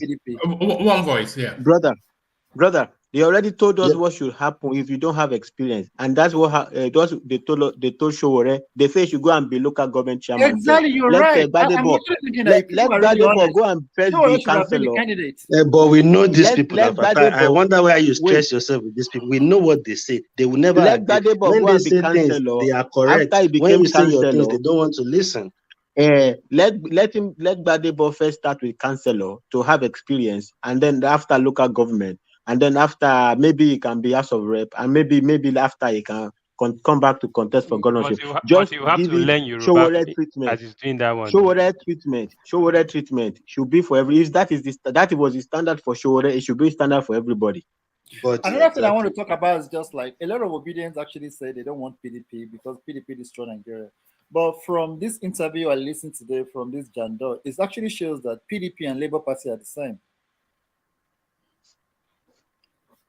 Because he said, Atiku called, Obi called, they want to work together, how they can, both of them can work together. What did you say about PDP, bro? Sorry for what did you? I said most Obedient actually claim that they are different from PDP, right? But from the look of things, it looks like PDP is Labour Party is PDP. What are you taking their words? Because they would have voted for PDP if not for their disappointment in PDP. They've been voting for PDP since '99. They've never shifted. They've never shifted ground, and that's why you see Obi's this massive wave because it took PDP's vote. Yeah, but most Obedience are actually claiming that they appear like they are saints. They are different from other people. But yeah. You say that the PDP and Labour Party, they do everything together. I don't actually understand that. Do you know at the time they preferred Atiku? Of course they say, Buhari did this to them. He wiped their ass for 8 years and everything. But at the point, they were actually even saying they even prefer Atiku to even win the election than Ashwaju. So what does that tell you? All right, gentlemen, let's move the conversation. Yeah. One man, sorry, before you move the conversation, are we allowed to still promote our own self if we achieve something a little bit good that will still help the country? Of course, okay. Go on. Let's hear it. Yeah, actually, today is the first. Today, make it 1 year. I'll be coming to your show because I have this. I don't know if you can see this. This is my expo card. I don't know if you can see the date. Right. Can you see the date? It's in Japanese. Go on. Yeah. Today, you can see my company name. I was at the expo. Right. 1 year. That was the first day I came to the show, and I went to this expo and I met with people. It was about renewable energies, and we started doing business. And like I said, I have some business going on in Tanzania. Then there was the second time I went to the show. You can see the expo. You can see my members card. But this time around, I'm going to the expo. You can say I'm invited. I'm going as a VIP member. Sorry, I don't know if you can see. You can see the expo. Yeah. Yes. It's taking place. Okay. Hold on. This is my VIP ticket. I just blocked some this part out, which is very important. As my VIP ticket, you can see my company name, Bugatti International. So this I'm doing. What we're doing, we are bringing a solar grid to. I'm meeting with some big energy company like Solar Edge and some other. My partner will come and pick me. I'm trying to bring a solar panel to Nigeria, like upgrade and on-grid, but on the scale of like NEPA. We want to cut corners. People can install and pay monthly. You understand me? Yeah, I'm listening. Carry on. Yeah. Yeah. So today, with this VIP I got, I can lecture. I can be in a lecture with big companies, big fair, and I can stay lecture or take lectures and have opportunity to talk with, interact with big people too, that are investors. So I hope it really goes well, but we are on the last phase. If we can get a signature today, maybe in a year or two, we're going to have a big solar farm in Nigeria, courtesy of Bugatti International Limited, which is me, World Peace, and my partners from Senegal, who maybe I will extend at least a better distance to people here to be how investor in a better percentage. That I will send to you one man privately about this thing when I finish by today, one man. That's what I'm trying to say.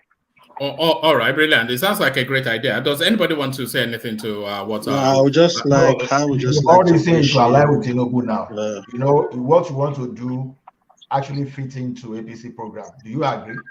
No, leave APC for. I think it's promoting his business at the moment. What So piece? why I would are you just looking like at? to. I would like to say good job. Wish you the best of luck, and I wish everything comes true for you. Thanks.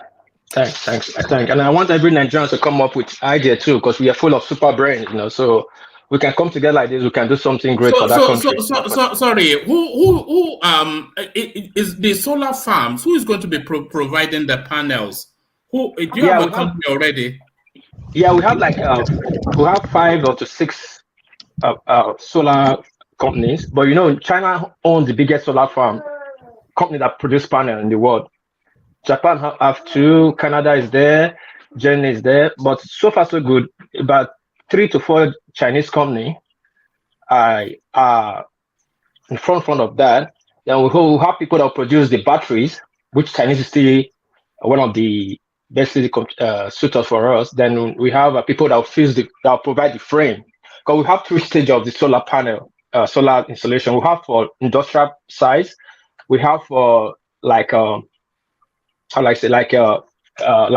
size, and the list of it like for a home of 3 bedroom, I can carry the fan and AC and the refrigerator. But my own goal is that we should have a solar panel generate electricity that can at least carry a fridge, because our food we eat in that country is perishable, and we don't have a way to preserve that. We can do that. We reduce the cost of a lot of things in that country. We can preserve our I food. have a question for you, if you don't mind. Yeah, sure. What are you going to take to Nigeria that's going to be different from the company that have been installing solar already in Nigeria? Because I know somebody that is into that. I know somebody that has a big company that is into that. I say solar panels to Nigeria because we are selling that you have to bring your money. For example, the cheapest solar installation will cost you 1.5 million. The artisan on the street can't get 1.5 million. So imagine I have 100 million people connected to my grid paying me 10,000 naira every month. Calculate that in the next 10 years. How much I will make? You don't need to pay anything. You just pay 5,000 to get the solar installed in your house, but you pay me like 5,000, 6,000 depending how you use your solar. You understand that? What kind of house for the 1.5? Is there a specification like a 2 bedroom? Yeah, like I just said, like 3 bedroom, like a 3 bedroom, that which you can pick, but no AC. But I was telling my engineer they should make it like there must at least a fridge. I'm just do you know what I will suggest to you, World Peace? I will suggest to you that you establish the sort of wattage that the average Nigerian family uses on a daily basis, and then see if you can find something in the market to support that. Yes. That's what I suggested the director. We work on that wattage. Let me say this. So, like in the US now, like when I actually wanted to get my solar, those guys just pump in. They requested for my electric bills just to generate my power usage. You know what I'm saying? So when they look at it, they already have an idea of how the power I use every month. So by the time they just give me a code for, because I told them I want to take up the electric. So now we are on solar. We don't use electric anymore because I have enough power. So and my friend trying to copy what I did, but I think because of the roofing, the direction for the solar, it was unable to get enough power. I mean, maybe sunlight and something like that. It depends on where you live, the locations and all of that. You know what I'm saying? So I think the idea is just I don't know if that's what you want to try in Nigeria. Most important thing is to probably look into the bill and look at how you have to know how the power they use every month. Then you can use that to configure. I think sorry, brother, for cutting you short.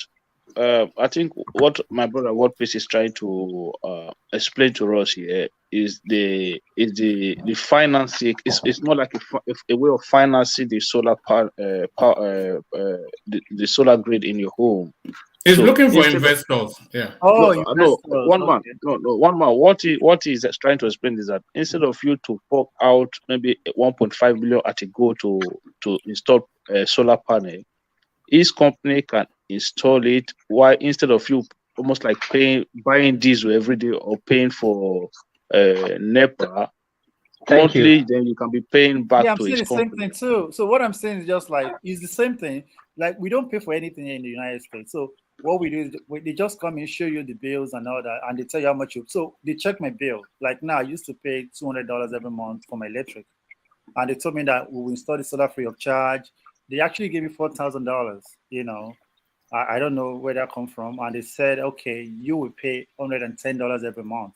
So I consider it's cheaper because normally for my electric I pay $200. So now when I have solar free of charge without paying anything, but don't forget one thing, they have to check your credit because your credit is what they use to, they get the loan from the bank. You know what I'm saying?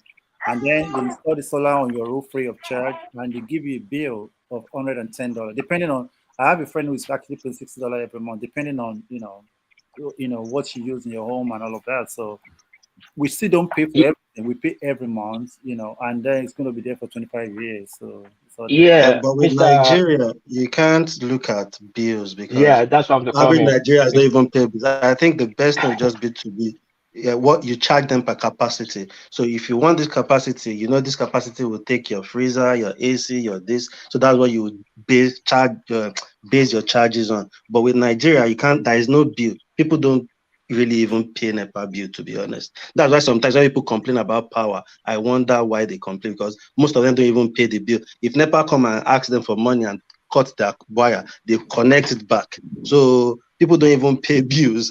So you have to supply to capacity and charge them. Yeah. Let me quickly say this. Go on.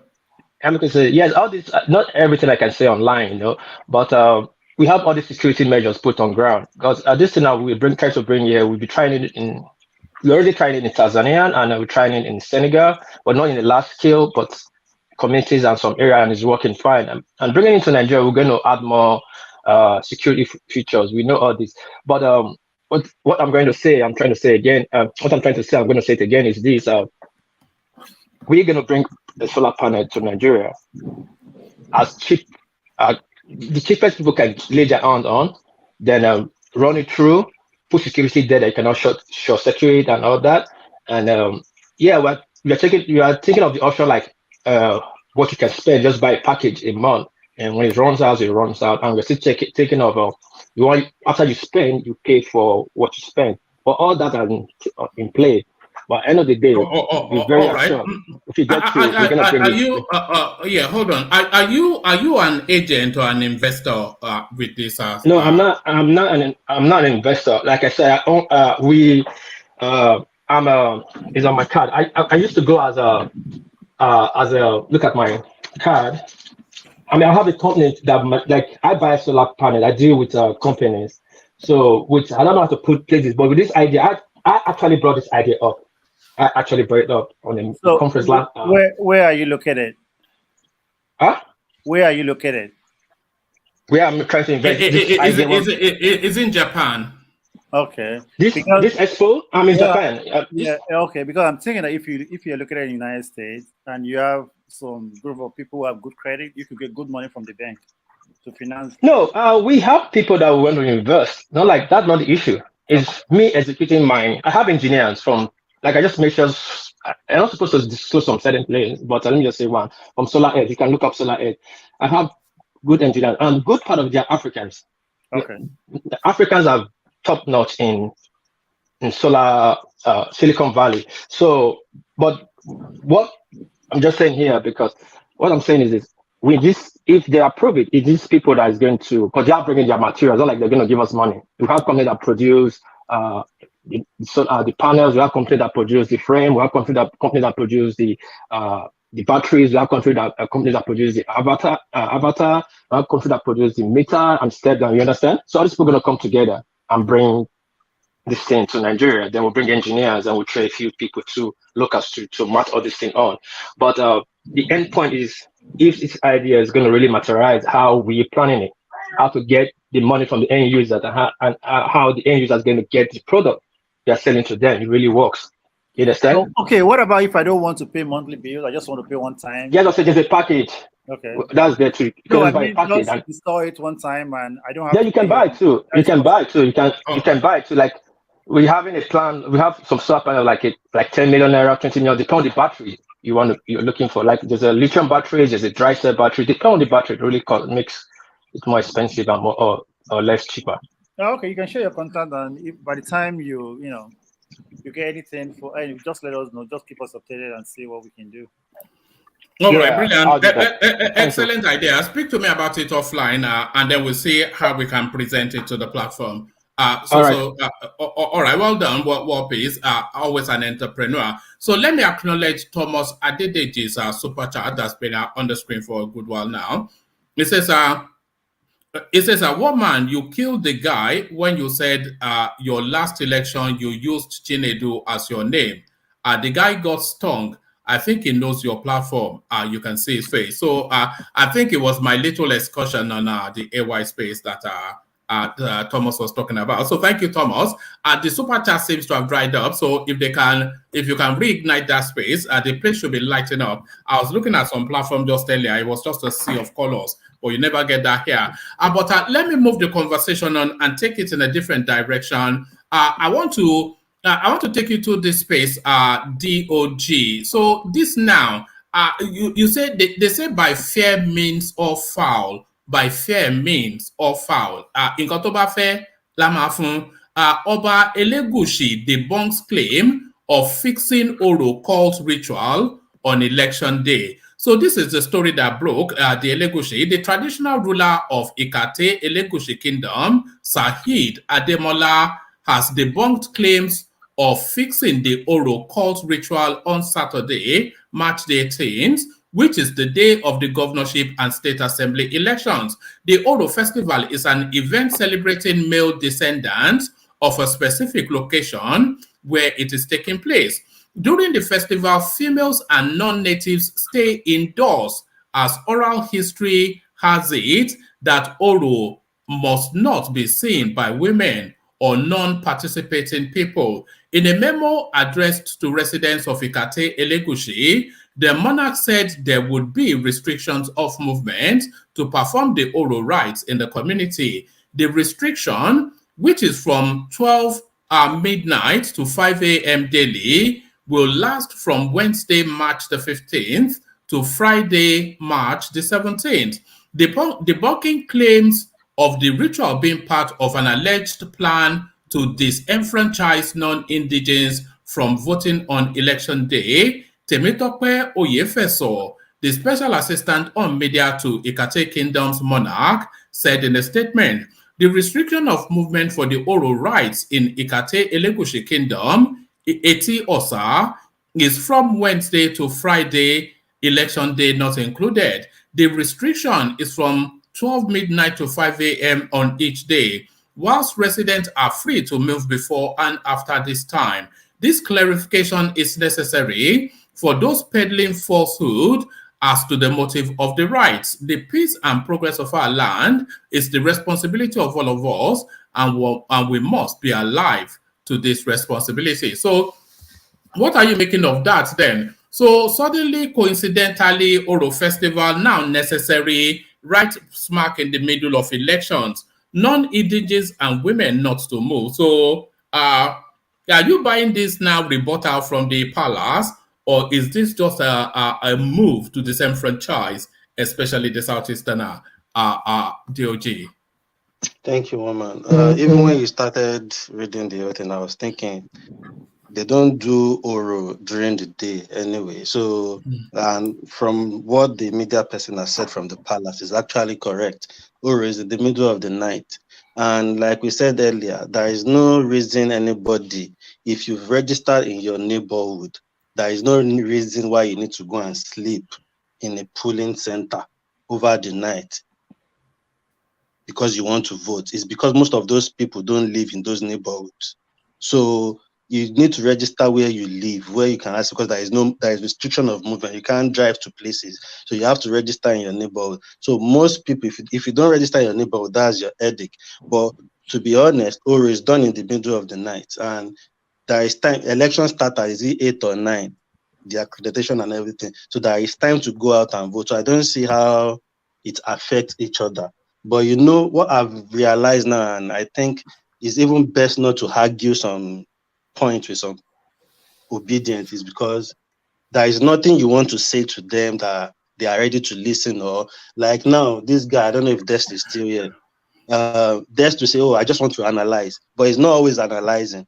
He's always trying to force his point and tell us what is not, but he doesn't want to listen to whatever anybody is saying and digest and analyze other people's reason and what they are saying to him. So to me, it doesn't affect each other.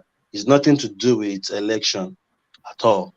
Are you sure about that? Because there's a feeling. What I want to say is just like, they're trying to stop the migrant voters, because I'll call them migrant voters because most people actually, election is funny.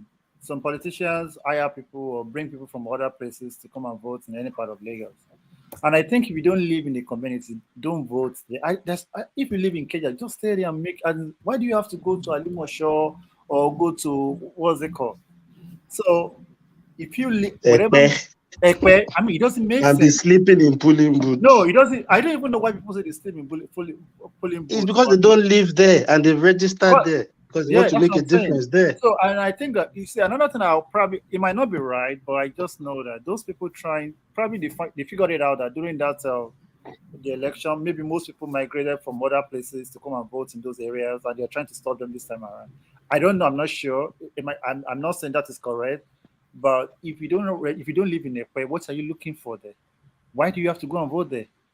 I mean, you probably live somewhere, and then vote where you live. DOG, we call those votes EcoMog. You remember? Yeah. but Daniel Koko, is this not some sort of bullying to disenfranchise it's essentially targeted at the Southeasterners. Let's be honest. Let me explain something to you. In America, people always refer to America, great democracy and all that. During the last election, Trump did not want people to do mail-in ballot. Everybody wants to protect their base. If you know it's going to work against you, you're going to kick against it. When the Democrats started asking for mail-in ballot, they were shouting, "Oh, it's this crime! Oh, it's cheating and all of that." But for me, there is no perfect election, But I just believe that if you live in Ekpe, vote in Ekpe. If you live in Ikoyi, do the same thing. Don't leave from Oshodi and go to Ekpe and vote for just no reason. I don't even know why somebody has to be at the polling units by 6 a.m. in the morning. It doesn't make sense. One man is a ritual that in Yoruba we carry it out annually in our society. Peace to our God and Orishas and all the rest of it, for peace and tranquility to reign in our society. So it's an annual event. I know about it. They do it every year. It's not just, it could be coincidental with the election period, but the people should not read any meaning to this that is meant to deny some people from voting or something like that. It's an annual event, and it is good. It did not even happen it ended on Friday, Friday night to Saturday morning. So when it ended on Friday, people there will be no movement on Friday night. So it simply means that you're going to stay. No, Friday, the who moves at 12 a.m. Yeah. Oh, okay. But it's going to impact on the election now. There's no way it won't. That's for sure. That's for sure. Election. What I feel is, you see, this obedient, if they really want to do something, they are stubborn. Forget all this already they are talking about. It won't affect them. They will go. Once they say it's finished at 5, they will go and troop and go to wherever they need to go to, if that is the problem. So I don't think the obedient are even scared of all these things. If they are trying to scare them, I don't think if they want to do what they want to do, they are going to do it. Forget all this. And for me, Oro is in the middle of the night. Oro might be one now. Oro will finish. Oro I've gone to school in the area that they do Oro to as a student, but it happens in the middle of the night. So are you going to be working at 12 a.m.? Why are people going to polling places to sleep over the night, past the night? till the Because morning. because they don't Go live and in wait for that, INEC official to they come don't there live at in that 8 area. o'clock. That's the truth. They don't live. One man, can I come in, please? Yeah, come in the progressives. Yeah, okay. Good to see Yeah, you. thank you very much. Thank you. My brother, World Peace, good luck on your journey. Yes. I wish you all the success. What I want to say is this: I don't understand. There's a governorship election in Kaduna State, in Zamfara State, in every other state in Nigeria that are holding governorship election. Why are some people so fixated on Lagos State? I don't understand I don't understand what is going on in this election. Why is this Lagos one now different from the one in Kaduna, from the one in Bauchi, and every other place? Why is people so invested in Lagos State right now? Because it's almost like the election is in Lagos. No, the election is in Nigeria. They have election across the country. Why are people so wound up about taking Lagos or doing one or two? I don't understand what is going on. One man, could somebody just please explain to me? The people who want to change Nigeria, are they not supposed to be changing Nigeria by investing in Nigeria? Why are you so fixated in one state? I don't understand. Well, some set of people were talking about Agbero. They said they don't want Agbero in Lagos, and they believe that the APC is the one, promoting Agbero in Lagos. And I think some other section of people were also talking about maybe they don't really have sense of belongings, and they feel it's time for them to So those people, they have sense of belonging in Kaduna. They have Yeah, sense of belonging in the problem I have with people in Lagos is just like, for the fact that Lagos actually was the capital of Nigeria does not mean that, it's no longer the capital of Nigeria. Lagos is Yoruba land. So when people go there and they claim ownership and they claim it's actually, I understand when we talk about it, they say, oh, well, you're in the US, you are this, you're that, you can claim anything. I understand that. But we also know in this country there are things you cannot claim. Because even in this country, some people still tell some people to go back to where they come from, even from top politicians. Yeah, but what I'm trying to say is this: why not just play the politics, right? Play the politics. Forget about all of this.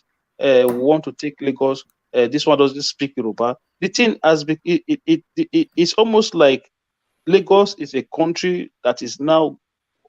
It's almost like the governorship election in Lagos is being run like a presidential election again, like what we've just experienced in the past 3 years. Progressive. I Progressive. blame the first person I will blame for this is Obi himself, because he actually played on people's emotional intelligence. Yeah. He capitalized on tribal politics. He capitalized on religious politics because of the Muslim ticket as well, and the way he was selling himself and how he's preaching the message to his followers is what got us to this point today. On this platform, a lot of people actually complained about this in the earlier stage of the campaign.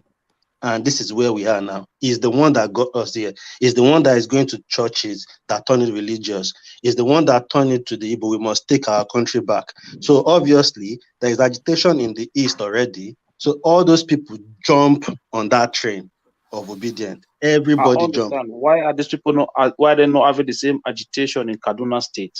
Why are they not having? Because Lagos is where they are. They are not in Kaduna now. So Lagos is their target. The good thing about it is just like Lagos actually is home to everyone. I understand that.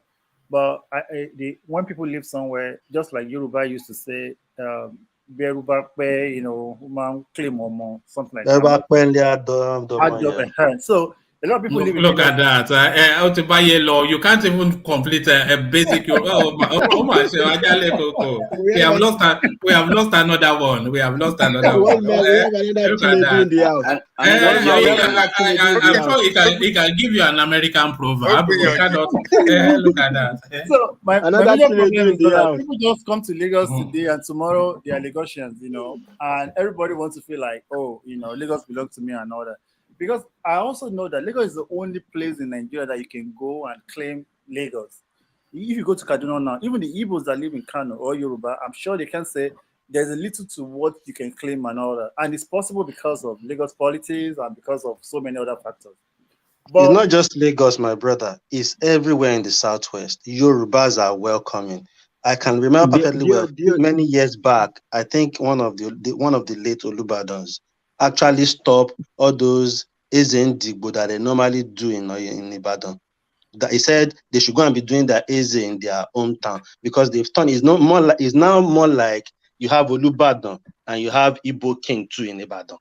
Why do they need? Why? See, that's another thing I don't understand. Why? But the Northerners do that as well. You know, they always have some sort of No, with the Northerners, they just always have like a Sheikh in Sabo that is the leader of the Hausa group in Sabo market. You know, Sabo is the area where the Malams are. So they always just have like a leader, not like a king. The Igbos is more like a king. He dresses like a king. They go in convoy. They do meeting as if they are in their own states. As a eastern state, so the Olubadan then got tired and scrapped. Say he doesn't want to hear anything Ezendigbo again. But there's no Ezendigbo in New York or in Maryland. So why? Yeah, because there will be. Oh, you think there is not? There will be. I'm sure there is. If you find out. Well, I have a lot of Igbo friends because I keep mocking them and be like, "What? You don't have Igbo in New York or Maryland?" They will just smile about it. I mean, you know, I don't know why. My brother, one of the reasons is that they always use they say, oh, you Lagos people or Yoruba people, they are very welcoming, liberal. But they are using that one to use as like bread. Of your bread in Kuala Beje. We are liberal, you are welcoming. No, naturally, that is who we are. I know, but I know that they weaponize it. Everything they will weaponize change. it. Everything will change. Honestly, it's already changing now. But I think maybe like since the 27th, immediately after, you know, say the liberal nature of Yoruba people, right? Don't take it for granted. When they turn the other side to you, into a weapon. When they turn the other side to you, but do the Yorubas have that other side? I've not seen it yet. I know the Yorubas. They can be quite wily and they're full of guile. Don't worry, they don't have wickedness. They don't have wickedness in them. Let the dust settle one man. In this election results. Let the dust settle one man. Enigmatic to some extent, one man is right. We are always self-surrendering. You know, we are very once they tell us we are educated and we are liberal, our head start to make they massage our ego a little bit. I don't know where. Maybe you are a Lagosian. Don't come to those states or Ekiti state and they will just look. Let me tell you one thing you don't know, right? This thing, do you know from immediately after that result came out that time? Go and look at the circulation. The most of all these Obas, especially the Ekate you are talking about. Most of the Obas in Lagos, they'll be passing some memo around. You know, the throwing all those Igwe of your boy Igwe of this Igwe, they've been telling them to. So things they just want this thing to settle, and then there will be some few movement here and there. Enigmatic, you know, enigmatic is even all this massaging that may even give them the boldness to come and tell us Peter Obi won 90% in Lagos and Tinubu, the Yoruba boy won 10%. But they will not say that in Anambra. Anambra were 90%. No, we don't love our own Peking. Hold on, Enigmatic. Hold on. Enigmatic, hold that thought, because there was something you said just there that I want to explore a little bit. You said wait until the elections are over. Do you anticipate, because I anticipate that there might well be a backlash against all of this P2B Rose Vivo narrative after the elections? Do you think the space will move? My family voted for Peter Obi. And after the election, when this issue started in Lagos, you know, I even have friends that, you know, flew to Nigeria to vote for Peter Obi. Now they all came back and they be like, oh no, we will not do it again. So and I'll be like, why? They'll be like, oh, you don't know what's going on in Lagos. So I don't know what messaging they are getting, but I think a lot of them, you know, they don't really feel good about these candidates anymore. Yeah. You know what? You know what, man? Hold on. Sorry. I want to clarify. I'm actually talking about the Lagos space, not so much the disenfranchised South. Yeah, let me explain to you, one man. You know what? First thing, what they've done, right, is that they've, you know, people wouldn't have even cared much about this Obi or whatever. They would have said, okay, it's just an election. You know, they've taken it like, okay, it's an election, it's gone, right? Even as you say, everybody, calm down, okay, so we lose some, but when they start their narrative of, okay, they are taking another phase, and then they say, oh, this is what you guys, this is the agenda. Okay, so now an enigma, and when they let me just inject, and then they started to say Lagos is no man's land. Like you are rubbing it on our face, like it's a Yoruba land. That is where they killed this guy, and that is where the Lagosians are stunned. No man's land. But you know they've been saying. Fatai, do you know that statement has been as far as 1940 or 1950? They've been saying that for a long time, but this is but now we know the meaning. So what you are seeing now, right? One man, there's a bill that has been sitting. I think it's been sitting in the Lagos State House of Assembly for over maybe 20 years, if not more, over 15 years, if not more than that, right? There's one that I know for a fact. They call it maybe primitive and something non-indigenous something bill, something like that, and then this Land Use Act and stuff. So there's, you know when this is where I'm telling you that when the liberalism of Yoruba land, when you take it for granted, you will not see them come to the street and behead you or beat you. No, diplomatically, right? Diplomatically, they will just roll out policies upon policies, bills upon bills. That's what you will see, and then gradually you will see the handwriting, you will see the tone. Because this has been the audacity of the highest order. The effrontery has been too much in this electoral period. For the fact that, you know, in almost all the phases of Lagosians' life now, it's like they feel threatened to the bone marrow for the very first time. For the very first time. And then they are looking like, Ekiti people are looking at them like, are you guys part of Yoruba? Are you guys crazy? Is it because of wokeism? Are you guys losing your head because of wokeism, quote and unquote? And then the people you call... Enigmatic. I know the conversation that goes behind the scene now with my... Enigmatic. Yorubas give them that audacity. No, you cannot say that we give them that audacity. No, let me say this. Are you telling me that most of the votes Peter Obi gets in Lagos is not from Yoruba people? No, look. Are you telling me that all the votes Peter Obi got in Lagos is Southeasterner that votes for him? But Thomas, let me tell you something. Do you know it's possible. They bust people in. They bring loads of people. And even Fatai, it's not Lagosians. Most of our people, you know how many people they brought in just for most of our people, most of our people that voted. People are coming in. They know they are coming in, and they don't have a problem with it. Everybody's living fine, and it's like that all over Southwest.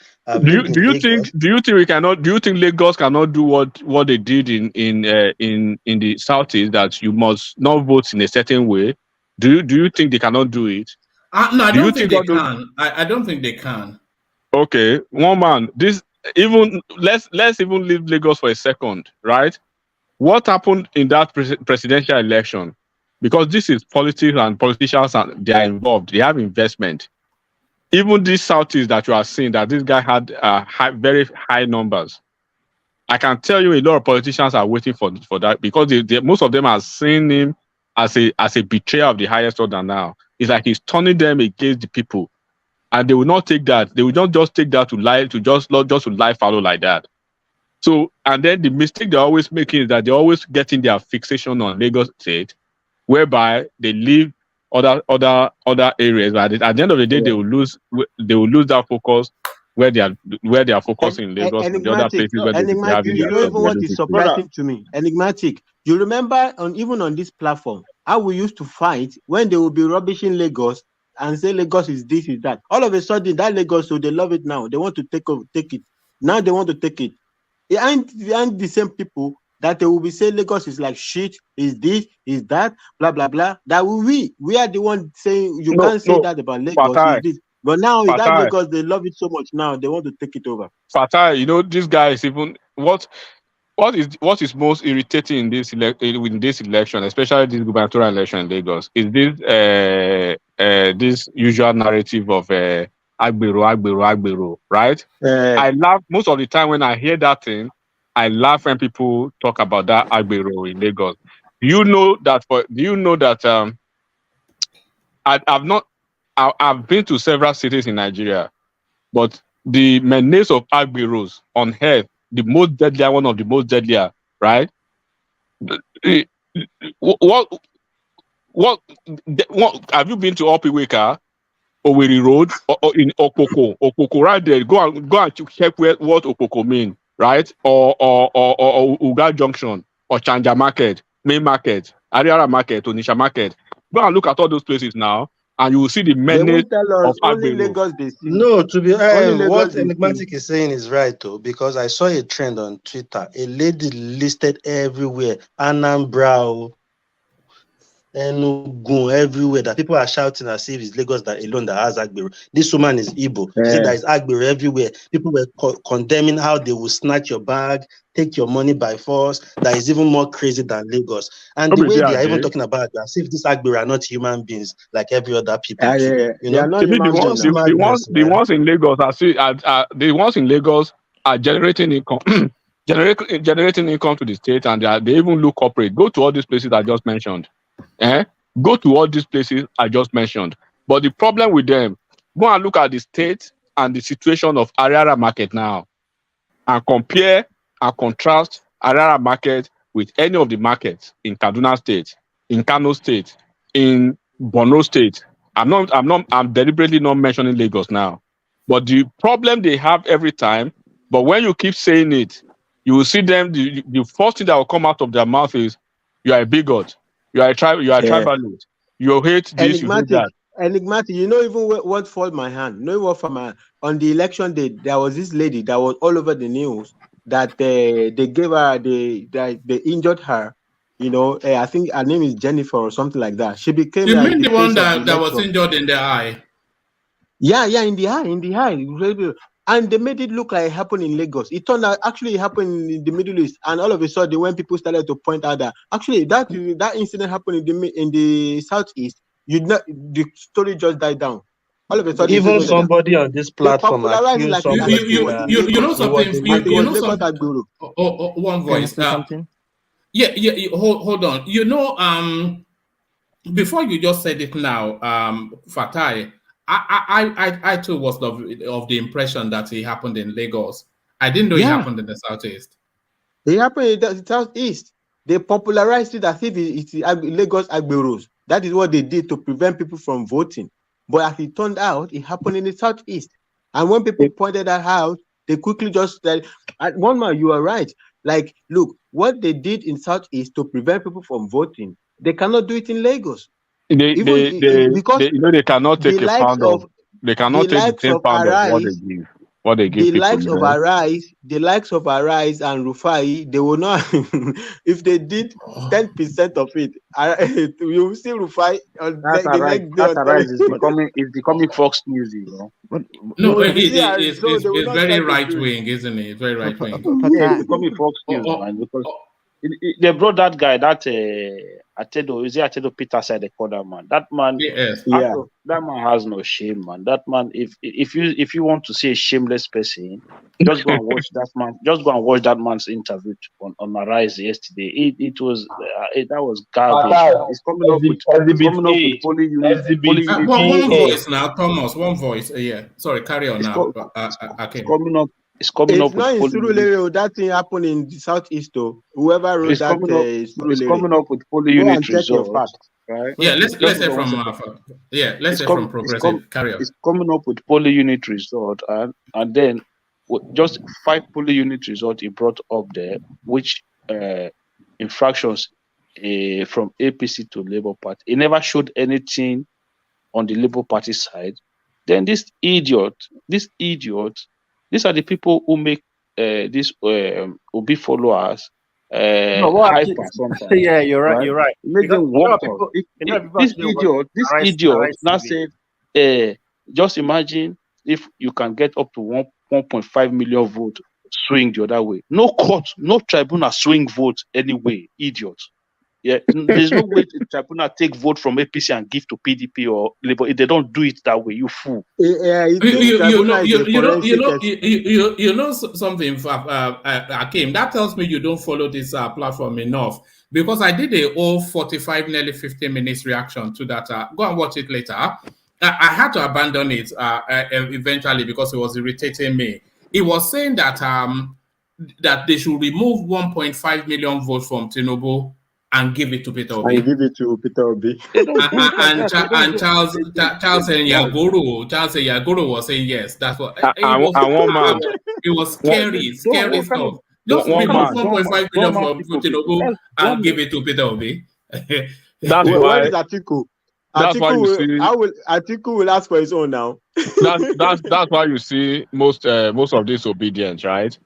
You saw when they come over here, and I was basically speaking to this earlier today, that they should if they've been following the Osun Tribunal, right, they will understand most of these things, and they will probably know what is going to happen at the end of the day in this Obi's case.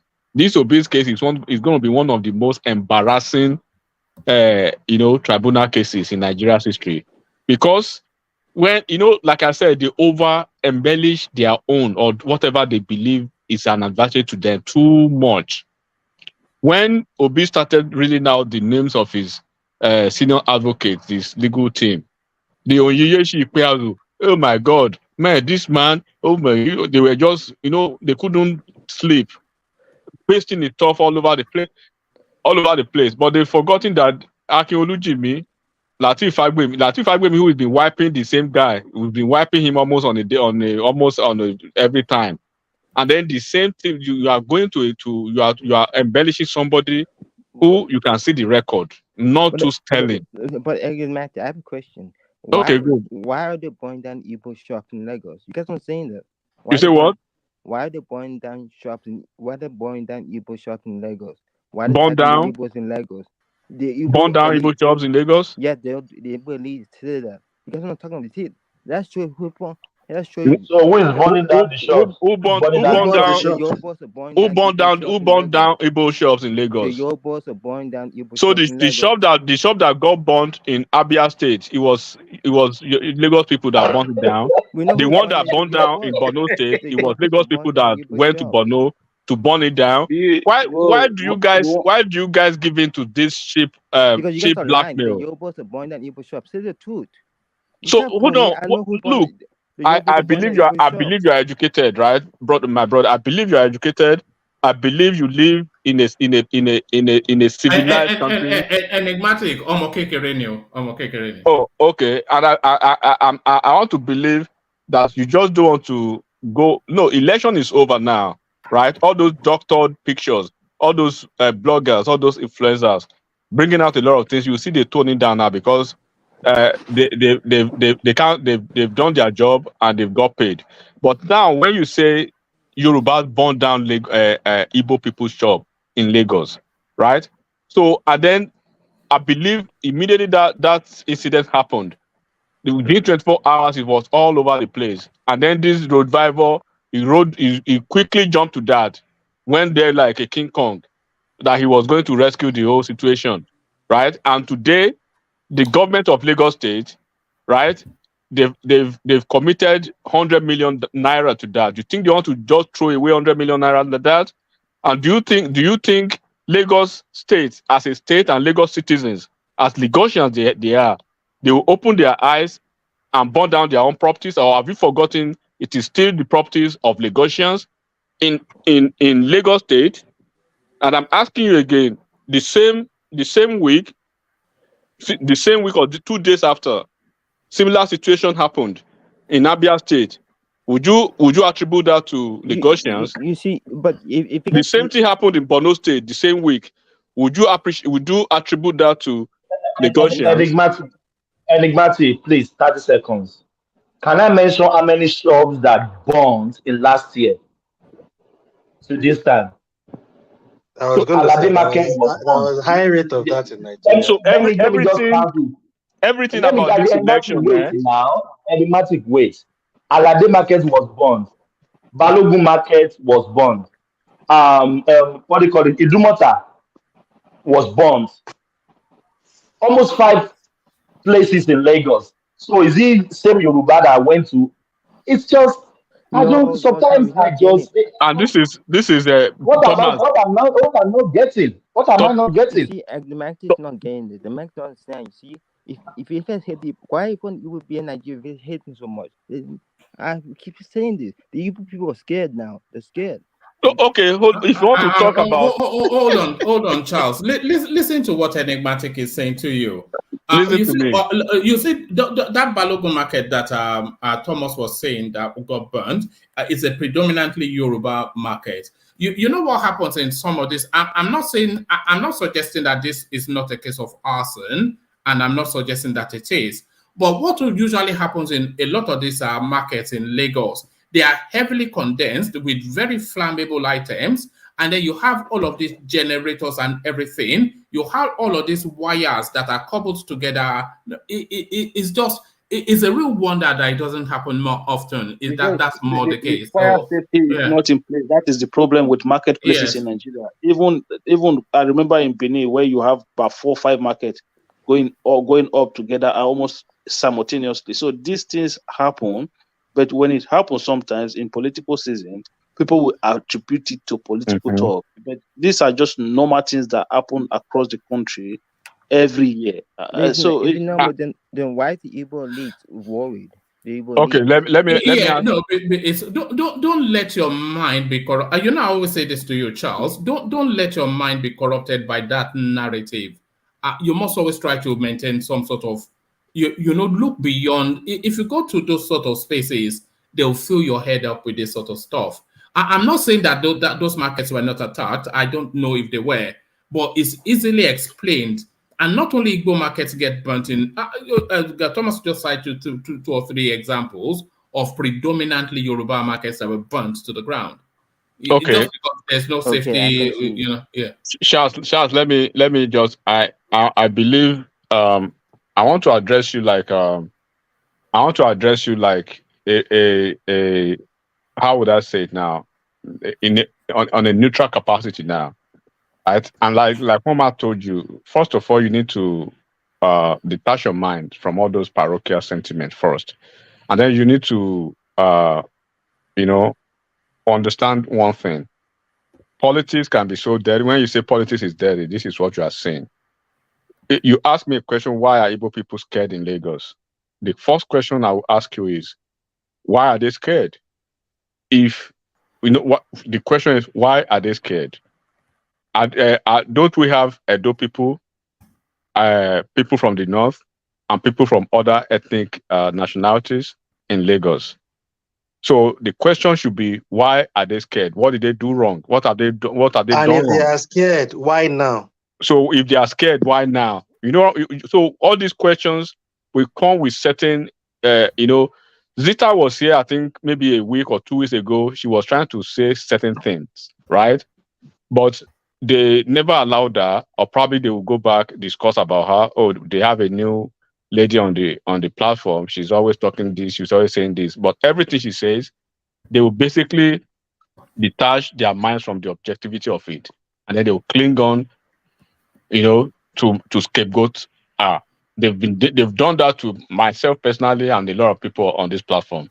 But we basically speak to the issues, to the facts. So what are the facts now? Now they attach every sentiment to irrelevancies, and then by the time they over sensationalize those irrelevancies. They they pigeonhole themselves, into a victim box, and then they start this victim cries almost every time. Election is just it's a yearly. I mean, every 4 years there will be elections, and from after 4 years of election, on a yearly basis we have off-season elections. But like Progressive just asked, why is it always Lagos? Why is it always Lagos? Right? Because now, it's no man's land. It's no man's land. Okay. No man's land or no man's land. There are ways you can conduct yourself, right? There are ways you will conduct yourself without you. We all live in a foreign country. I will not be too bold, right? I will not be stupid. New York is no man's land. Yeah, I will not be stupid to the point that I will, regardless of how whatever I've been able to achieve, right? I still understand the fact that, look, even in America over here, there are natives who are the real owners of the United States soil in the US, right? So you know how to comport yourself and you know how to handle yourself. Then they can tell you, like, look, what you are doing, be cautious of your narrative, be cautious of your rhetorics. But when you try to point them to the right thing, they will never take it. Their brother, a typical example of their brother, who is your brother too, and who is a brother to all Nigerians. Now the guy has been practically ostracized now because he came out with a memo, an op-ed that was basically advisory to all his, Undibo brothers. I'm talking about Soludo. Look at what they've reduced Soludo's reputation and career to already now. So that is one of them. So now when we say, what is the reason for them to be scared? Then yourself and everybody else who is listening now, who is from the Southeast, they should answer the questions for themselves. Enigmatic, check your DM and acknowledge the message there. Let's get back to DOJ. So DOJ, take us through then. You are saying that because this Oro festival is the one thing we want to know is if it happens every year at this time. And if it doesn't happen every year at this time, then that is to tell you that they are pointing it directly to politics. So this is dirty. When I saw that headline, my immediate thought was dirty politics. One man, you say this Oro. I don't think the traditional rulers will stoop so low to bring an Oro they do every year forward or backward just for an election purpose. No, DOG, Oro is seasonal when it is towards a particular period. That's what I'm saying. Festival, so I don't think they will purposely now say the Oro that they are meant to do this year. No, DOG, Oro can come out at any time. Oro Oro comes out anytime. There can be something in the, especially even if we leave Lagos out of it, right? If you go to Ijebu, Oro can come out anytime. Maybe of course, even in Ogbomoso, that's what I'm trying to tell you. Like, something happens, they want to drive something away from the town, they will bring Oro out. They can bring Oro out any day if something happens in the places where we have Oro and everybody know there is Oro. But obviously, Oro comes in the middle of the night. So at 12 a.m., because they have all the people in that village or town too, won't be walking around at that time. Everybody will be in their house at 12 a.m. and it finish as early as between 4 and 5 because everybody needs to continue their life the next day, including the indigents of that town. It's not even for that. It's in the night because women cannot see Oro. So it's in the night. It happens only in the night. One voice.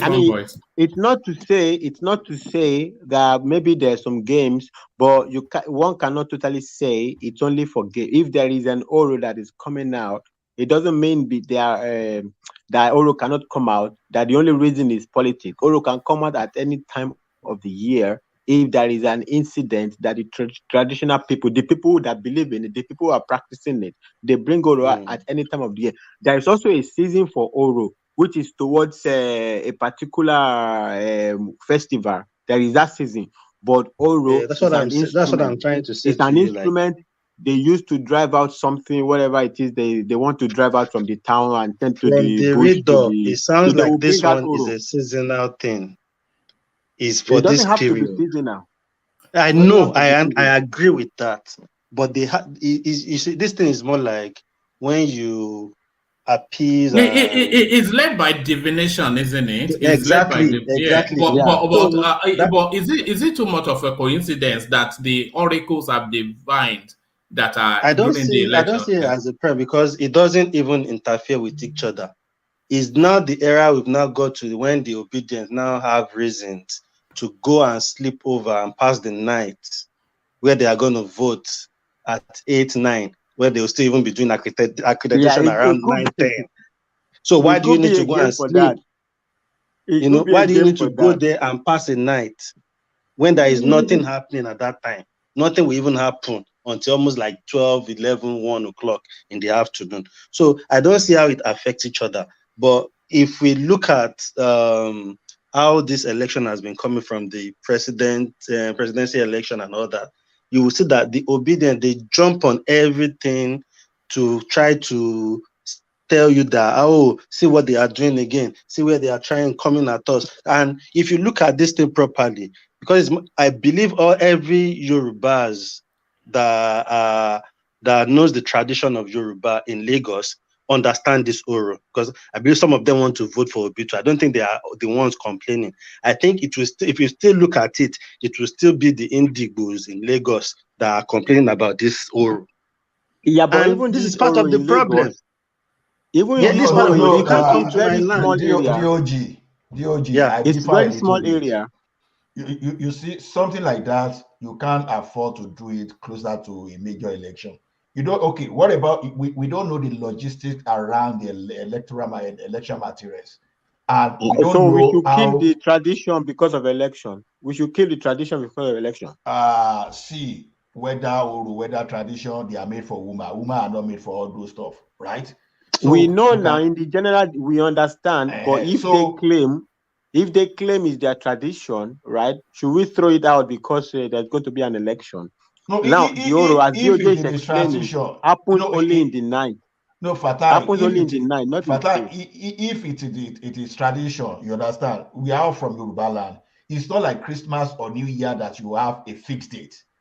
You see this thing, all those when you go to a Kimogun, all those people doing their Oro there or one of the festival, whatever. They do it in a season. There's no particular fixed date. Is the council of the council, those people that are in the palace and those people that are from the family, they decide on the day they want to do all those things. It's not as if they cannot shift. Ola, I see your point. I'm not arguing against that. I'm not saying totally if they say an Oro wants to come out that there's no shenanigan there. I can't say. But the question I'm asking is, are we going to bury their tradition? I mean, if they value their tradition more than anything, let's even leave that. Another question. I'll just hand it over to you. Another thing is this: Oro in Lagos is so practical. I mean, there's no Oro all over Lagos. They don't do Oro all over Lagos. In one somewhere, I mean, maybe 3 houses, indigenous areas, or maybe it's not all over Lagos. They are doing Oro somewhere, maybe in down Ikorodu. It's not Oro all over Lagos. Maybe it's in one street that Oro is happening. Oro is not a feature of Lagos. It's not like Eyo. It's not Eyo where it will be all over Lagos Island. It goes round, yeah. There's no Oro in Lagos Island. They want to bring Oro out. Every indigenous area in Lagos have the way they do their Oro. In Ekpe, now it's just one street, 2 streets. Yeah. How is that one going to swing the election? How is it going to swing the election? The Oro they will do in 2 streets. Exactly. So from where Ola is coming from, I get your point, Ola. But if you look at it as well, there is no reason how the timing of the Oro will affect the election and anybody that wants to vote.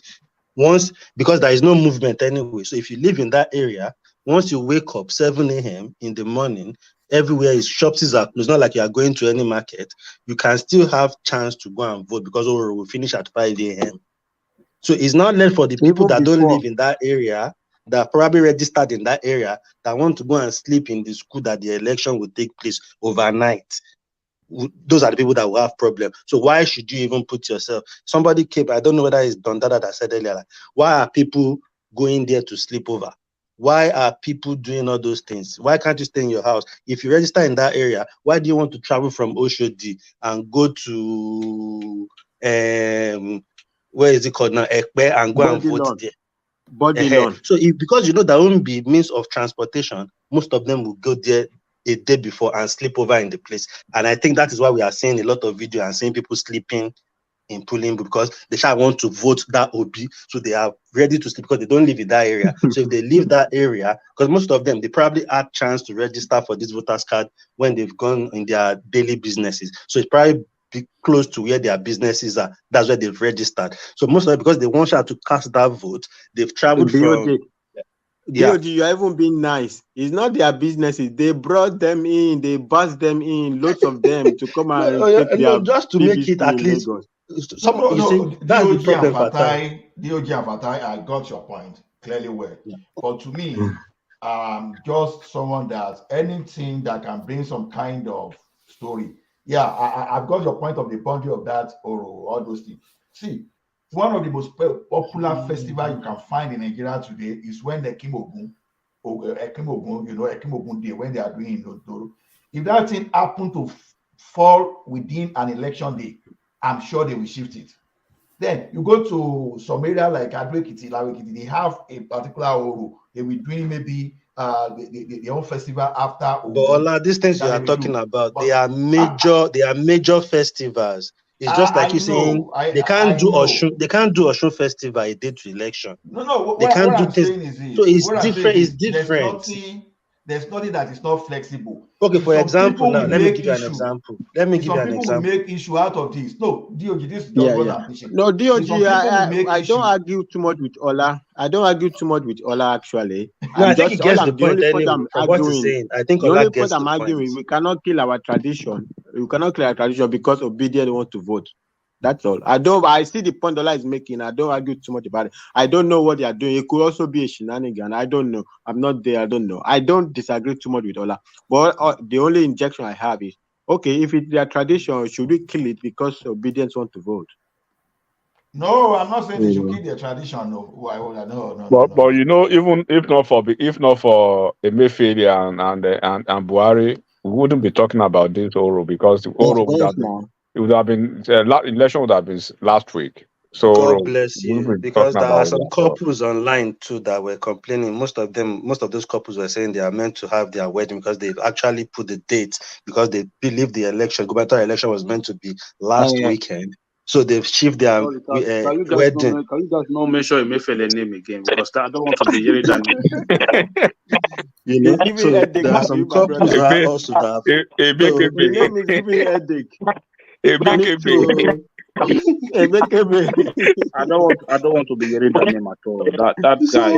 So if the traditionalists have made their preparation towards this Uru and they've thought, okay, there won't be election, they were not expecting they will shift the day, because obviously I've seen several couples come out and complain like, what would they do now? Because they actually hold on, Fatai. You know that space, DOG, is a space that I don't think we've yet brought up in the course of all of these things that have been going on.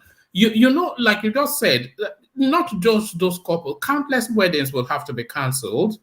You know, no refund in Nigeria of refund the kidney. Say me money canceling. So no funerals, all sort of events that have been planned that okay, they will have their election, they have 1 week to settle, so we can go back to normal.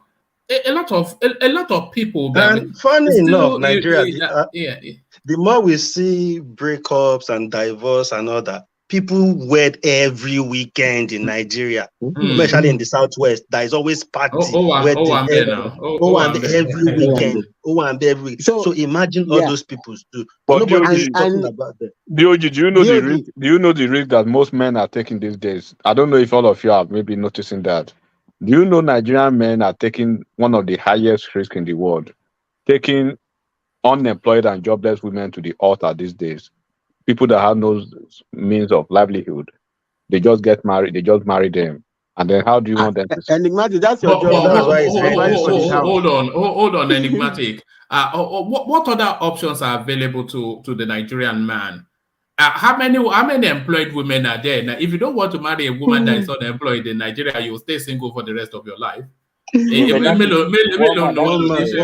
One man. That is stigmatization, man. That thought that a lot of our women are not engaged just because they are not in payee employment doesn't mean they don't have private businesses that they engage in. So yeah, you're right. Anyway, you're right. The men are the chances are meant to be jobless and not engaging in anything is more higher than women not even engage in any form of activities. Women are a lot creative than men.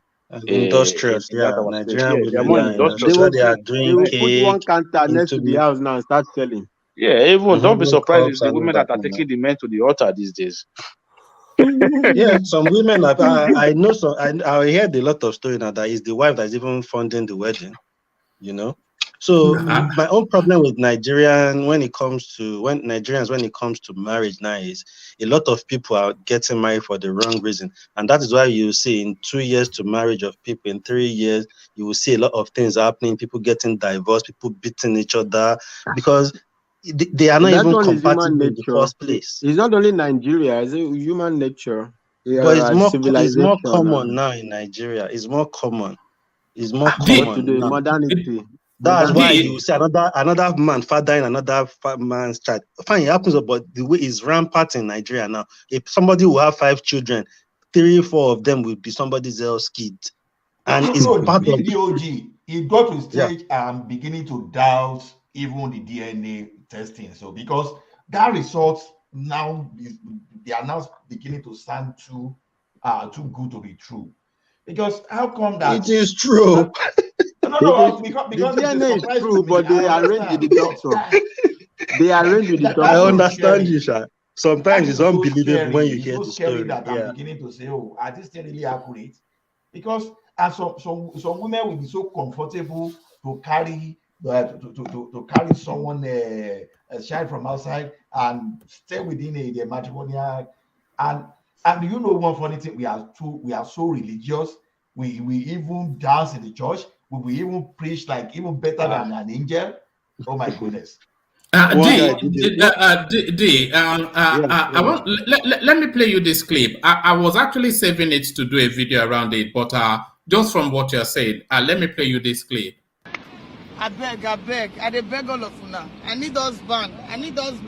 I want marry, I beg, I beg all of una. They find husband. I get 2 hostel for Awada. I get house for Lagos. I get African shop for France for here. Any man wey want marry me, I go dey pay a monthly salary. I beg, I need husband because I don't need to shame again. My age they go, I don't need to shame. I beg anybody wey need me as wife, make them DM me. I beg, I need husband.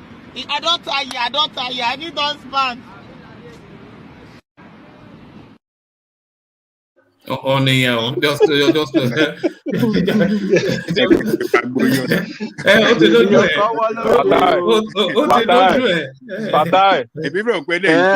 There you go. Hold on. Let's hear from Ajale Koko. Ajale Koko.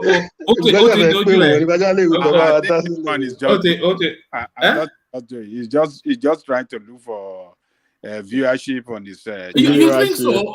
No, I don't think so. She was serious. Look at her face, and if you look at her, if you're looking at her, I'd say she's round about 38 thereabout. And then she's gone through her 20s thereabout trying to escape the Nigerian space. And then she's gone abroad and it's taken her a good 10, 15 years to settle to where she wants to be. And then suddenly she's looking at 40 and then she feels the need to do this. I beg. I beg all of una. I need husband. I want marry. I beg. I beg all of una. They find husband. I get 2 hostel for Awada. I get house for Lagos. I get African shop for France for here. Any man wey want marry me, I go dey pay a monthly salary. I beg, I need husband because I don't need to shame again. My age they go, I don't need to shame. I bet anybody will need me as wife, make them DM me, I beg. I need husband. I don't tire, I need husband. You know, the way she listed all her assets is what really convinced me, because if she was doing it for clicks, it was too detailed. That it looks, the emotion looked wrong. One man. Are you sure some Colorado is still involved in that? We've seen a lot. No. I think that there is one thing too. Again, when it comes to France, a lot of men are single, a lot of women are single. I don't know what is going on in France. I've seen a lot of people leave France to go and look for wife in Nigeria. I've seen a lot of women in France leave France to go and look for husband in Nigeria. I don't know what's going on in France. I've been trying to look into such it. environment. The problem with the Western nation is that they don't support family. They support a single person to live alone. So that's the problem. DOG, is France worse than UK? I think UK is the most No, UK. The only problem with UK is there is a lot of single parents, and you blame that on youthful exuberance.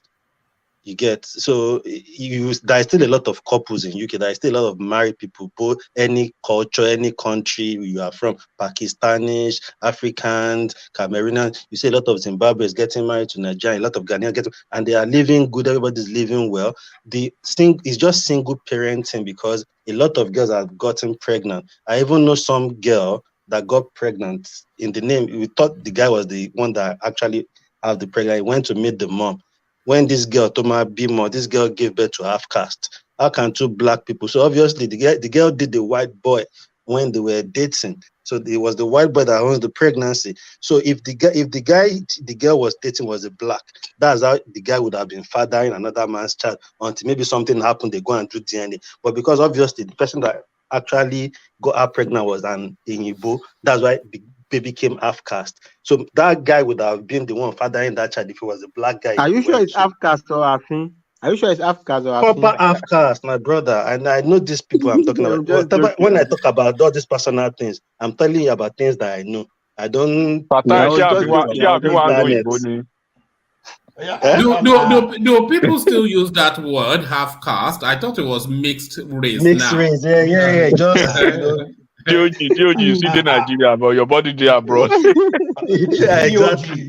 Yeah. DOG, like I was saying the other time, I was still telling someone today that in the next 100 years, there may be something like demographic, in terms of demographic, that the thing must have changed in like a century from this time. Because you see this Western country, now, like Canada now, up to date, they brought in 17 million immigrants. 17 million immigrants. What's that telling you? When you see proper Canadian, the Caucasian, they don't want to give out, we can't raise children, we can't do this, we can't do that. And they prefer to make dog, all those things their son, because the system supports them. Even those people that are even coming from Nigeria and other country, the system support divorce so that everybody can claim, you can have support for rent, you can have this, so that the thing encourages, the system encourages people to stay not married. So that's just the way it is. But you now see the Asian guys and some African people that have not had this mentality of Nigerian adopting everything Western. They are populating the space. They will be the one to reign and rule and occupy the land in like 100, 200 years to come. So maybe my brother, in the UK, I believe, I always say to people in the UK, I think the Asian has gone so deep into the system. If you go to banking sector, years, you may not even see the home office. Look at who is the prime minister now. Yeah, one voice. Yeah, the prime minister now. Where is the prime minister from? Home office, anywhere. If you go there, the mayor of London. But hold on, D. There's a curious thing happening in the UK. The prime minister is an Indian. The mayor of London a Pakistani. That's what I'm talking about. Even the home office, the banking sector, all these top guys in these banks, Barclays and all that, they are not British people originally, all of them. But you know, DOG, even in the US here, right? There are certain professional careers here in the US, in certain profession that it's like a revolving door. You for you to get through that door, it's like these people, they have this chain of chain of event, how it is, a reactionary chain that when the HR is probably going to be publishing some new rules, maybe the next 1 month, right? For the sake of formality, probably, and then for auditing and stuff like that, you just see the jobs. But before when you are applying for the jobs, or when people are applying for the jobs, if you have an insider, you will see 95% or 90% of those jobs already being filled up by certain demographics, and probably most of them are Indians, especially in the IT world. So They are good with that, and that's where I have problem, my brother. Right in the UK, that's where I have problem. If you see another Africa like you, they probably are trying to even obstruct your way from getting there. But all these Paki, Indiana, Asians, they help themselves. They will bring themselves from their country. There's something you're not taking into consideration.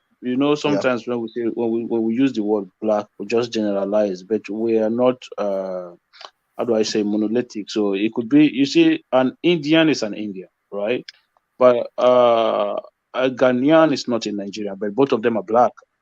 You understand what I'm saying? So sometimes these are issues as well, whereby if you was to see, maybe you go to an institution, maybe a bank, and you meet maybe a Ugandan there, you expect, you in your own mind, you to go as a black person. But they are his also own diverse, reasoning, so they are also diverse. So like of course, they are India, not. the They are, but I get your point, though. yeah, but they are also they are one diverse. country. Yeah, but they are one country. This is what I'm saying now. But for us, But if my you go brother, to somewhere and you meet a even Uganda person, Nigerians don't help themselves the way these people help themselves. Let me give you part of their pattern in the UK. Part of their pattern in the UK is they will bring all their families. They will all, instead of how somebody will come from Nigeria and people will say, go and find your square root.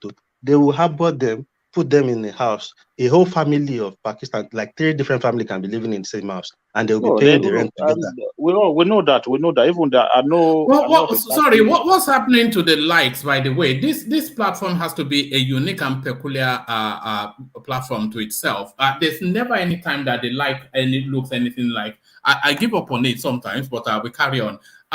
Sorry, land that point, and then I want to.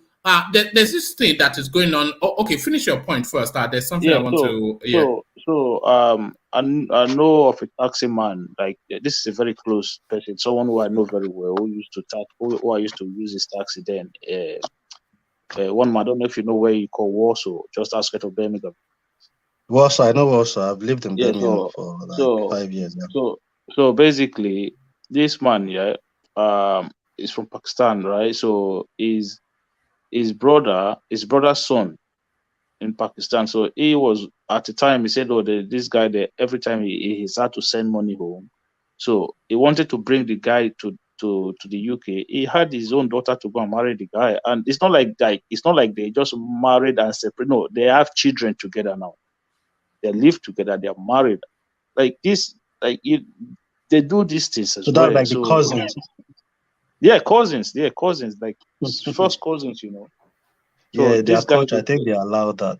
So they do all of these things as well. So that is how that is how deep they are as well when it comes to helping each other.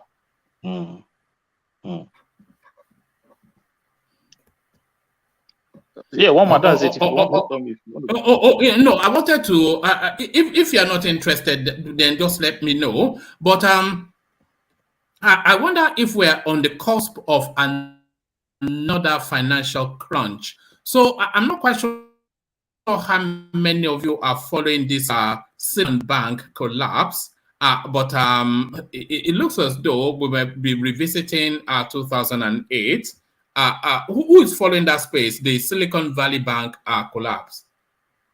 Yeah, but one man, No the thing is, the thing is this: they will not be that form of financial meltdown like we had at that time, right? Because these countries have learned lessons from what happened at the time. If you listen to Joe Biden, basically it's like the U.S. government is going to shoulder whatever losses that is going to happen within those financial institutions, but making sure that the U.S. government is going to guarantee the deposit of the money of depositors. Basically, I mean, you're right. It's not going to be like the other one because the cause of this one is quite different. It's a narrow cause of this. Is actually, I think it came from the issues arriving from the COVID, right? Because before the banks, they are required to have a particular amount of reserve. It's like in Nigeria now, you must have, each bank must have a particular amount with central bank, so that in case it fails, right, the central bank can use that money to take care of depositors and whatever the liabilities of the bank. So, but in this instance, there was no such requirement. I think that situation changed around the COVID, and they let them lose a little bit. So the SVB bank, so it used all its money to do investment. The banks, when you put money in the bank, they are also using that money. They are also using that money to trade, to do business. So they don't have and basically that's the problem. There is no, it's basically issues around their bonds. And so when the Jerome Powell announced the interest rates are going to go up, right? So this is going to affect their bond market, and everybody started to panic, and there was a run on the bank. So, but the U.S. government is guaranteeing depositors that whatever. I don't think it's going to be a big damage to the financial market like what we saw before, because that was a much more complex one. Yeah, actually, I think the problem with the Silicon Valley Bank, it was more political than some. It's just like this Emefiele mishandling some certain things. Trump. I don't want to hear that name again. Emefiele. I don't want to hear it. Yeah, during Trump's not in the same nature. It is not in the same nature. During Trump's regime, right? Because this guy is fingered. What's his name? The current Speaker of the House, McCarthy, and a lot of politicians. Yeah, a lot of them have some. So there are some few compliance and then policy stuff that was supposed. So Trump basically relaxed on guardrails, right? He relaxed on guardrails, and then there are some few things that policy that but that is the minor part of it. The big part of the problem is inflation. If central bank, if the U.S. Reserve is not raising interest rates, in which it wants to use to address inflation, so that the crash wouldn't happen like that. It would even take a time, but because interest is going to go up, because the U.S. is in a kind of a flux now. They need to address inflation. In order to address inflation, they need to use interest rate. And if they raise interest rate, these banks are going to be affected. There's going to be a run on this bank. So they need to find a balancing between trying to deal with inflation and trying to not panic 14 the days. Banks. 14 days before this, this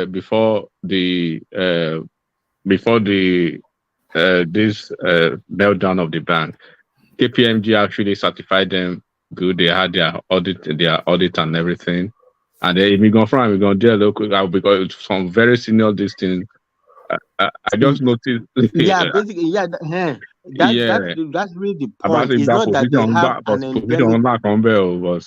It's not that they had an endemic problem, right? It's just a problem that has been created. And where it is political is that during Trump's time, Trump is arguing, or whatever, the people on the side of Trump, is that the inflation we are experiencing is a mismanagement of the Democrats, right? So that this is the argument. I don't want to get into that politics, but they argue that the Democrats have put us in this situation, where the Ukraine war, the depletion of the U.S. petrol reserve and everything like that to address. So all of these things are brought on tremendous inflation. Now they have to deal with this inflation. In order to deal with this inflation, they need to use the instrument They don't. It's not like this is what we are talking about. So Nigeria, Emefiele says he wants to deal with inflation. He crashed our economy. He goes say he wants to print money. No, they don't print new notes to deal with inflation. You use instruments of the banks, of central bank, interest rate and stuff like that. So the interest rate, the announcement of interest rate is essentially what precipitated what should I use? It contributed to this thing happening. So if they will find a way to manage the inflation and interest rate, and they will stabilize. I don't think it will. It's not as complex as what happened before.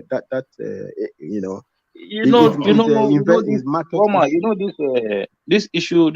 I'm not against free market and capitalism, but one of the biggest driver of this current inflation that we see today is energy price, right?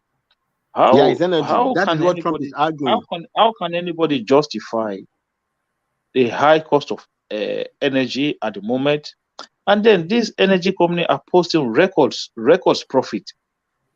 I don't understand. How does that work? How do you even make that to work in the first place, whereby people are struggling?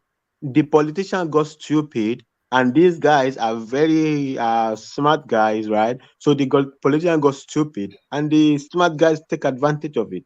The politicians that they can't find a solution to the Russia-Ukraine problem, right? That is a big contributor towards energy.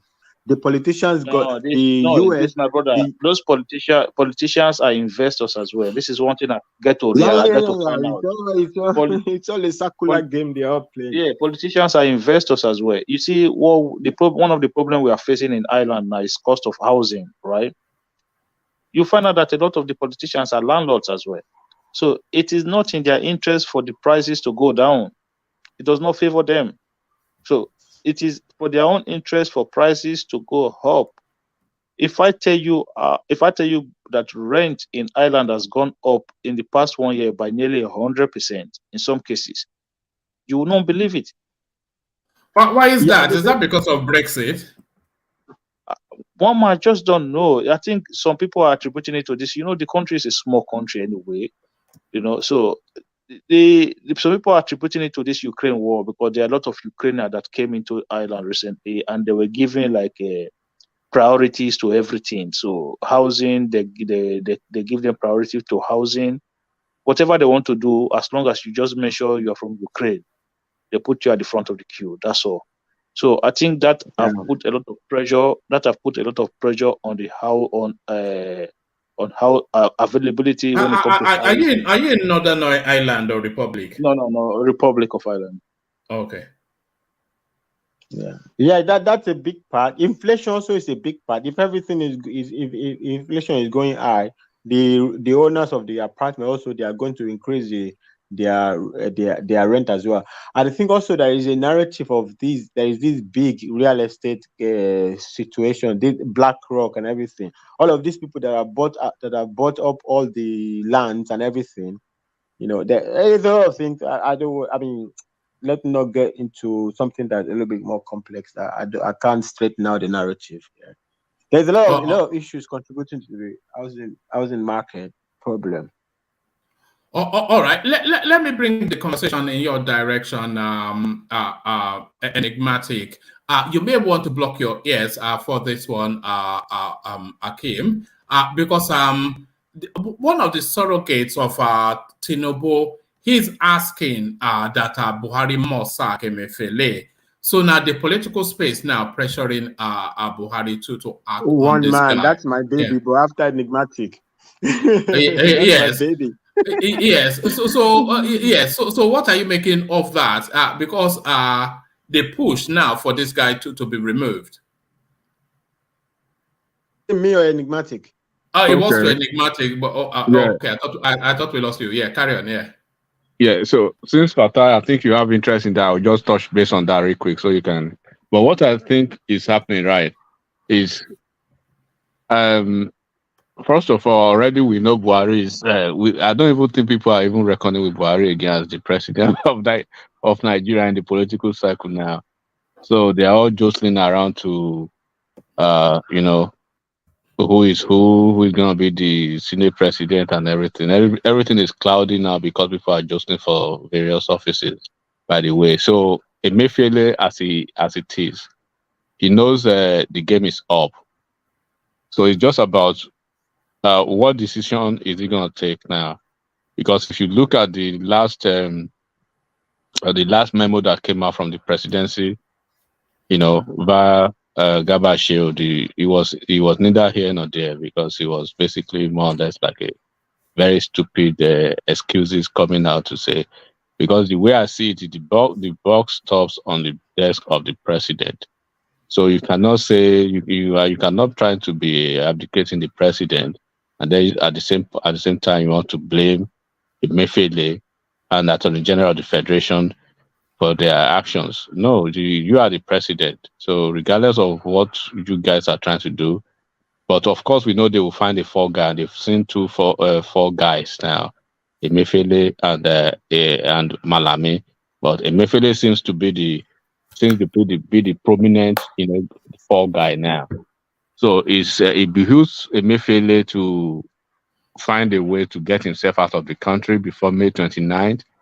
Because even if Tinubu, is magnanimous with his actions towards him, I don't think those assemblymen, a lot of them lost their election because of Emefiele. A lot of politicians lost their elections because of this guy, and they will they will stick it out to him when they have the opportunity. So even in my own, to be sincere with you, I don't want him fired for a simple reason.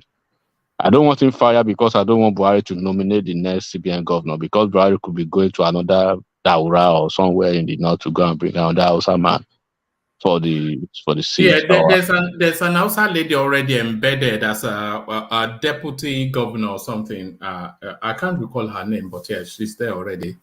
Yeah, but they have like maybe 5 deputy governors. One will be, I think, within different capacity in the currency sector, in the cash control, compliance, and so I think they will have maybe 5 or 6 deputy governors, and there's no senior among them. All of them are of equal capacity, except the governor himself, who is their overall boss.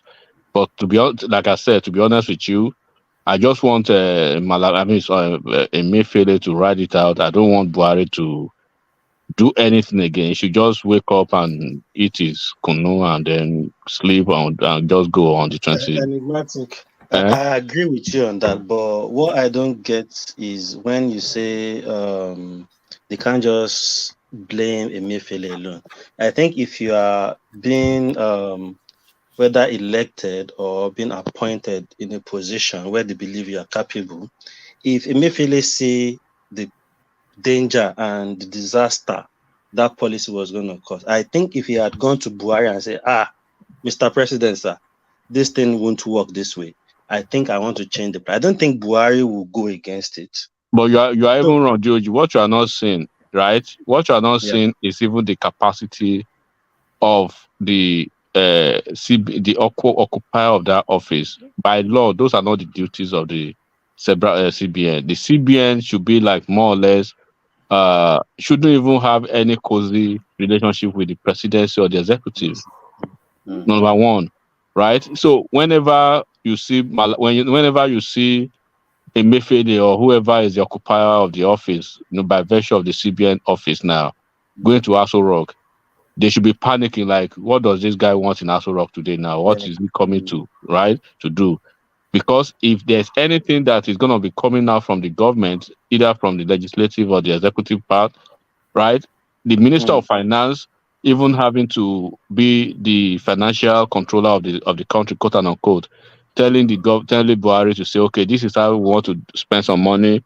This is what we want to do. The president should be asking, have you confided in the CBN? Is the CBN governor going to approve this, or is he going to take this? So the CBN governor should be like somebody. I just want to follow what you are saying now. So are you telling me if Emefiele see the disaster and what this policy could have caused, he could have just changed the decision and just make it known to everybody straight away without even getting any heads up from the president. He can just say, "Oh, this currency is back in the system. People can start spending it," instead of waiting to say, "Oh, maybe we are waiting for Buhari to come and announce or to come and speak to the people." Yeah, Is that what I'm telling you is ab initio, right? In the restructure of the CBN, in the restructure of CBN, we do not have a CBN in Nigeria, in the sense that the CBN in Nigeria should be like a police to the government, right? So what we have is you have a CBN governor is always taking picture, doing like boy to the executive. You don't do that. Is not the role of the CBN. The CBN shouldn't be on. They should be the Buhari should hate Emefiele like crazy. They shouldn't be seen eye to eye. That's the way it should be. So, and if you are this is not, this is not a everybody, we are conflating this thing to be like a policy. Let me add something for DOG to know. A typical example is Lamido Sanusi under Jonathan. They never see eye to eye. He will tell you everything that was wrong. So, Lamido Sanusi, right? He was basically following. Dishing out his duties per the constitution. Even what's his name? Soludo even did not do exactly what he was supposed to do. Sanusi was the closest, and he was not even close. If you want to see the real CBN, how Nigeria CBN should function, come and look at Jerome Powell in the US. You understand how CBN should work. The Federal Reserve Bank. Soludo did better than Sanusi. Sanusi started the big time politicization of the CBN. Yeah, I said the closest. What I'm trying to say, this thing that we are calling policy now, it's not even a policy to start with. It's an exercise, but an exercise in futility. Because if you say it is a policy, there should be some policy ideas, right? Policy ideas in the sense that there should be a white paper, there should be a document, there should be a fleshed out, there should be phases of interaction, right, with the financial institution starting from the Ministry of Finance, quote unquote, not Minister of Finance now, Ministry of Finance, with the Auditor General of the Federation, Accountant General of the Federation, right? Then before it gets to the Minister of Finance, then you should have gone through all those processes of fleshing this idea of the policy. Then all the deputy governors of the CBN, especially the one in charge of the currency and the currency controller, and then the policy ideas and compliance, all of them should have a buy-in. You have an enlarged, policy management team from all the sectors of the economy, including you have people representing the legislative arm of government. You have the ones from the Attorney General's office, right? Even you have the civil society. You have folks from the Nigeria Bar Association. So this is why I say it's not a policy, because if it's a policy, there should be a white paper for that. There should be a document for that. There should be some antecedent that they have to go through with. To get that white, the civil society doesn't need to have a say in the real sense of it. If you look at what it means, right, to have a policy idea on naira, on currency policy, you understand, because the civil society we are talking about the people from maybe Nigeria Labour Congress, right, trying to tell them the Nigeria Manufacturers Association what the naira means to the economy, what the naira means to the labor union. So it's an expansive thing that after you take a position, a consensus position, at the end of the day, it could take maybe 2 months, 3 months. You are going through all this, then you now agree. So obviously, CBN is already set up to fail anyway. And that's why you have somebody like Emefiele at the end of the day. Exactly. Who are come to basically put the nail on the coffin.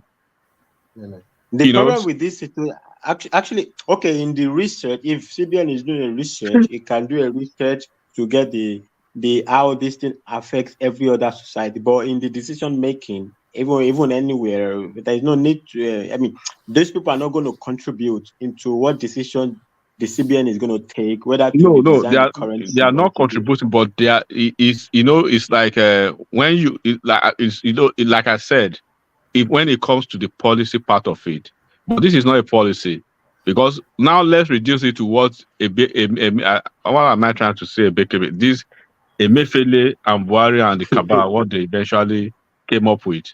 They just basically went into a jamboree, right? Because of a target. They had a target, a politician who they are targeting, and they don't care, right? To ensure that Nigerians suffer the almost 20 trillion almost in shambles. The people just so they don't care what has happened, and then the most horrifying part of it, the most horrifying part of it, and the most let me say, the one I could say most of these disparaging politicians taking sides with these policy ideas. If on this platform we had a lot of people on this platform, we don't Those want to one, we know mention their them now. names. We don't want to We mention know their them. names. 4 weeks ago, 3 weeks ago, 6 weeks ago, one of them actually came out because I was the one that challenged that person that day, and I said, so do you really want people to die? You want people to you want people to suffer? He said yes, as long as it's just a week. After that, a week and the election is over, then so you understand where their hearts were and their candidate, because they believe, they have this illusion, they have this idea that okay, it's gonna be of their advantage. And the one that Atiku at a point was flip-flopping back and forth. He doesn't even know what he wanted to do again. And then Obi was just stoic, crazy about his own fixation of his obedience, that he couldn't even maneuver or change the idea, because anything he does is not probably going to stone him.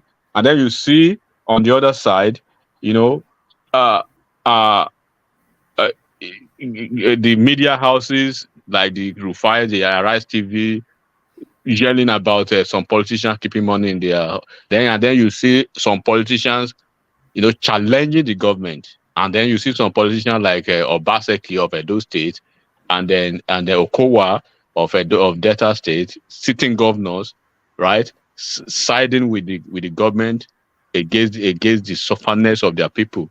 And then when you look at all this and you want to take stock of the auditing of people's madness and craziness about this, and you want to have the conversation that are people really evil to make people want to die because of just only one Some person of at the them end of the even day. became Buhari lover.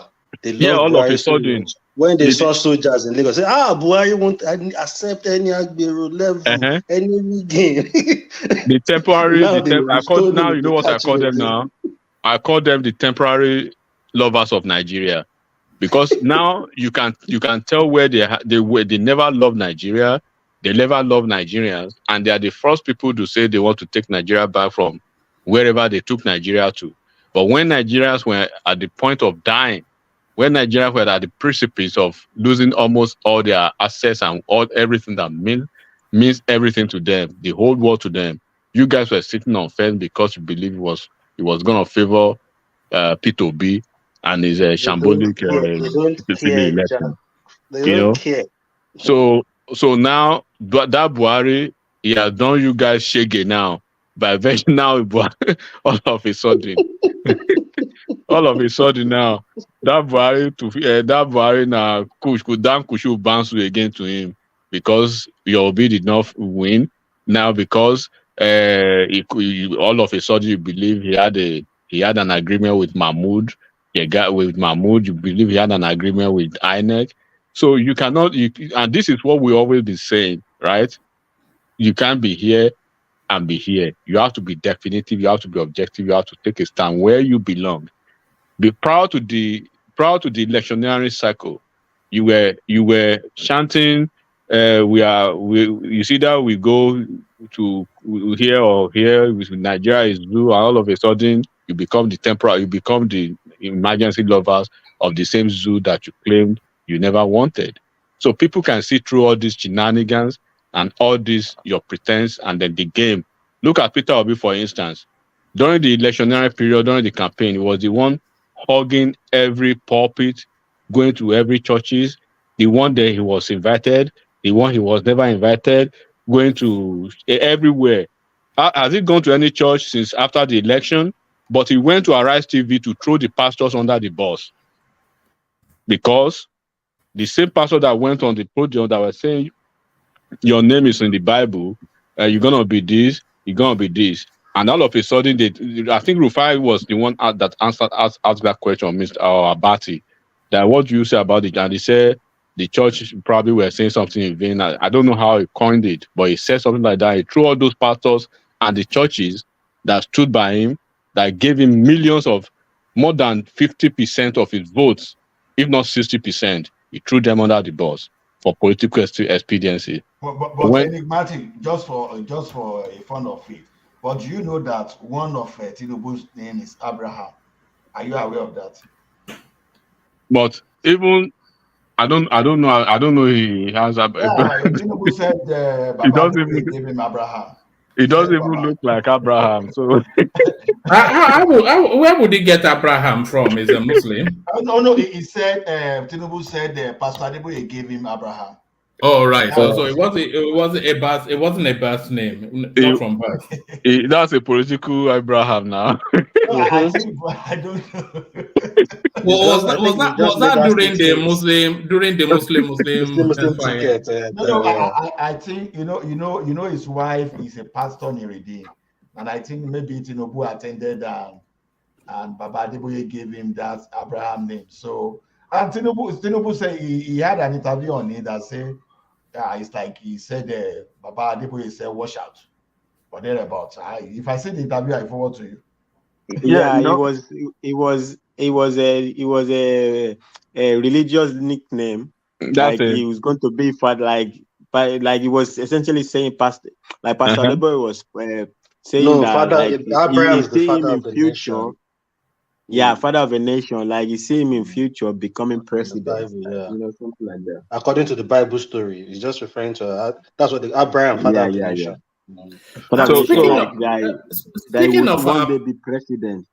So in my final analysis, one more on this thing, Nigeria now we've seen that we have probably the worst CBN governor in Emefiele for I don't know if I don't know who's gonna break his record so far, and then we've seen the pretentious nature of our people's savior and messiah, how he never cared for his people to die for him to become to achieve his own presidential ambition. And then the good thing that I've seen that happen this year is that we thank God that he never became president, because now everything is clear to people who does not know, who never knew him, when we were telling them that this is what he does, that this is how he does his things. And the politicians too, as smart, as efficient as they are, they've seen him for who he is now. If they go back to the polls now, they will beat him to his game silly, because he has shown his card and they know how he operates now. It's about divide and rule. And he can't pull this stunt again, Peter Obi. Never. Yeah, because now the space is aware of his politics. But speaking on that, Pastor Adeboye, is it a curiosity that he never came up with the Lord told me for this election? Because I thought a lot of people were waiting in anticipation that he will say something, because usually in the electoral cycles, he usually says, "Oh, and my daddy said to me that." Sometimes he won't give you a name, but he will give you enough to have an indication of where he was pointing his support. But throughout this election, they kept asking him. He says, "The Lord has not told me anything, and I cannot make it up." So do you think he was smarting from the fact that his son did not get the ticket? I thought it was sour grapes there. Why, Woman, you answered your question by yourself. Oh, so sorry, It sorry, was, Carry, yes, as I tell it was Oshibanjo, this thing now. They never gave up now. They were still hoping magic will happen, Oshibanjo will still be interim president or something, or one way or the other, Oshibanjo was still going to come in. You know, it was a big division between their side and Tinubu's side, right? Where Tinubu and all of these were all even think they were giving Oshibanjo liver. Was until finally he said, this Tinubu na crazy. You know, go relinquish this ticket or not. No, I think it was basically because of that. They were really hoping, like, and when it finally didn't happen, they shifted their support to Peter Obi. It was a big issue around that area. Do you think Oshibanjo has diminished reputationally from the way that he has handled this whole Tinubu space? Because a lot of people thought it was better than how he has conducted himself.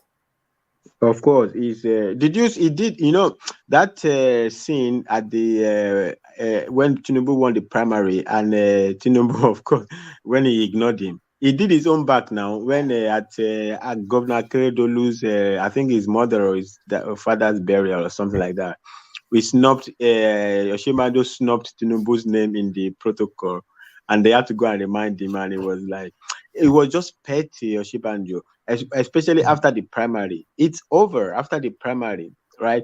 You like the man. This is the problem, right? So whatever you think of the whole situation, even if you think you have a right, or you think Tinubu is not well or whatever it is, the point is the man is the one who controls the machinery, right? And the man has said he will use his machinery for his own.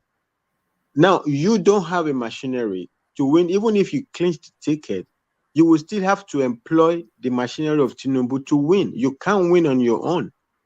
And the man says, okay, I'm not giving it up, right? And then you just went petty, right? He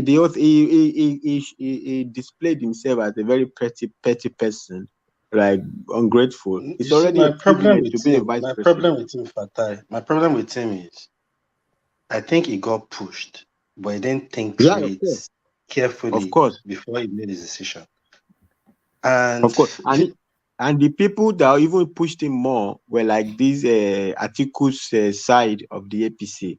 They made him to believe he would do it because they know that if he clinched it. So those when they were playing a game with him and Lawan and Amechi, they know that there's no under no condition they can never defeat Atiku. So they were playing them all, playing up their ego to make they didn't want Tinubu. The fight was going to be bloody. The saving grace for this bloody fight was Peter Obi, right? Because if it was left to Tinubu and Atiku, this election would be bloody. This election would have been bloody. You know, a lot of people got punked during this election. When you were just talking about Rotimi Amechi, I also remembered there was a time that Goodluck Jonathan, it was never out of Maman Dauda's house. When they tell us that he's just gone to Yanagoa and picked up the form for APC and even went to court, to clear the path for himself, and they just punked him. Rotimi Amechi, he went and got a title in Daura and he thought he was anointed. He got punked. He thought he was daddy's boy. He got punked. Everybody got punked in this. Yemi Amechi is even the one of note. But Amechi spent so much money on Buhari now. So much money on River State. Right from 2014. Yeah. Just thinking about all the things one man just listed now. Honestly, Tinubu actually fought a battle before he it was not easy now. I'm telling you. When Amechi, not only he spent money, even when he became minister, it was Buhari's old town. He was building. I don't know what he was building there. He was doing. He built a university there. He built a hospital there. Yeah. It was licking Buhari's ass. Sorry, my language. He built. I think he built rail line to Niger just to get Buhari's attention. Yes. Yeah. You know, Tinubu tells us that this presidential something has been his lifelong ambition. Rotimi Amechi has been investing in that space since 2013, 2014. You know, there was a power plant that he sold at a fire sale in when he was governor of Rivers State, and then just pumped all of that money. He gambled his life for Buhari, you know, because A lot of if things he Buhari had sold. not won, it would have been toast. He even sold their aeroplane or whatever, according to Wiki. Yes. Although I think they recovered it in Germany, didn't they? Because but that weekend, though, what do you make of this story? Wiki spending 50 million naira a week on whiskey. Or Mutini anyway is an alcoholic. No, it's not whiskey or alcohol. The whiskey on Wiki told the story by himself. He said while the Atiku was doing rally to INEC, he was pumping champagne. He was pumping champagne, was drinking whiskey, celebrating. So based on that, so because drinking, he said is it was a 40-year-old cognac 40 yeah, whiskey. So based on that, they now built a narrative that Awike is a Ogogoro man, which it sounds believable. No, it is believable though. It looks like an alcoholic. It looks like an So they now alcoholic to built me. up that story of he was drinking alcohol. It's not even whiskey, alcohol. Is it 5 million or 50 million per week or per day or something? I mean, okay, that's ridiculous. Nobody drinks alcohol 5 million. It's not even as a matter of practicality, he cannot drink how much is the beer that you how much is beer? How much is beer? Even if you want to, how much is beer that you even if they sell it at a special governor price? How can you drink? It's not the whiskey, it's not the wine, it's alcohol, beer. Say drinking. They just try to build that narrative for around. governor. They just try to build narrative around that Ogogoro man. This headline that's making the rounds, Nigeria decides Atiku PDP withdraw fresh application. So what they're saying is, did you see that space? What's going on there? I saw that title, but I didn't read it. Yeah, I think it's more of a technicality than anything else. So they are in court. Let me just give it to you. It's not that long. It says Nigeria decide 2023, Atiku PDP withdraw fresh application filed against INEC. The People's Democratic Party PDP and its candidate Atiku Abubakar on Wednesday withdrew a fresh application they filed to compel the Independent National Electoral Commission INEC to allow their agents to participate in the process of sorting out ballot papers that were used for the presidential election that held on February the 25th. PDP and Atiku, who are separately challenging the outcome of the election that was declared in favor of the candidate of the All Progressive Congress APC, Bola Tinubu, told the Presidential Election Petition Court, PEPC, they love acronyms in Nigeria so much, PEPCC, sitting at the Court of Appeal in Abuja, that they were no longer interested in the application. When the motion ex parte marked blah blah was called up for hearing on Wednesday, Atiku through his team of lawyers led by Joel Gadzama, SAN, told the court that he filed a notice of discontinuance. The decision of Atiku and his party, PDP, who came second in the presidential election according to INEC, to withdraw the application was reported as a result of a meeting his legal team held with the leadership of the electoral body on Tuesday, where all the gray areas were sorted out, with INEC pledging to allow PDP agents to observe the process of sorting out some of the electoral materials, especially the ballot box. Since that was the primary prayer the PDP filed in their fresh application, they felt it would not be necessary to proceed with the hearing. So, to save the judicial time, they filed a notice of discontinuance, which was accordingly granted. Following the withdrawal of the application, Justice Joe something or the other, a led three-man panel struck it out. So the way it reads, it seems more like a technicality rather than anything else. But the way it reads and the way it's been discussed, it's almost as though Atiku was withdrawing his challenge against the elections. But it might as well be, because there is no energy behind his agitation, is there? Yeah, no, on the latter point, it could be a deflation of their fights against the election. But as you rightly pointed, I read from the last parts, I think should be the last paragraph of there. It's a technicality issue.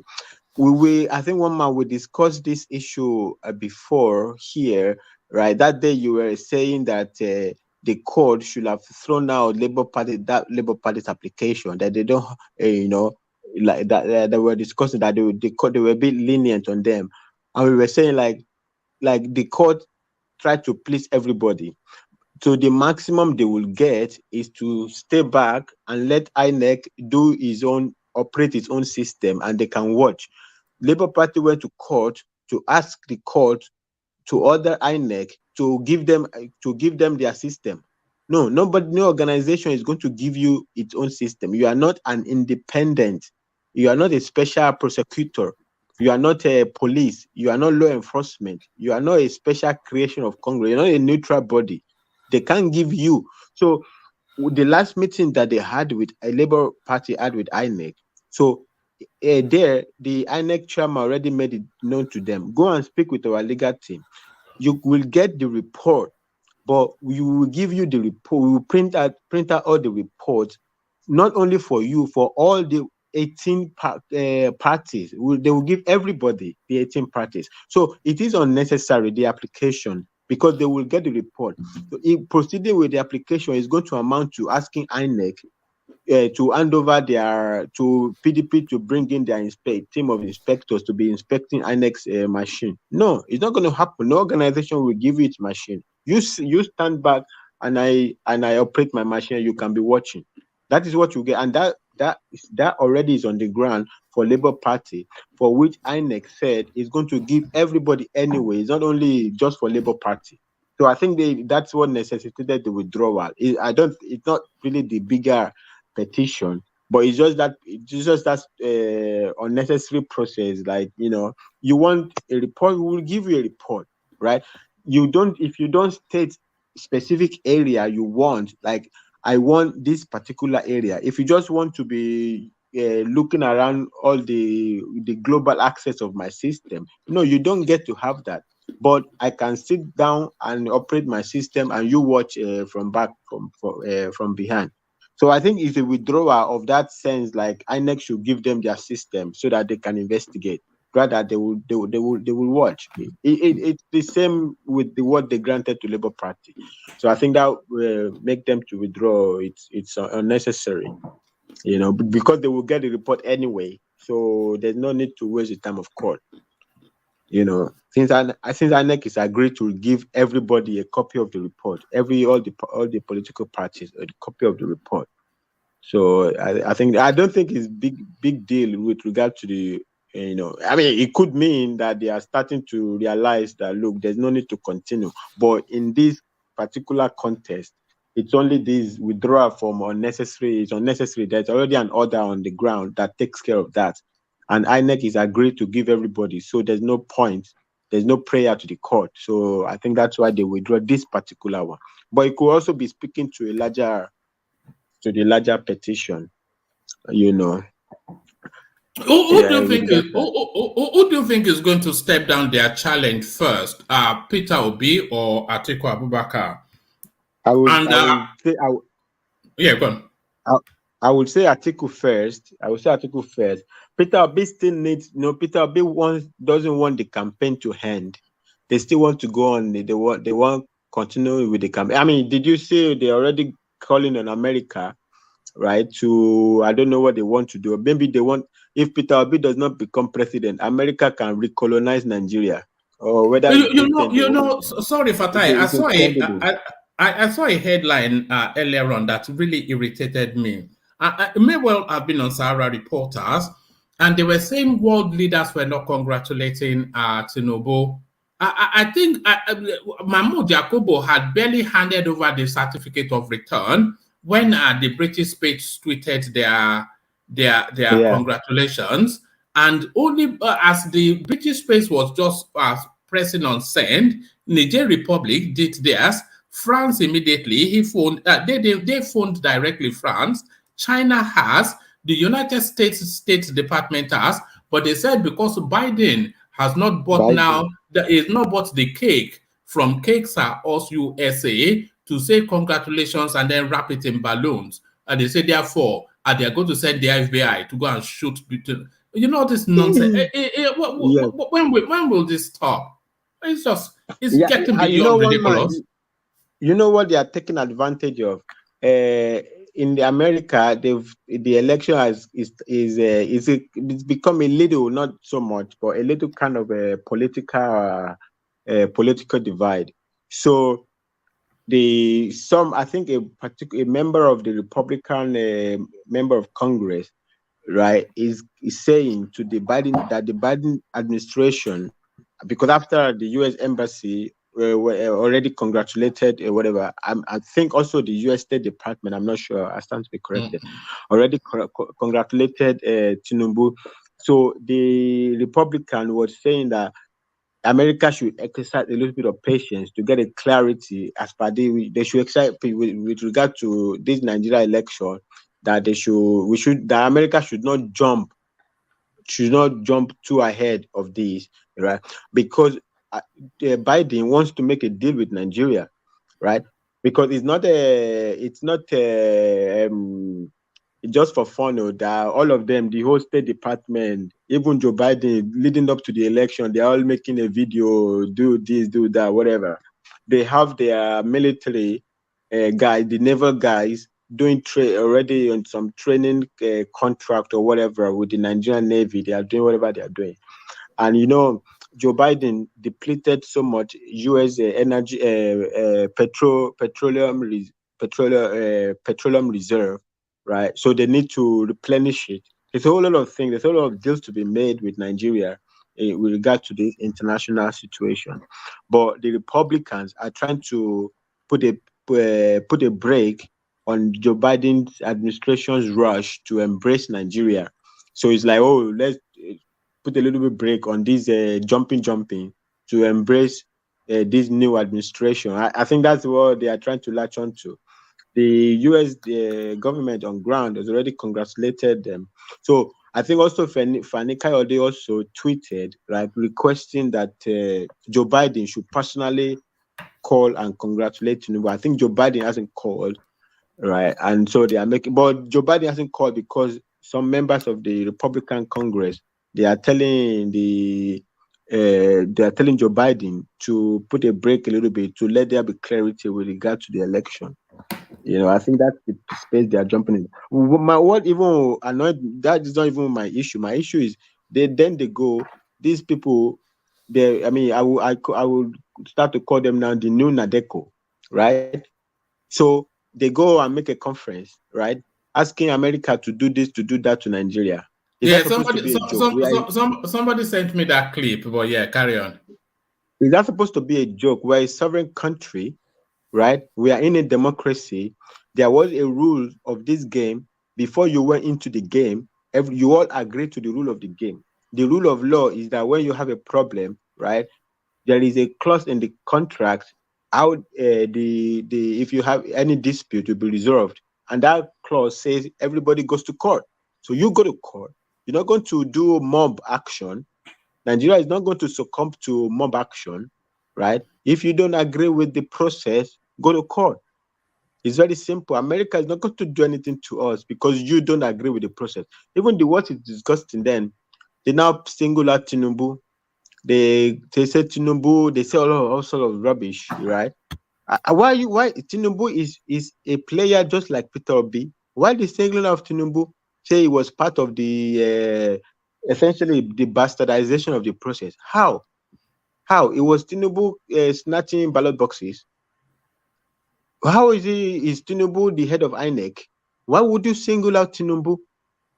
If you want to call for the head of INEC, for the head of a chairman of INEC, okay, go and call for it. Why single out Tinubu? This same Nadeko were alive. The same Nadeko that was set up, the founding members, Tinubu was a founding member. They set up to fight military, to fight Abacha.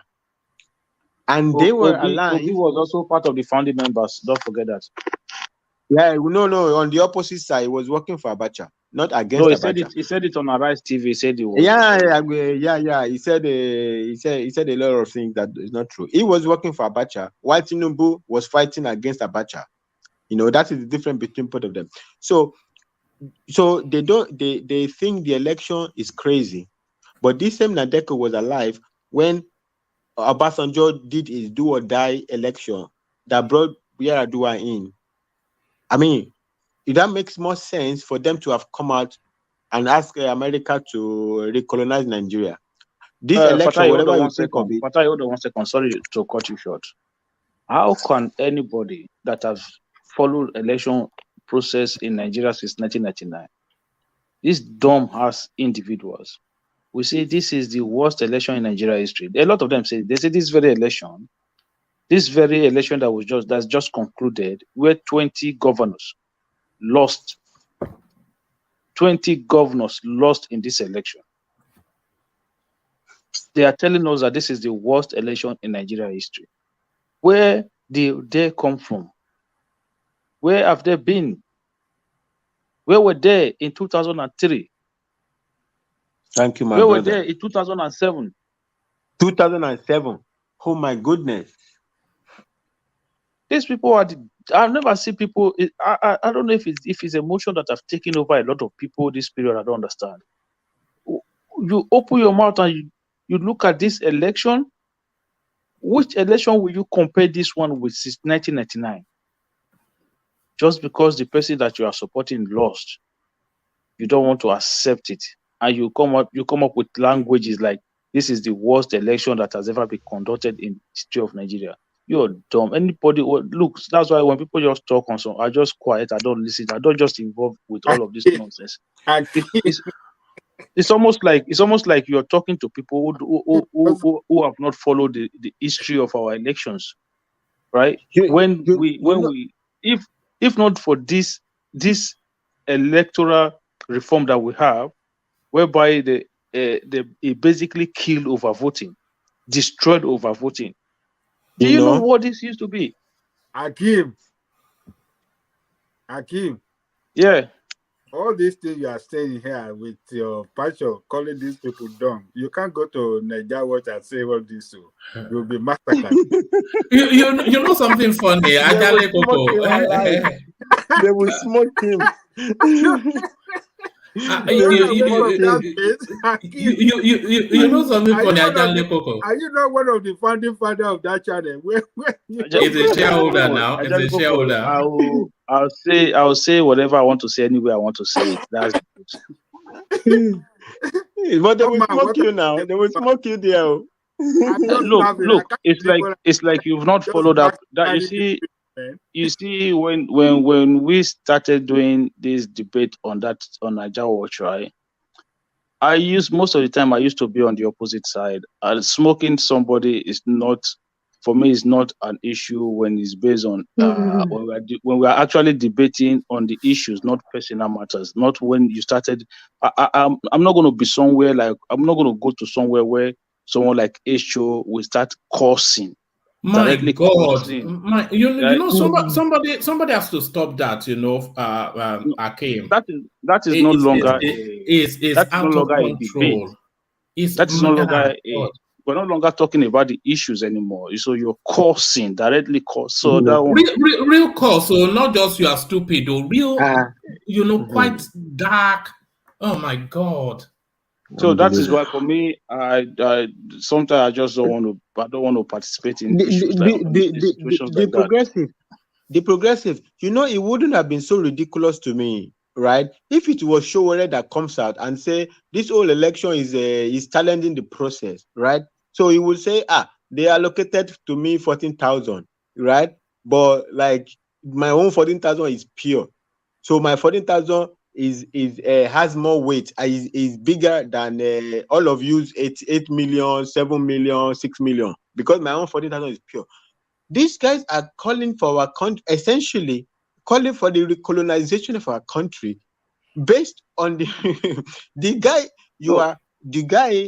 that you think was at the receiving end. He also rigged. Rigged. I was watching that interview, right? I was watching that interview, and Obi said something.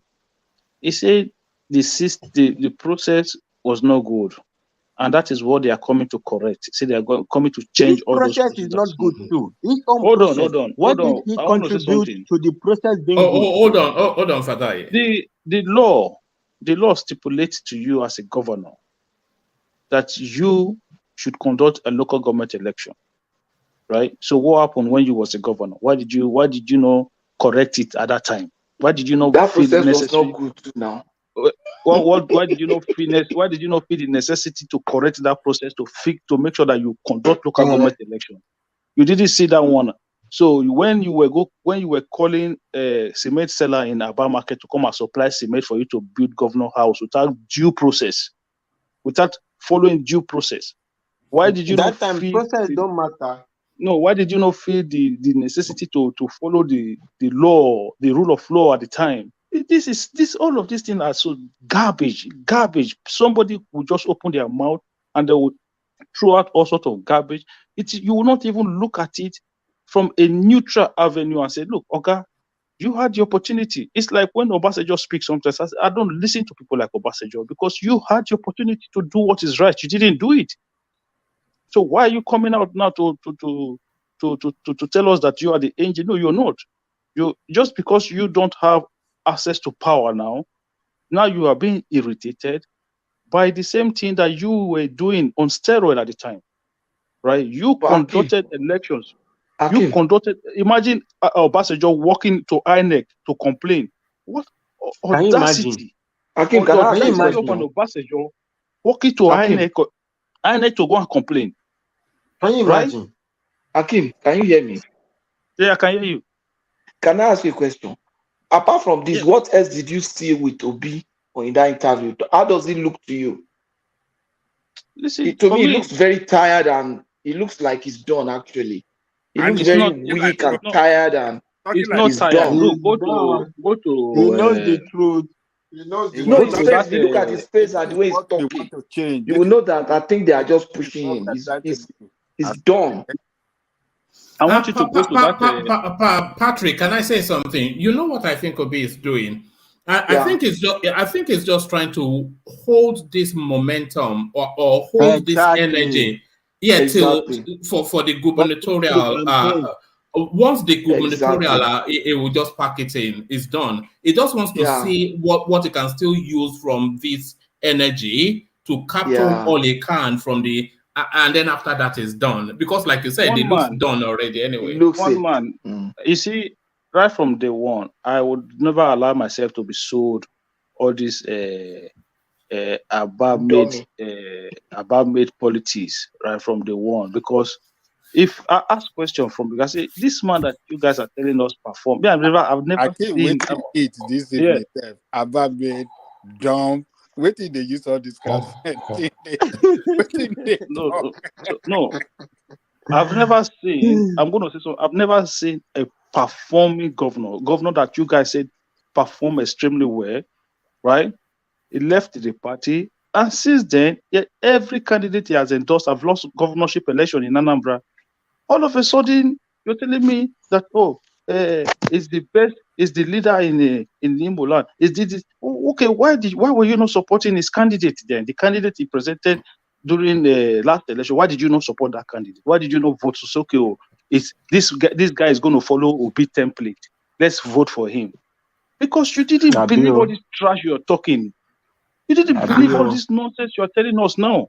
So why is it now? I think it was the Southwestern people that gave Obi the push and the positive energy that spilled over to the Southeast. The way they saw that the Southwest young youth, especially when he went to that program on platform and all the speaking engagement he has had in the West, in Lagos, in Abuja, like that. So when they saw that, they now saw that, okay, this could be a leader. Before then, they never really believed he was a leader. I think so. I want to ask a question. Oh, sorry, go on. No, I want to ask you a question. No, I want to ask a question, and if it's a dumb question, just tell me straight up that it's a dumb question. But I've been having the thought that there's a sense of deja vu. All of this narrative that wraps around the Tinubu space, all of these just wild things that we're hearing. Yes, there's a sense of deja vu, and I feel as though the narrative is building up another bogeyman, another. I feel a sense that Tinubu might well end up being the Awolowo of the next generation. You know, the way narratives were built around Awolowo, and he became like a bogeyman. I suspect that after these elections, Tinubu might well substitute Awolowo as the bogeyman of the East, the Yorubas. Or is that too wild? No, I'm not going to say it's too wild, but the thing is, for me, the way I see it, it's about policies. It's about implementing the right policies that will positively affect the life of Nigerians. You understand? So, regardless of what you're going to say, when people feel good about their government, it doesn't matter what kind of propaganda you say. The market woman will not listen to you. They know what they didn't have before, what they are not getting. So the children in school, they knew what they never had in school, what they not get. So when you implement policies, regardless of what people are saying about you, as long as you are making a positive change to the life of the people, that is what matters. It does. So even these people that you're talking about, the time will come whereby, look, the reason why both Obi and Atiku are fighting seriously this time is that they know that after Tinubu become president, once his tenure starts, that is almost done for both of them. Both of them is almost like write off. When you say something is write off, both of them is completely write off. Because what that tells you, in 4 years' time, PDP will not present a Northern candidate. And if they present a Southern candidate, the North will not vote for that person. Simple as that. Let me even add to Bill Clinton said it's economy stupid. So then Peter Obi's only currency is if the economy doesn't improve, right? So he doesn't will have work nothing well. to campaign with. It doesn't have. So once the Tinubu, once Tinubu doesn't disappoint, and the economy improves, and the Peter Obi's career is finished. Regardless of that, Atiku's career is finished anyway. He can go back to Dubai. Yeah, I think both of them. Once this time, that is it. It's done for both of them. Finished if Peter Obi is not finished, though, if the economy doesn't improve, if the economy doesn't improve, Peter Obi is I think it's finished. I think it's finished, man. I'm telling you because no, you know what I'm come back. No. Peter Obi will be on the ballot in 2027. Yeah, one man. Let me explain something to you. Only the economy will shut him down. In 4 years' time, we'll be midway into the rotation going back to the north. One man, Northerner will not vote for a Southerner knowing that he's going to go there and do 8 years. Making it 12 years on the road, they will not do it. Yeah, but that doesn't mean he will not come back. That doesn't mean he will not come. He will come. Anybody he might can not be on win, the ballot. Show whatever. You yourself can be on the ballot. What's the point? Anybody can be on the ballot. Is to be successful. So I can go and run as a presidential candidate under any party. Of what use it? Of what use is it going to be? All these big boys, they will still be there now. Tinubu. Yeah, but what I'm saying is that Tinubu, his own politics is closed circle. And do you know people outside they will hate him? Do you know what you said? If Tinubu can perform very well, Obi is like harbinger of bad news. He just carry bad news and thrive on it. That's exactly. You would have diminished him by 50%. His campaign effort, all those statistics where this. You take all those statistics and the campaign takes all those statistics out of his campaign. You see that his campaign is empty. You understand? So on that note, you will be done. But one man said something that you people didn't notice. He said, is this going to be the Awolowo of our time? If Tinubu can implement his manifesto, I bet you Tinubu will go down in history as father of new Nigeria. Yeah, I think that If he can narrative will not implement his manifesto, he will go down in history as the father of new Nigeria. Yeah, one man, that narrative is not sustainable. Tinubu didn't do anything to you, so it's not good. That narrative will not be sustainable. No, At it's least sustainable, because the narrative started when they said that when power was coming to the south, it should have gone to the southeast because it's their turn. But Tinubu forced himself on that ticket, which then denied it. So that's the build up to the Awolowoification of, if we can I coin know, that phrase, of Tinubu. Yeah. but Tinubu has rivals in that space. He has also Wike. So Tinubu will share it, so it will not be sustainable. There is a lot of people they will blame for that. They will blame Wike for sure for that as well. They say it's Wike that pursued the Peter Obi out of PDP. So he will share a little bit of it. It will not be sustainable, right? Like the Awolowo, it was a fight. It was a fight. So if Everybody it had fought. stayed the PDP, would PDP have zoned it to South? If Peter Obi had stayed there, if Peter Obi had stayed in PDP, I just think they would have. He was in PDP. What do you mean he had stayed in PDP? He was in PDP. He bought a firm for 40 million. Yeah. And so they didn't. He saw it that he was not going to win. That was why he left. Yeah, now he saw the handwriting. Now he was not going to be able to. I just hope and he didn't submit the form. He submitted the form. He was 3 days. I said he bought form for 40 million. They should take him on that in the court too. I said that he had applied to contest. He had applied in 2 primaries of 2 political. Patrick, this guy submitted the form. He campaigned hard. He campaigned hard from state to state among the delegates to come and vote for him. But 3 days to the primary, he saw that the handwriting. He saw the handwriting, and he knew that disgrace would be the worst ever that anybody can have. So he then japa to Labour Party. Atiku even said he did not even inform him. Atiku said when they had arranged that interview with Atiku, Dr. Abati and that Tundu, that he didn't know. He didn't. If he had informed him, that Atiku said he had a plan for him. Although he could just be saying it, yes. But he said he did not even inform him. He said he just learned 3 days after that Peter Obi had left. No, I think it is God that wants Tinubu as president that made that to happen. Because if he had stayed in PDP, I think Tinubu would have lost this election. Gideon, we've not heard from you. Are you still with us, Gideon? You don't go sleep, Mama Peking. Mama Peking. You remember Mama Bomboy? What was Mama Bomboy? Was it not from who was it? Uncle Beke, that one Uncle Beke that year. So my goodness. And Nigeria was fun once upon a time. When you didn't have responsibility, it was fun, Yes, I suppose that's it. You only see it from let me find some money to go and buy gala and katanga and all of that kind of business. Let me bring you this headline. Maybe you want to kick this off. Is Ola still there? Okay, maybe you want to kick this off, Patrick. Tinubu's silence over. All right, you can kick this off. So I'm only going to give you a couple of paragraphs, and it echoes what Charles was highlighting when it came up.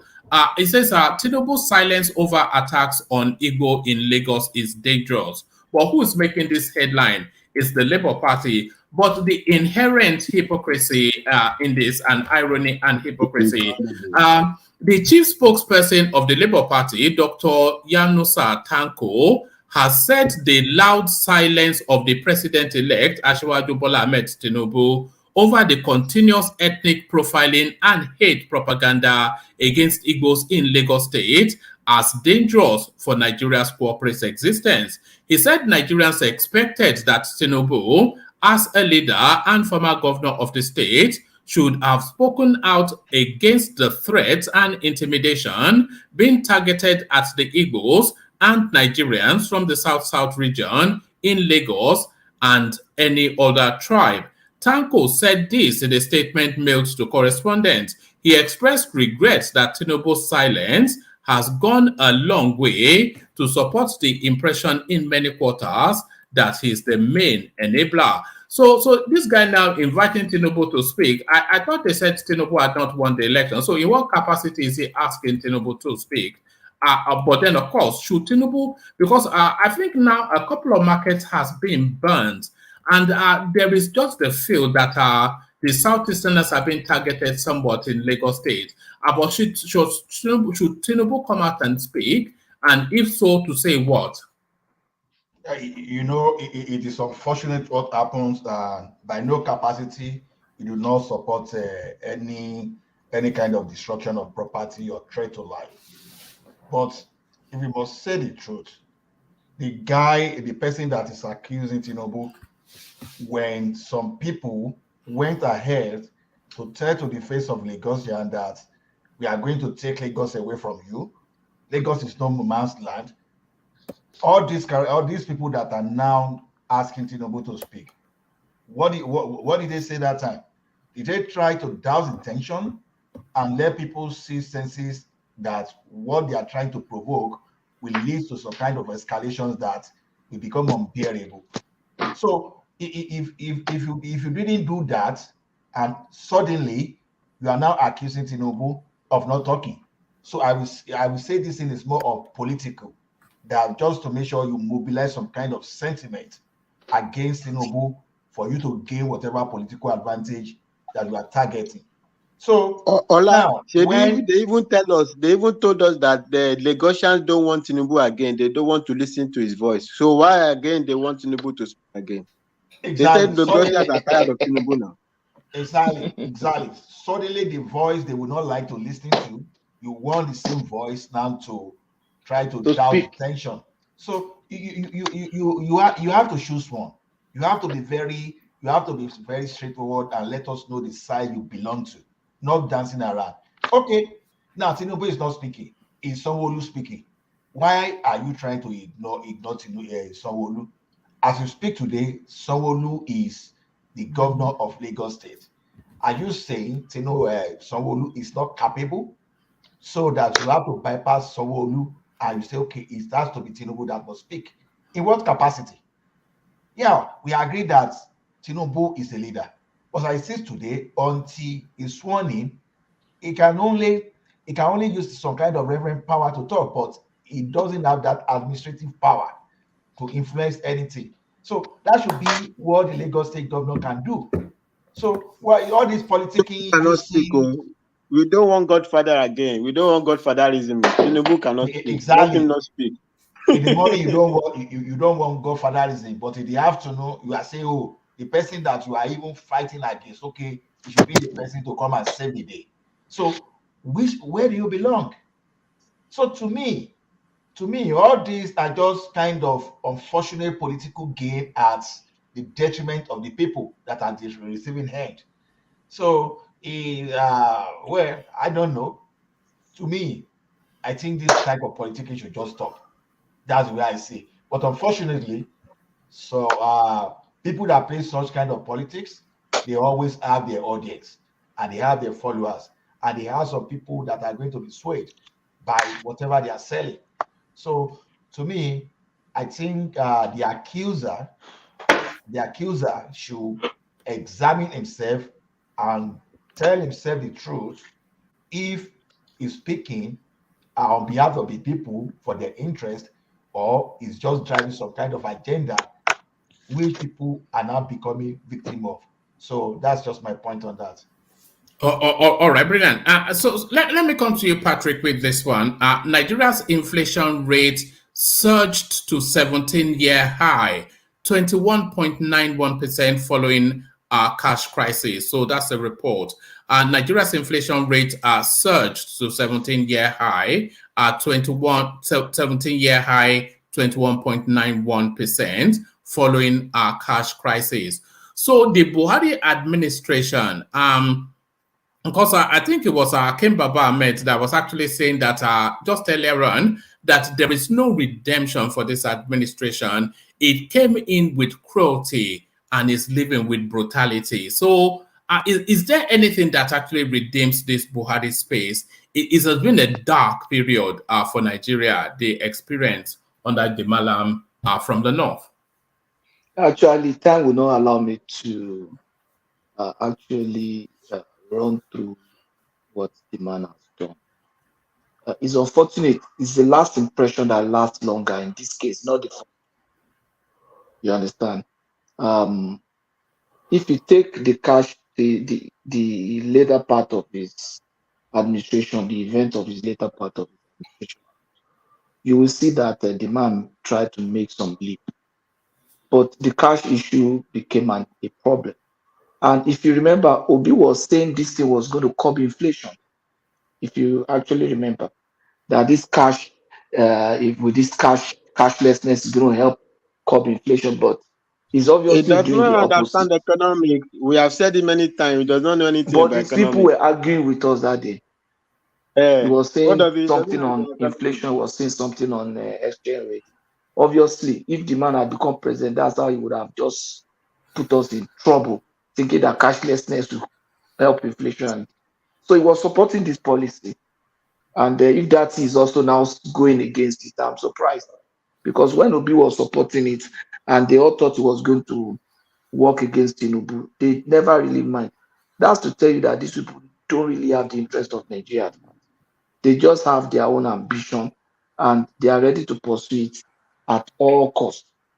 Tinubu, in his own case, was ready to throw away his ambition because that position he took against Buhari would have worked against him. And that could have been the end of his political career. But the man at that point just felt that whatever is going to happen should happen. This is not going to fly. You can't cause cash Patrick, crisis. just to even inject, if you remember that Abekuta speech, even they were even holding him down. He said, "Hey, exactly. So form Agbalagba, you come familiar all these people they have chopped laughing, all of them. No, let them to leave me alone. Exactly. Let me speak my mind. They were even don't agitate Buhari space or don't agitate Buhari space. No, exactly. Whatever it is, everybody cannot go to hell because some people want to say they want to prevent vote buying. Exactly. And look at it, like I think you remember one time on this platform we discussed that. I said, look, we are not seeing the impact here too. It's just unfortunate that Tinubu will be in there. The statistics will start coming in maybe by second quarter. We are in second quarter now, right? Okay, first quarter is ending now. We're about to enter second quarter. You start seeing the statistics by April, by May. You start seeing mystery index. You start seeing all those statistics that will be used to like. You will start seeing them. And remember when they used to quote all these ludicrous statistics that the landmass in Malaysia is and then the GDP. Oh God, at least we escaped all that now. My goodness me. All those things are gone now. But do you know? I think APC or whatever party, they need to review their strategy. Obi understand the language of the youth. The youth are not necessarily rational. They are emotional. They are all Agbado now. Even if look at if you remember when we were in school and we do student union, somebody will come to the podium and say, "Great Nigerian student." According to it, people say, "Hey, you wait," and they say, "Oh, you are won," even if you don't campaign. You understand? Just because he's talking like that and that's the effect. So Obi is speaking the language of the youth with all those statistics. That's why they say, I met a friend. I say, "Why are you voting for?" One guy, not my friend, but a junior friend. I say, "Why are you voting for?" Say, "Because Obi is saying what I like to hear." You understand? Not minding whether the guy can perform. Say, he's saying what I like to hear. So that's the point. I think other party could also learn from him. But with cashlessness, they will my brother Jare, they want us to hand over the key of the country because of some youths that have not even taken their time to digest how things work, how systems work, and we're going to hand over the key of the country. We're going to destroy the country. No, it doesn't work like that. They have to get into the system and grow up into the system, know how it works. They even forget that youth were the one that destroyed our political system in 1966, right? It wasn't 1966 or 1967. They were the youths now. So they were the youths. All the people that we had as president. We have never. It was until Obasanjo's second term. Obasanjo was youth now when he started. Obasanjo Buhari was youth. Gowon was youth. All of them Mohammed was youth. Babangida was young. Abacha was young. All of them were young. Was Gowon not 32 thereabout when he became Gowon was about 28, 30 or something. Gowon was a bachelor when he was head of state. He got married as a president. Imagine? He got married to that nurse, you see, as a president. He was a bachelor. So Gowon was a bachelor, he was young. Ojukwu was a young boy, young man. That's why he could lead his people into that war. If he was a mature person, he could have just, if he was as old as people like Awolowo, he would have just sat down to think, okay. But he had all the Oxford education. That was not enough. Frank, have you seen Ojukwu's? His English was top class. So top class now, of course. But what about Ahmadu Bello? His English was superb. Ahmadu Bello, Tafawa Balewa. Tafawa Balewa. His English was my God. Yeah. I think those people. How come we can't speak like that anymore? We now speak like from the farms now. No, I think our generation. One man, those people had direct contact with the whites now. You are taught by Agbado teachers. Yes. Then our generation, the teachers. Like I told you, I used to have a driver. I used to have a driver when I was in the bank. He was already old, retired. So he was working with Cooperative Bank. He was the driver of the MD of Cooperative Bank. He was old and retired, but the daughter of the MD of Cooperative Bank became an executive director in my bank.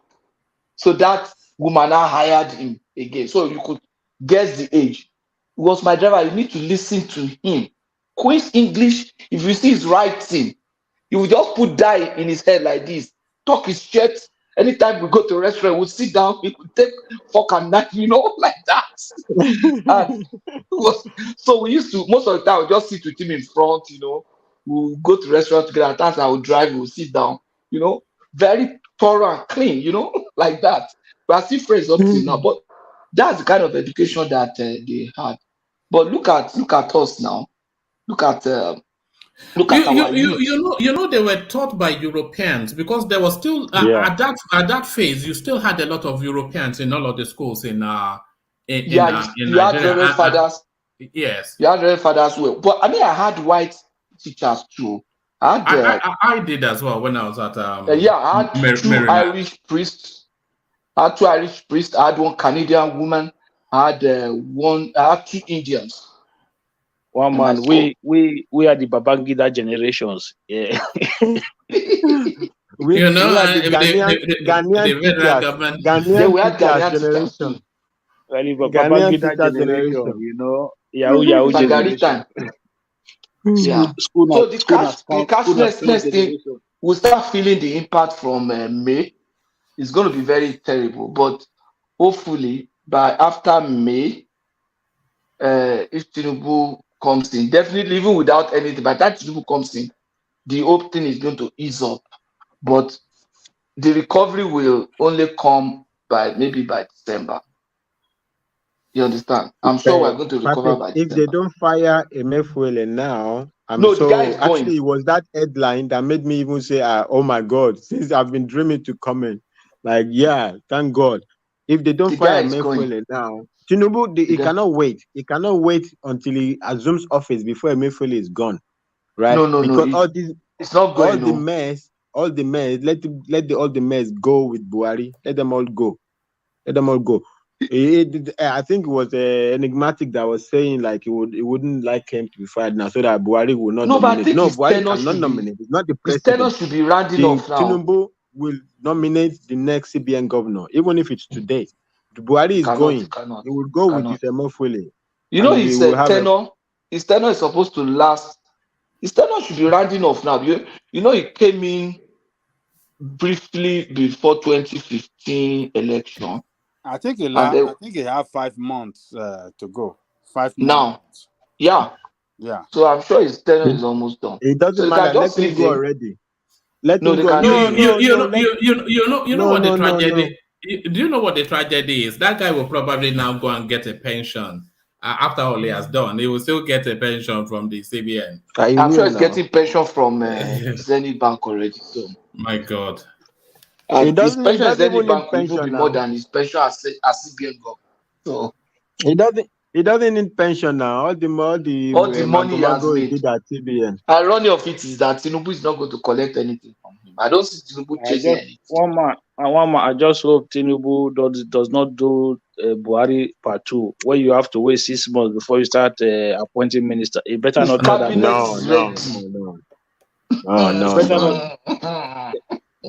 better not try that. Cabinet is ready. I'm sure. No. His cabinet is ready. I think Emefiele will do a great favor for himself if he can retire. Before Tinubu is proceed on terminal leave, right? Babajale Koko, you know what? Yeah. Babajale, he doesn't want to resign because all the thing that went down, he will not. He doesn't want anybody to find out, and that is the problem of Buhari. If you don't fire this guy, you will never know how to deal with this problem. This guy has to go so that people can understand exactly. Because to solve a problem, at least you have to know exactly what is the root cause of the problem. Only Emefiele knows 100% what the root cause of the problem is. Like nobody even knows. Is it even that they have destroyed all the money? Is it even that they didn't print the money in Nigeria? There's a whole lot of things. What led to this problem? If Emefiele does not go, he will be advising you. Meanwhile, he's not going to advise you on the thing that will open his own ass. So he needs to go. I think they've started releasing the old note now, according to information, because the commercial banks are releasing. The commercial banks, but it's not enough. The commercial banks are releasing. I think the ones that the commercial bank already gave back to CBN, I think they have destroyed those ones. No. They don't. This is what they thought. We don't know. We don't know. The reality is we don't know. The mutilated one, but I think the original old notes, I think they have them intact. Yes. I believe that Central Bank will even have the new notes, the new pieces of the old notes. Oh yes. Yeah. So that's not. The decision to change that money is just. But why is he not releasing them now? Why are they not releasing them? Before the question before was that we had too much naira in circulation. So apart from a vote buy, the objective is to say, okay, let us convert them to electronic money. But because of the poor planning and which was stupid anyway, because even if you bring back all the money to CBN, are you going to buy pepper soup and beer and start eating the money? The purpose of money is to circulate. It's not a one-way traffic. No, you want to bring all the money to CBN and then what? Fatai, what if you replace them electronically now? The monies are in the bank now. They are not in central bank. If you want to implement the cashless policy, right? The commercial bank takes them back to CBN. Encourage the traders. No, you encourage the traders to get POS machines. Are on the computers of commercial banks. Your money today, if you take your money to the bank, they record 100,000 for you. That money is that 100,000 you are seeing on the computer. The actual cash that backs up that money could be in the commercial bank or could also be in the CBN. But you don't have to spend the actual cash. Yeah, I understand that. So, but we don't have the infrastructure to do that. That's the problem. All right. Thank you, Patrick. So, Akim, I want to play you a couple of a few very short videos, and then I'll which I'd like you to react to. So let me present them. So here they are. So this is from the verified Twitter account. You can see the blue tick of Rauf Aregbesola. So he's telling you video snippets from my engagement with party Video snippets are from my engagement with party leaders, members, and stakeholders in Lagos for our party, the All Progressive Congress APC, towards Saturday's gubernatorial and state assembly elections. So he's put out this little snippet touching all of the bases. But listen to this. Some of it might be in Yoruba language, but I'm sure you get the gist.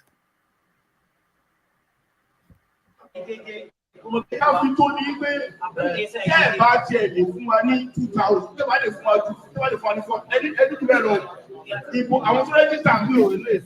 1 to 5,000. Yeah, value for 5,000. And for 4,000.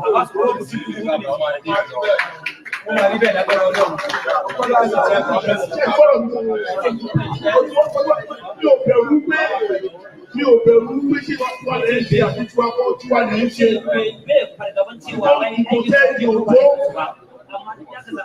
Ìjẹ́ ọba wà lè lọ ṣe. Ìbílẹ̀ bá ti fún wa ní ìbò. Táà fi sọ gbèsè ibi tó ti fẹ́ wa. Ẹgbẹ́ òkú mú sọ ìjà. Ìjọba pọ̀ sí láti kó ìbò jọ. Láti fi dójú ti àwọn alákòókò wa wà. Ẹ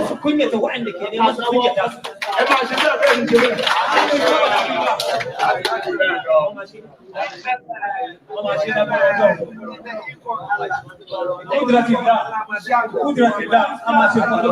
Oh, okay, so you get the gist. So that's Rauf Aregbesola amongst the Fulani community, speaking in Yoruba with an interpreter, inviting that what he's actually saying is that we need your support, and it is from this gathering that we will get the vote to insulate the spaces where they don't want us. But let me play you the next one.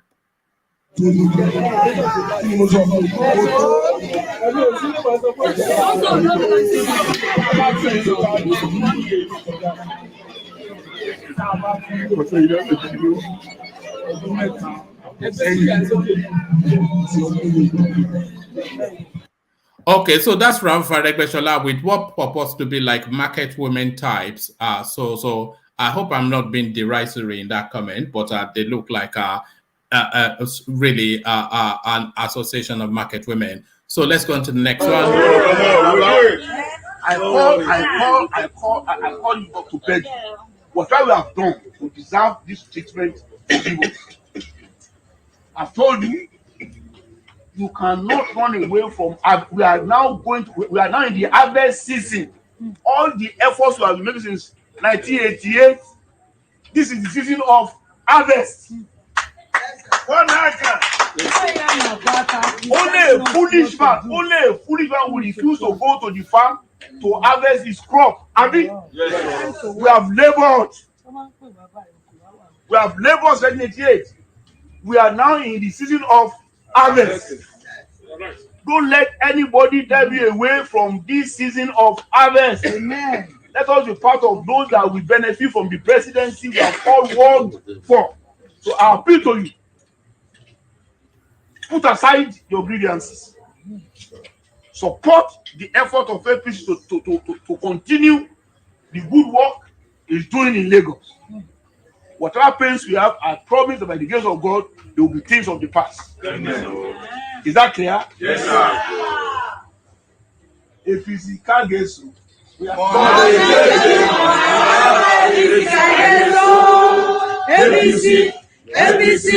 APC Kaideso, Mole Jete Monagala, APC Kaideso, APC Kaideso, Mole Jete Monagala, APC Kaideso. Thank you so very much. So that's right for Aregbesola unmistakably with the Igbo voters. But my recommendation is that stomach the pain. Do not allow it to weigh you down. You have 7 days to work as if your entire life depends on it. If you do that work, you will be able to get back from those who voted against us, and you get fresh sympathizers. We need to redouble our efforts to neutralize the deficits we have. I will call out the deficits we have for you to know how serious it is. Alimosho that used to give us 20, 30%, 50% surplus votes recorded. Alimosho recorded a total of 10,000 deficit votes. 10,000 deficit votes. And we used to get since 1988.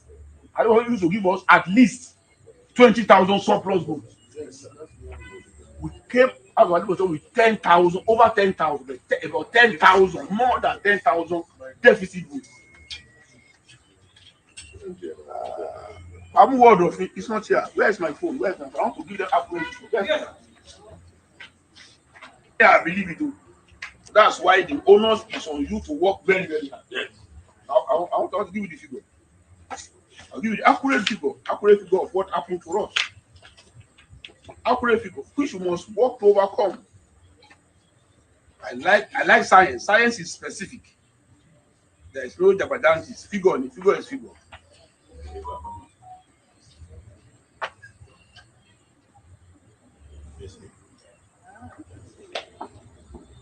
Secretary. Yes. Let's start from Agege. Agege did very well. Agege was a good vote surplus, but we can increase them.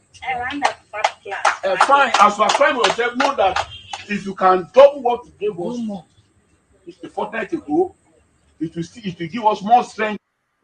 But So there it is, Akim. So that's Rauf Faregbesola hustling hard on behalf of Sanwo-Olu. A couple of questions on that space. So Rauf Faregbesola, of course, he's doing as you would expect that he would be doing. But do you think, as much as he's campaigning for Sanwo-Olu, he's also fighting for his own electoral life? Remember when he used to mock Tinubu? He was one of those people that caused the APC Osun State. So now that Tinubu is president, of course, he knows that the punishment is coming thick and fast. But Rauf Faregbesola and his campaign, what are you making of that, Akim? Yeah, listen, Ogbeni used to be. I don't know if I would use the word used to be. I think he was one of my favorite politician and governor as well. You know, I think politics, as we say, these guys, they go up and down. So maybe at the time, things were not good between them, but maybe they are trying to mend fences, put things back together. Don't forget this guy was among the Tinubu cabinet as well. So they supported him to go and be governor in Osun State as well. So they've had their fallout. Maybe they're trying to mend fences and put things back together. But one thing I always admire about Ogbeni is his sagacious ability when it comes to campaign. The man is a grassroots politician. It is not by coincidence that he's been deployed. He's not doing this voluntarily. I think he's been asked to come and do this because he is very good at campaign when it comes to political campaigns. This guy is like, he learned from the AWO's eras how to campaign at the grassroots level. So you can see what he's doing there. These are the people who understood what the people's power means.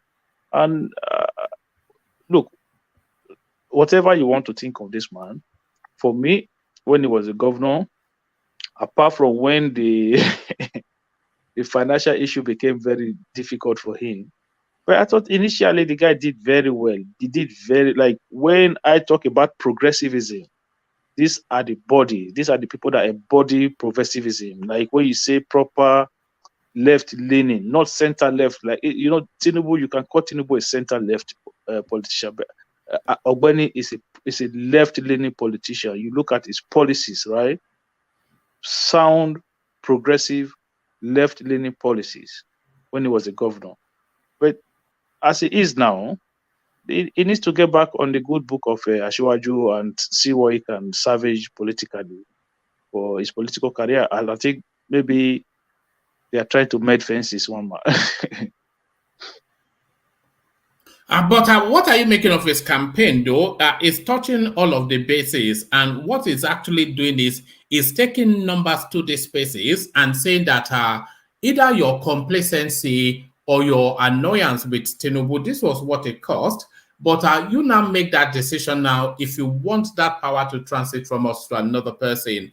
And if you don't want it, then you have to redouble your efforts. So, of course, you know, he's somewhat of an alpha. It's an Islamic cleric in his own right, Rauf Aregbesola. So when he went to the Northerners, he just, in the manner that they're used to, just wrapped himself on the floor and spoke to them in everyday language, which is the appreciation of that space. And then, of course, when he went to the East, he spoke to them in the language of profit and business, which is the language that they understand. But grassroots campaigning, which is where his strengths are. So the impact now, so they've deployed all the heavyweights to Lagos. I'm not quite sure if we haven't seen Fashola yet on the stumps. Look, you see Fashola, these are backroom staff. These are people who work behind the scene. Fashola, Fashola is not that your average. Like you can't put Fashola. Even I think Bajamia will be like Femi Bajamia will even do a better job than Fashola. Fashola, he has his own work, his own ability, but I think it's mostly behind the scene. But Rahuf, Ogbeni, this guy is another. You know, Oshomole. That is one thing Oshomole is good at. Oshomole will be in the market. You know, it will be in the gutter. It will be everywhere. When it comes to campaign grassroots level, Oshomole is up there. So that's the same. Ogbeni is like that. This guy is when you say campaign. It's not surprised to see him do what he's doing, because I think this guy. When you see him in a political campaign trail, you will understand this guy's ability when it comes to communicating with the people. He is very good. And I think this Lagos governorship election, they are trying to tell the people, like, look, we value you, we take your concerns seriously, and we will do everything to address it. And they understand the challenges and the threats when it comes to the election. And this is what I want to see personally, that politicians are out there talking to the people. And these are not people who wants to rig election. If they want to rig election, you will not see them on the street. All right, brilliant. And Akim, some people are saying that they've not seen Tinubu on the campaign stumps for Sanwo-Olu. But do you think it will be counterproductive? Do you think Tinubu should campaign for him, or do you think it will be counterproductive if Tinubu did? Mama, I just said just now, right? I don't want to see this man starting to pick cabinet after 6 months. Look, anything that will not take 1 hour out of that, let him stay away from it. If they don't need him to come and campaign for Sanwo-Olu. They have enough people to do it. We must get it right this time, Mama. That country is bleeding. Nigeria, as we speak right now, is bleeding. You cannot tell me that somebody is spending 4,000 naira to get 10,000, not to get 10,000. You want to take 10,000 out of your account, you lose 4,000 out of that, right? This is Tinubu better get his head straight up. Wherever he's locked himself up now, he should lock himself together with his team and start to prefer solution. As we are speaking right now, we don't have a government. Let's just assume that we don't currently have a government. Nigeria is currently riding on autopilot. So we pray to God that we don't crash before May 29, so that when he comes in, they can start fixing this nonsense, or this Emefiele nonsense that is going on. One man is like, people still don't understand. This is an existential threat that we are talking about here, one man. Everybody is complaining hard. I've never seen it before like this. I've never seen it before like this, one man. These are hard times. Tinubu should stay wherever he is, start to put plans in place. If I wait 2 weeks after he become president, the National Assembly have been assembled, and I'm not seeing names roll up to the National Assembly for confirmation. One man, there's trouble. There's trouble. So forget Lagos State governorship election. Let them do whatever they are doing. We need these people to start putting things together right now as we speak. Don't forget about what the Obi and Atiku are doing. Don't bother yourself with those things. Let the solicitors handle those ones. Let your sons handle those ones. Put proper policy from. In fact, you see in Eagle Square, as the Chief Justice is saying, thank you, congratulations, Mr. President. Right there, I want to hear first thing that come out of his mouth, Emefiele, fire. Those are the two things combined that have to be put together. The first two words that come out from his mouth should be Emefiele, fire. That's it. You know, what has it got to know? Let him look. People will say whatever they want to say, but one man, that country right now, Nigeria needs serious surgery, serious one. Nothing is functioning as we speak. People, look, I have younger ones who have businesses. Yeah, they want to buy flowers. You have to spend a lot of money because even the person that will, sometimes they will go and do transfer. I don't know if those people are doing it on purpose. The transfer will not go through. So they will not tell you to go and get POS person to come and do transfer for you. That one will not charge you. Why would there not be inflation? Because is she not going to apply that cost on top of whatever she's paying? She's going to apply it. This is crazy. And you know, my mom, she is telling me she would never ever take those money because it's you know these are religious people that she sees it like what's it called, like an interest money. So the woman is playing stubbornness there as well. You mean like one of those alajo sort of money? You know, exactly. those So yeah. So she's playing stubbornness there as well. So I said no, she would never ever take those kind of money. So, but my siblings, they have no choice because they have businesses that they are doing. They have to participate in whatever is going on now.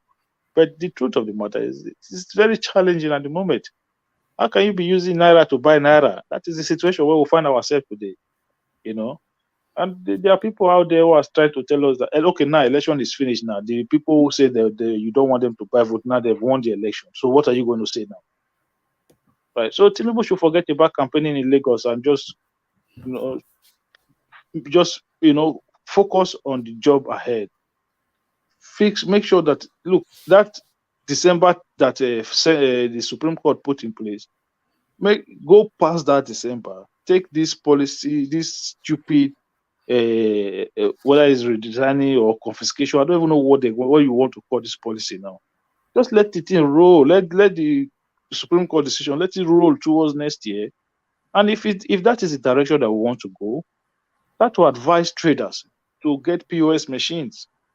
Have you ever seen a country where you want to buy something, you will not log into your account and they'll be doing transfer?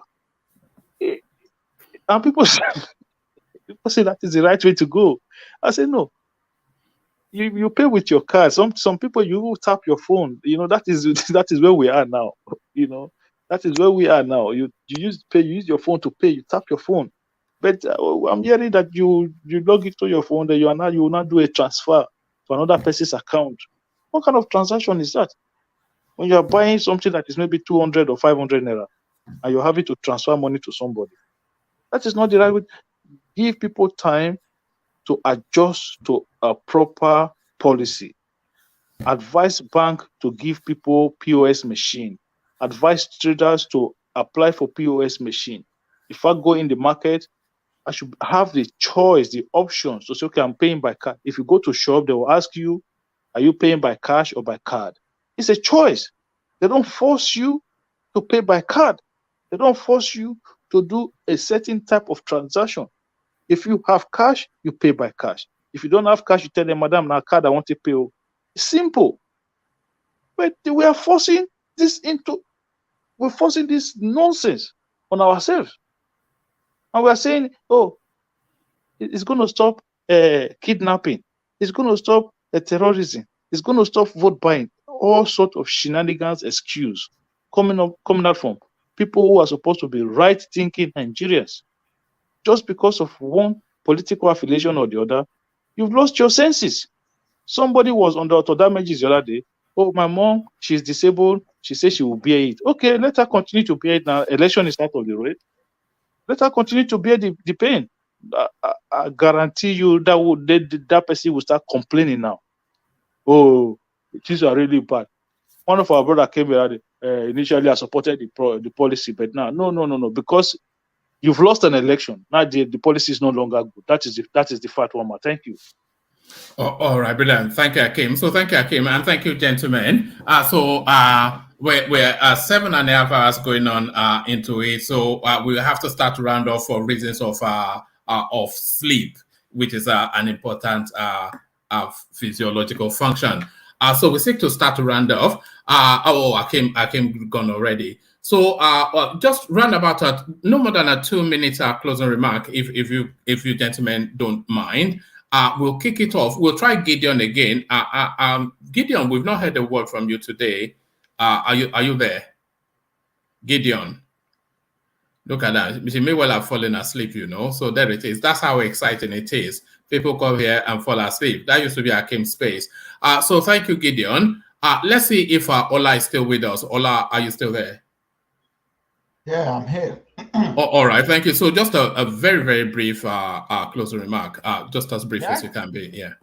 It has been a very successful evening, and I just want to thank all the panelists and the audience. So let us stay safe and hopeful. I know we can only move forward. We can never move backward. So I expect to see everyone tomorrow. Thank you, everyone. Good day wherever you are. All right, brilliant. Thank you, Ola. So thank you, Ola. So that's Ola, of course. You all know Ola now. So thank you, Ola. Thank you, Ola. We'll see you tomorrow. So from Ola, let's go on to I am Don Dada, who I think may well have dropped off. I am Don Dada. Are you there? Yes, he is really. It's still not explained why he is Don Dada. So maybe when next he joins us, we will have to push him on that. So from him, we go on to Fatai, the Quairan Cypress with a German lilt. So Vigets, Fatai, Vigets. Have we lost Fatai as well? All right, we seem to have lost Fatai as well. So thank you, Fatai. So from Fatai, we go on to the man of the moment, the man with the golden gun. The voice you always want to hear, Ajan Lekoko. Just a short sum up. The final word from Ajan Lekoko. Yeah, thank you, Woman, and thanks to all our panelists today for coming to share their thoughts on political issues. Everybody have done well, and I hope tomorrow you will all come back so we can do another round with Woman. Thank you, our people at the comment section, Ayo, Oga, and Akashi, and everybody there. So I thank you all. You are the strength of the platform. Please come back, I swear, tomorrow, and let's join Woman. And so if you are listening to us around the world, if you have not clicked on the like button, please click on the like button now, share and subscribe. And God bless all of us, all Nigerians. We are looking forward to, better Nigeria. And God's willing, we pray that, our own time, we're going to have better Nigeria. So other than that, let me thank Woman. Thank you for a good job you are doing by bringing us together always. Tomorrow, by the grace of God, we shall all meet and we'll continue the struggle from there. Thank you, Woman, the Eagle. See you tomorrow. Good morning to you in Great Britain over there. Patrick, Ola, and all the rest in Canada. Good night to you. Thomas in Australia, good afternoon to you. War Peace in Japan, good afternoon. And Americans, good night. See you guys tomorrow. Thank you all. Yeah. So that was Ajane Koko. So thank you, Ajane Koko. So that was Ajane Koko, and that has been the session. I always look weird anytime I switch on the cameras just to see myself again. But then you say, when don't I look weird anyway? So there it is. Another one bites the dust. Another one bagged and tagged. So another one bagged and tagged, only to get a brief rest to bag and tag another one yet again tomorrow. So you know the routine by now. Just dial yourself 9:45 p.m. UK time to this space. So if you've not already clicked on the like button, then please do that. Nearly 8 hours. I think that's deserving of a like button. So, I mean, I don't think it's unreasonable for us to spend 8 hours just keeping you engaged, only for the grand sum of just a like button. So click on like if you haven't done that already. And if you're not already subscribed, then please correct that as well. So like and subscribe, and you're welcome to share the link as well. Because of course, you can still watch it back. If you want to watch it back, you can watch it back because it helps with the traffic of the platform. So go watch it back. You can have it as the backdrop to get yourself to sleep. In fact, you can play a playlist of the platform just as the background noise to your sleeping habits or whatever. So do all that. So to the super chatters, which were, I'm not quite sure if they were super, the super chatting seems to have petered off somewhat. It was Jafar and RB, and that was pretty much the sum total of that. And of course, Thomas Adedeji. So thank you to those guys. And of course, the official sponsor of the One Man Went to More platform, we have to find him a title. Somebody already has Majestic, so we have to look for a title to give Ayo. But Ayo does as he always does, of course. So there he is right there, clocking in as he always does. So thank you, Ayo. Always a delight. Ayo, very much the what was that most valuable player? MVP, the MVP of the coffee space. So Ayo, very much the MVP of the coffee space. So thank you, Ayo, for that. So thank you, Ayo. So thank you to the super chatters, the coffee buyers, the happy clappers, and the in-betweeners. We love you all the same. Just give us your company is what we really want. So we'll leave it here. Carry the conversation on within the comment section, but here I say peace.